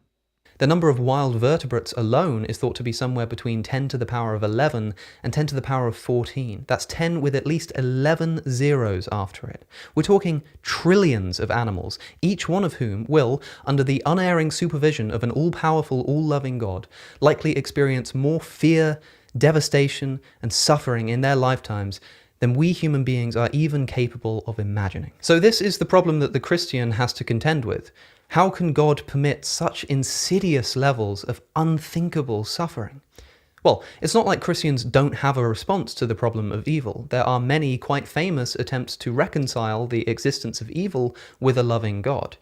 The problem is that a great many of these attempts, which are known as theodicies, by the way, simply don't apply to non-humans. For instance, one popular theodicy states that evil and suffering exists as a result of human free will. Right? If humans are genuinely free, they'll sometimes commit and permit evil. But this doesn't explain why a tree falls onto a deer's leg, causing it to starve to death in confused agony. Right? It's also sometimes asserted that human suffering is justified because it will be compensated for in the afterlife. But unless you believe in some doggy heaven, or that Jesus died for the sake of your pet hamster's sins too, this also doesn't really fly for animals. That is something that a lot of Christians do believe in, though. It's not something he's bringing up here because I think majority don't. But there is a good amount of Christians that do think there is room for animals going into heaven. And I know Cameron Bertuzzi of Capturing Christianity, that's one of the critiques that he has on this presentation of the problem of evil, is it fails to recognize the idea that it is likely, and philosophically so, that animals do go to heaven. So, yeah, I think that's probably something that he's missing here. Also sometimes said that suffering exists because from it more good can emerge. But what good emerges from animal suffering? And how does it benefit the animals? Most animals are non-rational creatures. They can't learn and intellectually grow in the same way that humans can. What greater good could possibly be served by allowing a koala bear to be burned alive in an Australian wildfire? Well, fear not, because in 2011, two very eloquent philosophers, Stephen Law and William Lane Craig, both previous guests on this channel, by the way, debated God's existence. Dr. Law brings up the problem of animal suffering, and so we can now turn our attention to what Dr. Craig, often cited as Christianity's greatest public defender, has to say about it. Now, let me say one more thing about animal predation and suffering, since this featured largely in his argument.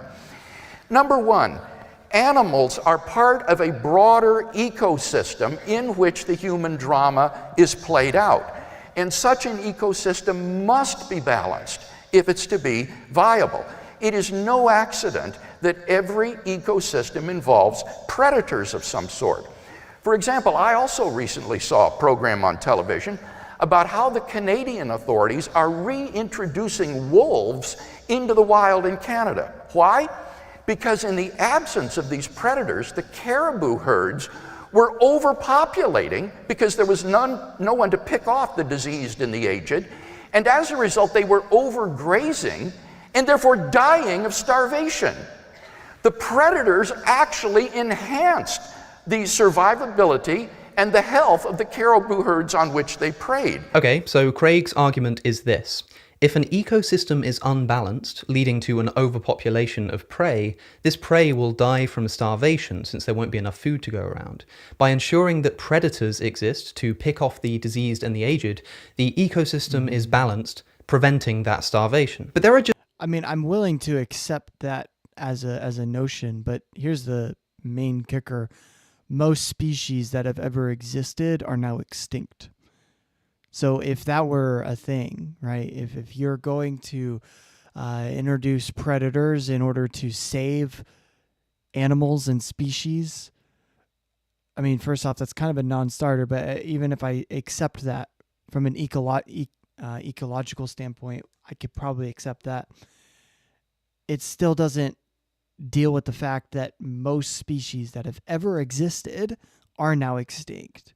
And and pretty well every single species of animal that exists today in a million years is probably not going to exist, including humans. It's probably going to go extinct.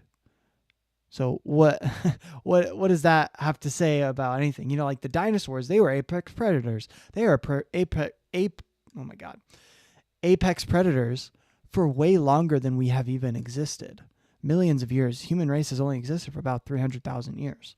So how are you going to say that the life cycle is for the benefit of the species in every single ecosystem when there's, you know, disasters outside of the prey can overhunt, right? A lot of the I don't know, not everyone accepts this, but a lot of the reason why they think the woolly mammoth went extinct is largely due to hunting from humans.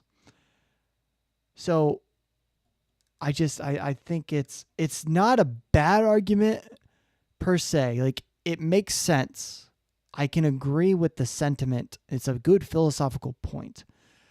But when we apply it to the real world, it just doesn't work, because the real world has many, many species going extinct, many ecosystems being destroyed and also going extinct in that sense. So I just don't think it's a super great point.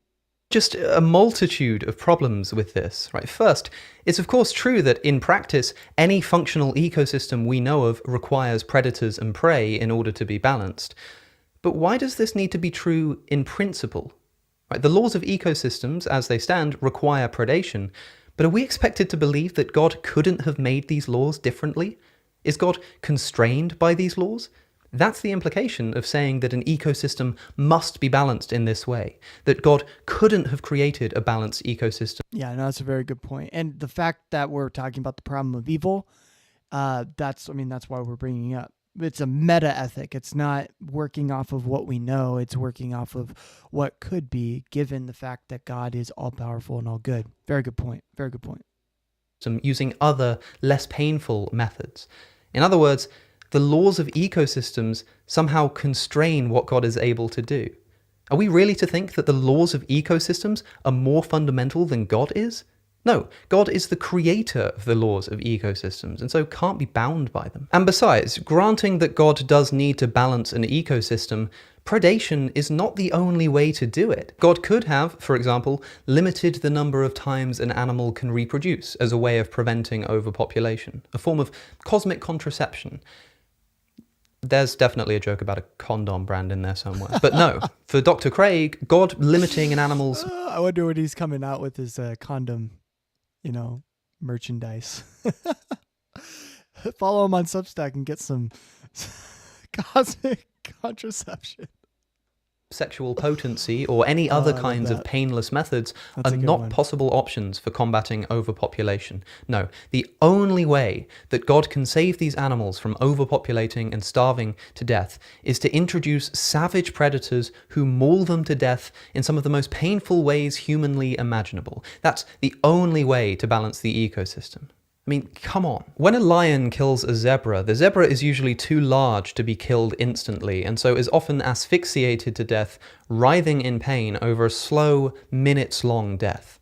I mean, even if predation really is the only way to stabilize an ecosystem, there's still absolutely no reason why it would need to be so painful and so gruesome.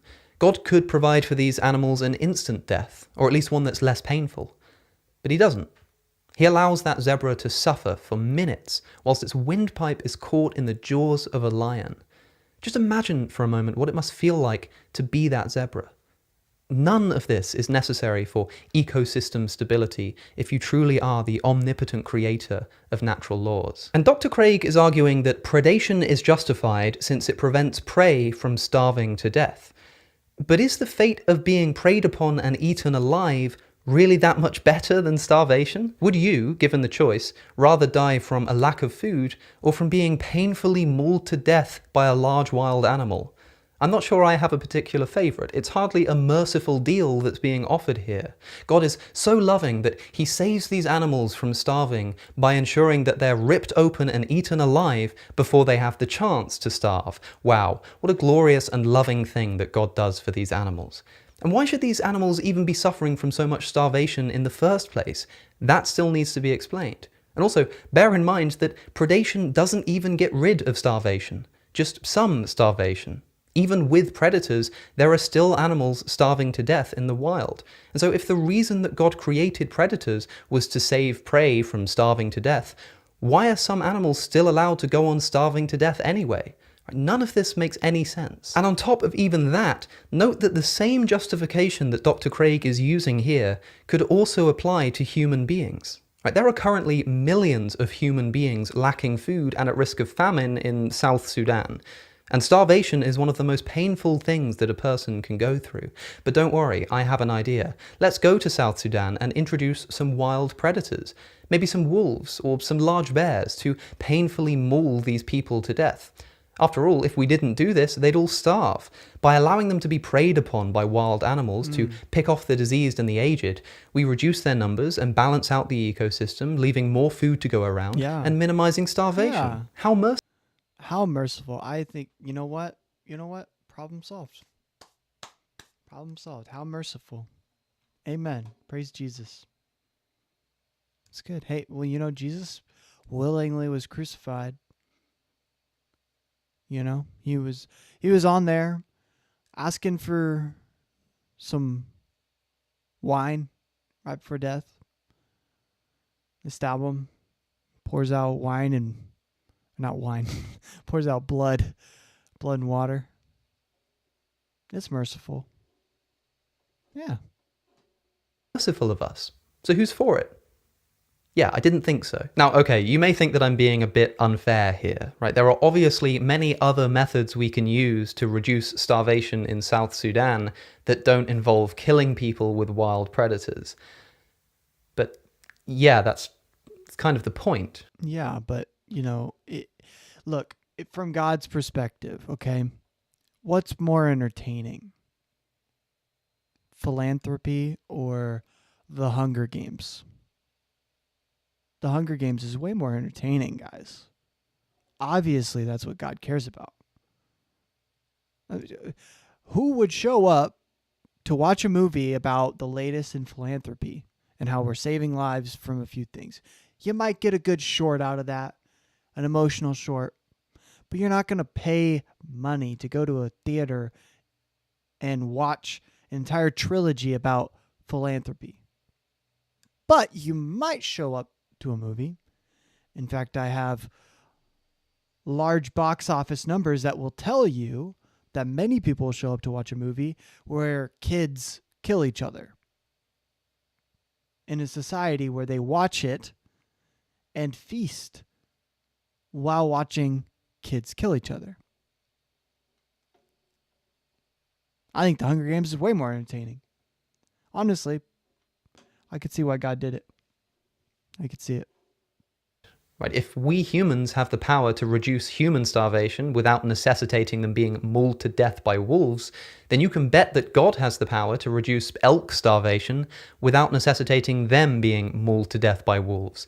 The idea that permitting this kind of unthinkably painful death is the only way to prevent them from starving if you are the omnipotent creator of the universe verges on one of the most ridiculous things that I have ever heard. So that predators are an essential part of an ecosystem.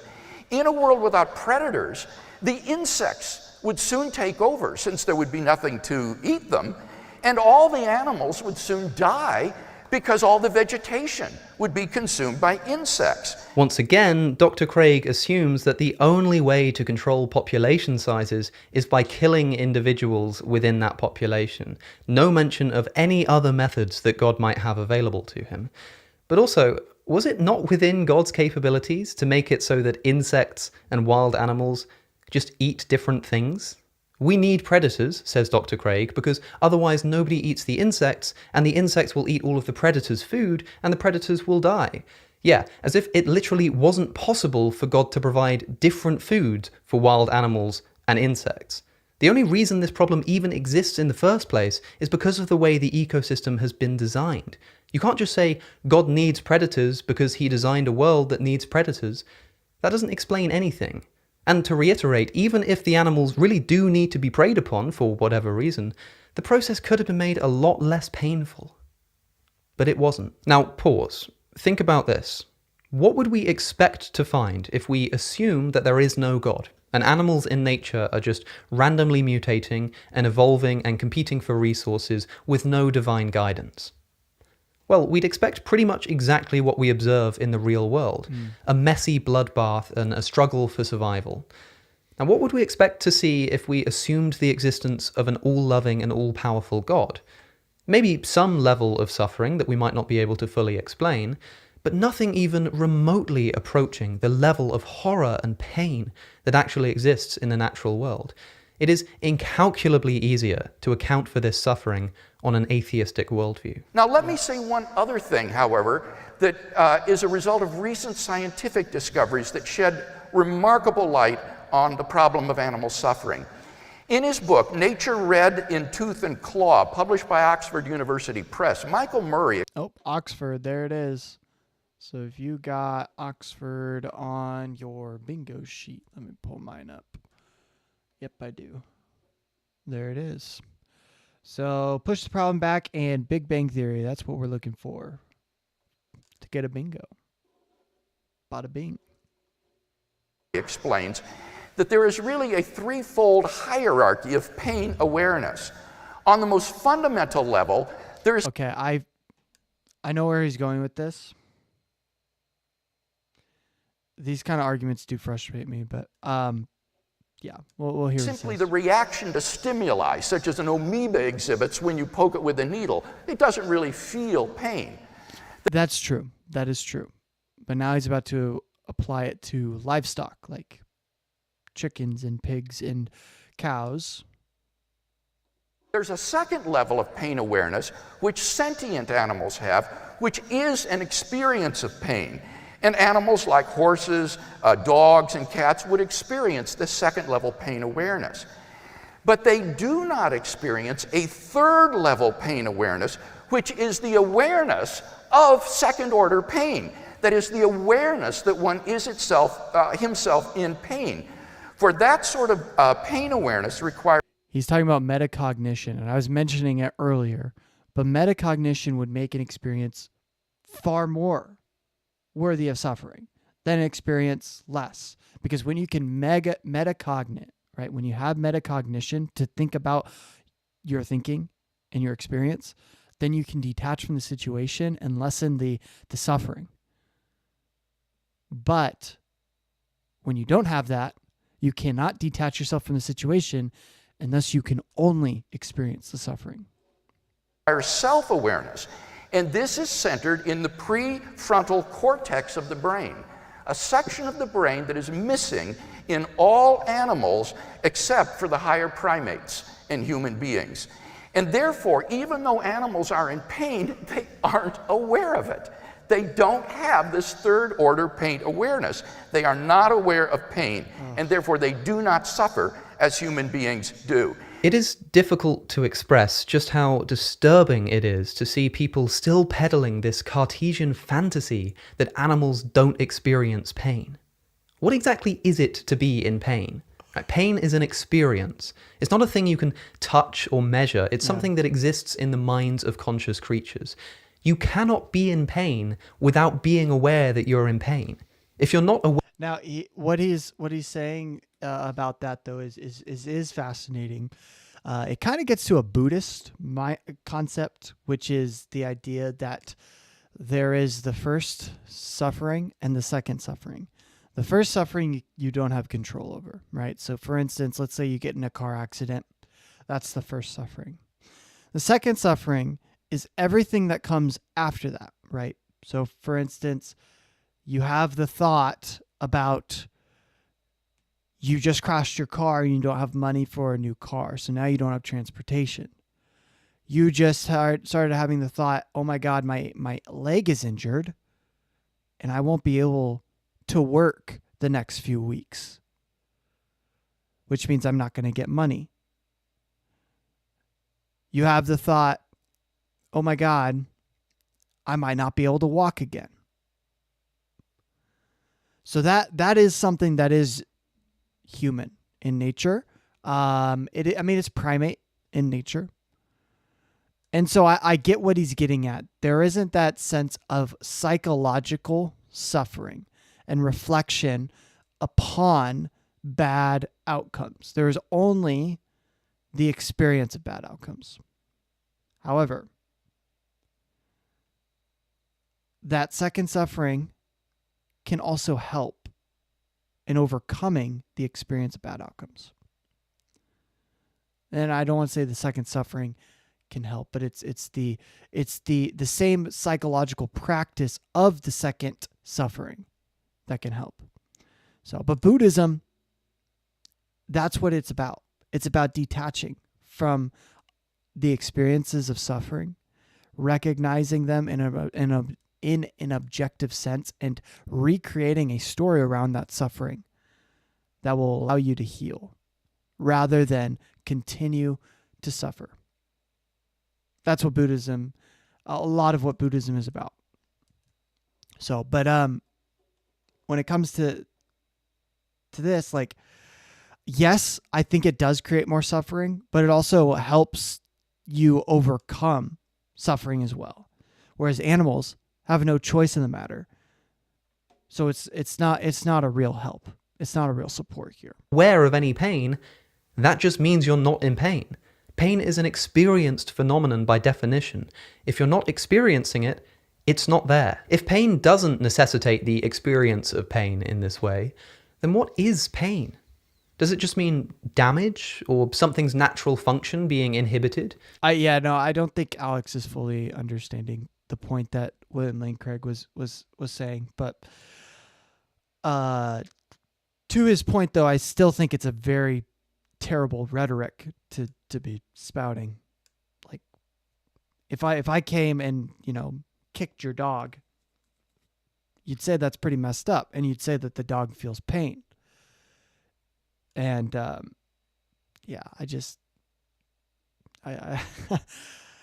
it's kind of scary.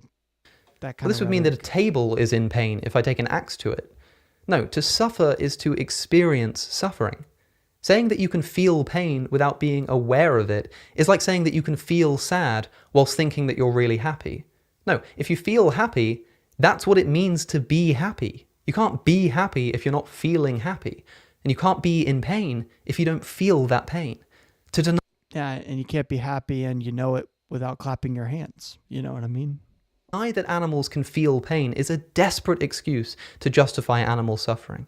It doesn't explain animal suffering, it simply denies its existence. But it gets even worse, right? Let's just say, for argument's sake, that Craig is correct. Animals don't suffer. They're not aware of any pain that they're ever in. This has some radical implications, right? If animals don't suffer, then there's no issue doing things to them that appear to cause suffering. So if I have a dog, there's no reason why I shouldn't throw that dog on a fire, cut off its tail, and poke its eyeballs out with a fork. I mean, why not? The dog isn't suffering, so what's the problem? The dog isn't aware of any pain. If you want to accept Craig's position here, you have to say that it's perfectly okay for us to treat animals in literally any way we please, since they literally cannot be harmed. Mm-hmm. Craig says he is an animal lover. Now, this is a tremendous comfort to those of us who are animal lovers, like myself, or to pet owners. Even though your dog or your cat may be in pain, it really isn't aware of being in pain, and therefore it doesn't suffer as you would when you are in pain. So I can't help but wonder, does Craig think that it's okay for me to torture dogs and cats? I'd imagine he'd say no, but if animals genuinely can't suffer, then there seems to be no reason why I should. So actually, this might be a ethical worldview difference. So Alex is a utilitarian, which means that pleasure is the basis of what we consider to be good, and pain and suffering is the basis of what we consider to be bad, right? So the idea of utilitarianism is the greatest good the greatest amount of pleasure for the greatest number. But William Lane Craig is a Christian, and so he would view people and animals to a certain extent, I've heard him talk about this, as having the Spirit of God endowed within them, right? So humans have the image of God, but as sentient beings, animals share in that. Not on the same level or extent, but on some level, they do. And so with that comes this idea of human rights or animal rights, which a utilitarian doesn't have rights. Like, there is no such thing as human rights. The only reason we treat humans well is because we don't want them to have suffering, and we do want them to experience pleasure. But if they could not physically experience pain or pleasure, then that wouldn't be a problem. The way you treat them would not matter. But if humans have natural rights beyond just the pain and suffering and the pleasures that they can experience, then pleasure and pain isn't the only thing to consider. It's the very fact that this is a human that has a right to life and a right to liberty, the right to not being stolen from, the right to sexual autonomy, the right to a lot of things, right?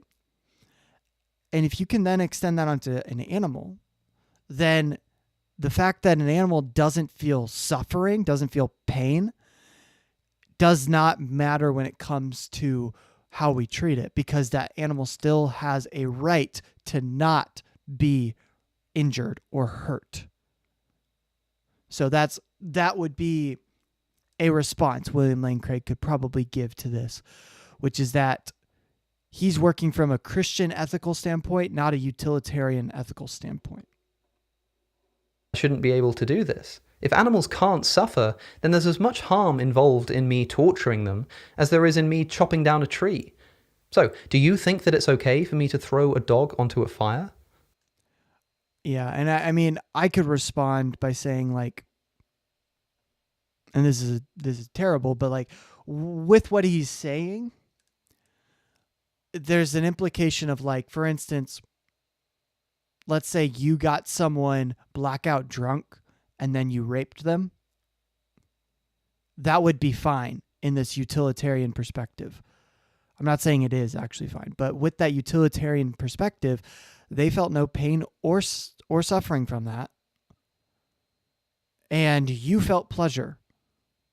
So you doing that is actually the good thing to do. As long as they are blackout drunk, will not remember it, then that's the right thing to do. In fact, you should do that according to utilitarianism, because you want to maximize pleasure for the greatest number. And them not feeling any pain or suffering, and you feeling pleasure from raping, is you maximizing pleasure for the greatest number. So that's why I think utilitarianism does fail in certain circumstances, that being one of them. But yeah. I didn't think so. And if you don't, it must be because you can see right through this sinister nonsense about animals being incapable of suffering.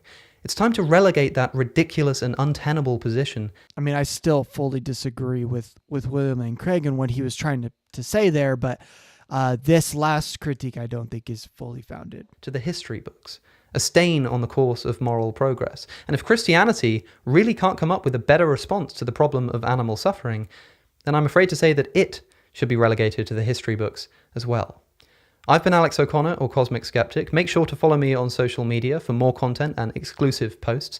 I also want to take a moment to thank my supporters on Patreon, especially my top tier supporters, for helping to keep this channel afloat. If you like what I do, please do consider becoming a supporter at patreon.com/Cosmic Skeptic. Thank you as always for watching. Don't forget to subscribe, and I'll see you in the next one. Yeah, no, that was a great video. And I was very critical at the end, but I think largely that was a great video. Really good stuff there. Okay, so comment time. So far, I have watched 188 videos, and together we have watched 41. Come on now. Way to go. Good job, y'all. All right.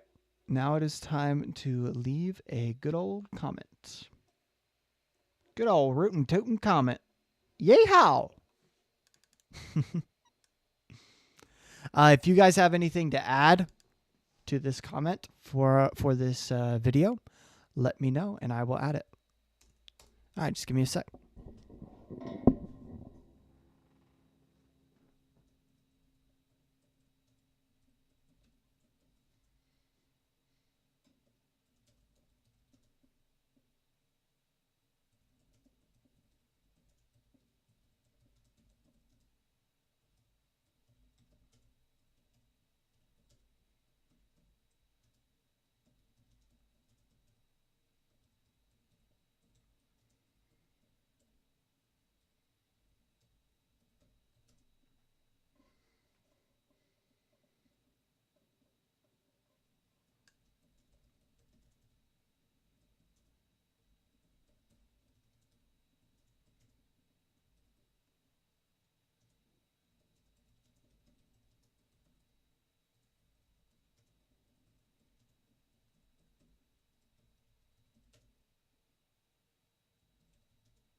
All right. So I said, great video. I think the entire notion that animals don't feel pain is absolutely ridiculous. We would never question if a kid is in pain when they start screaming from scraping their knee. But when. I meant to put the word when. That's why we pre-read these things. Especially when it's midnight. Man, it's late. But when it's all of a sudden... But then, I'm sorry. I can't read my own wording. But then it's all of a sudden fair game to question it when it's a pig screaming while being gassed to death. Crazy. Anyway, one thing I will say that I think you got wrong is in assuming a utilitarian perspective onto the Christian worldview. Yes, Craig might be saying that animals are not aware of pain, and so harming them isn't as bad as you might have originally thought. However, from a Christian perspective, humans have rights bestowed onto them from God when he created them in his image. Thus, pain is not the only consideration, but the rights of the human are also to be considered. In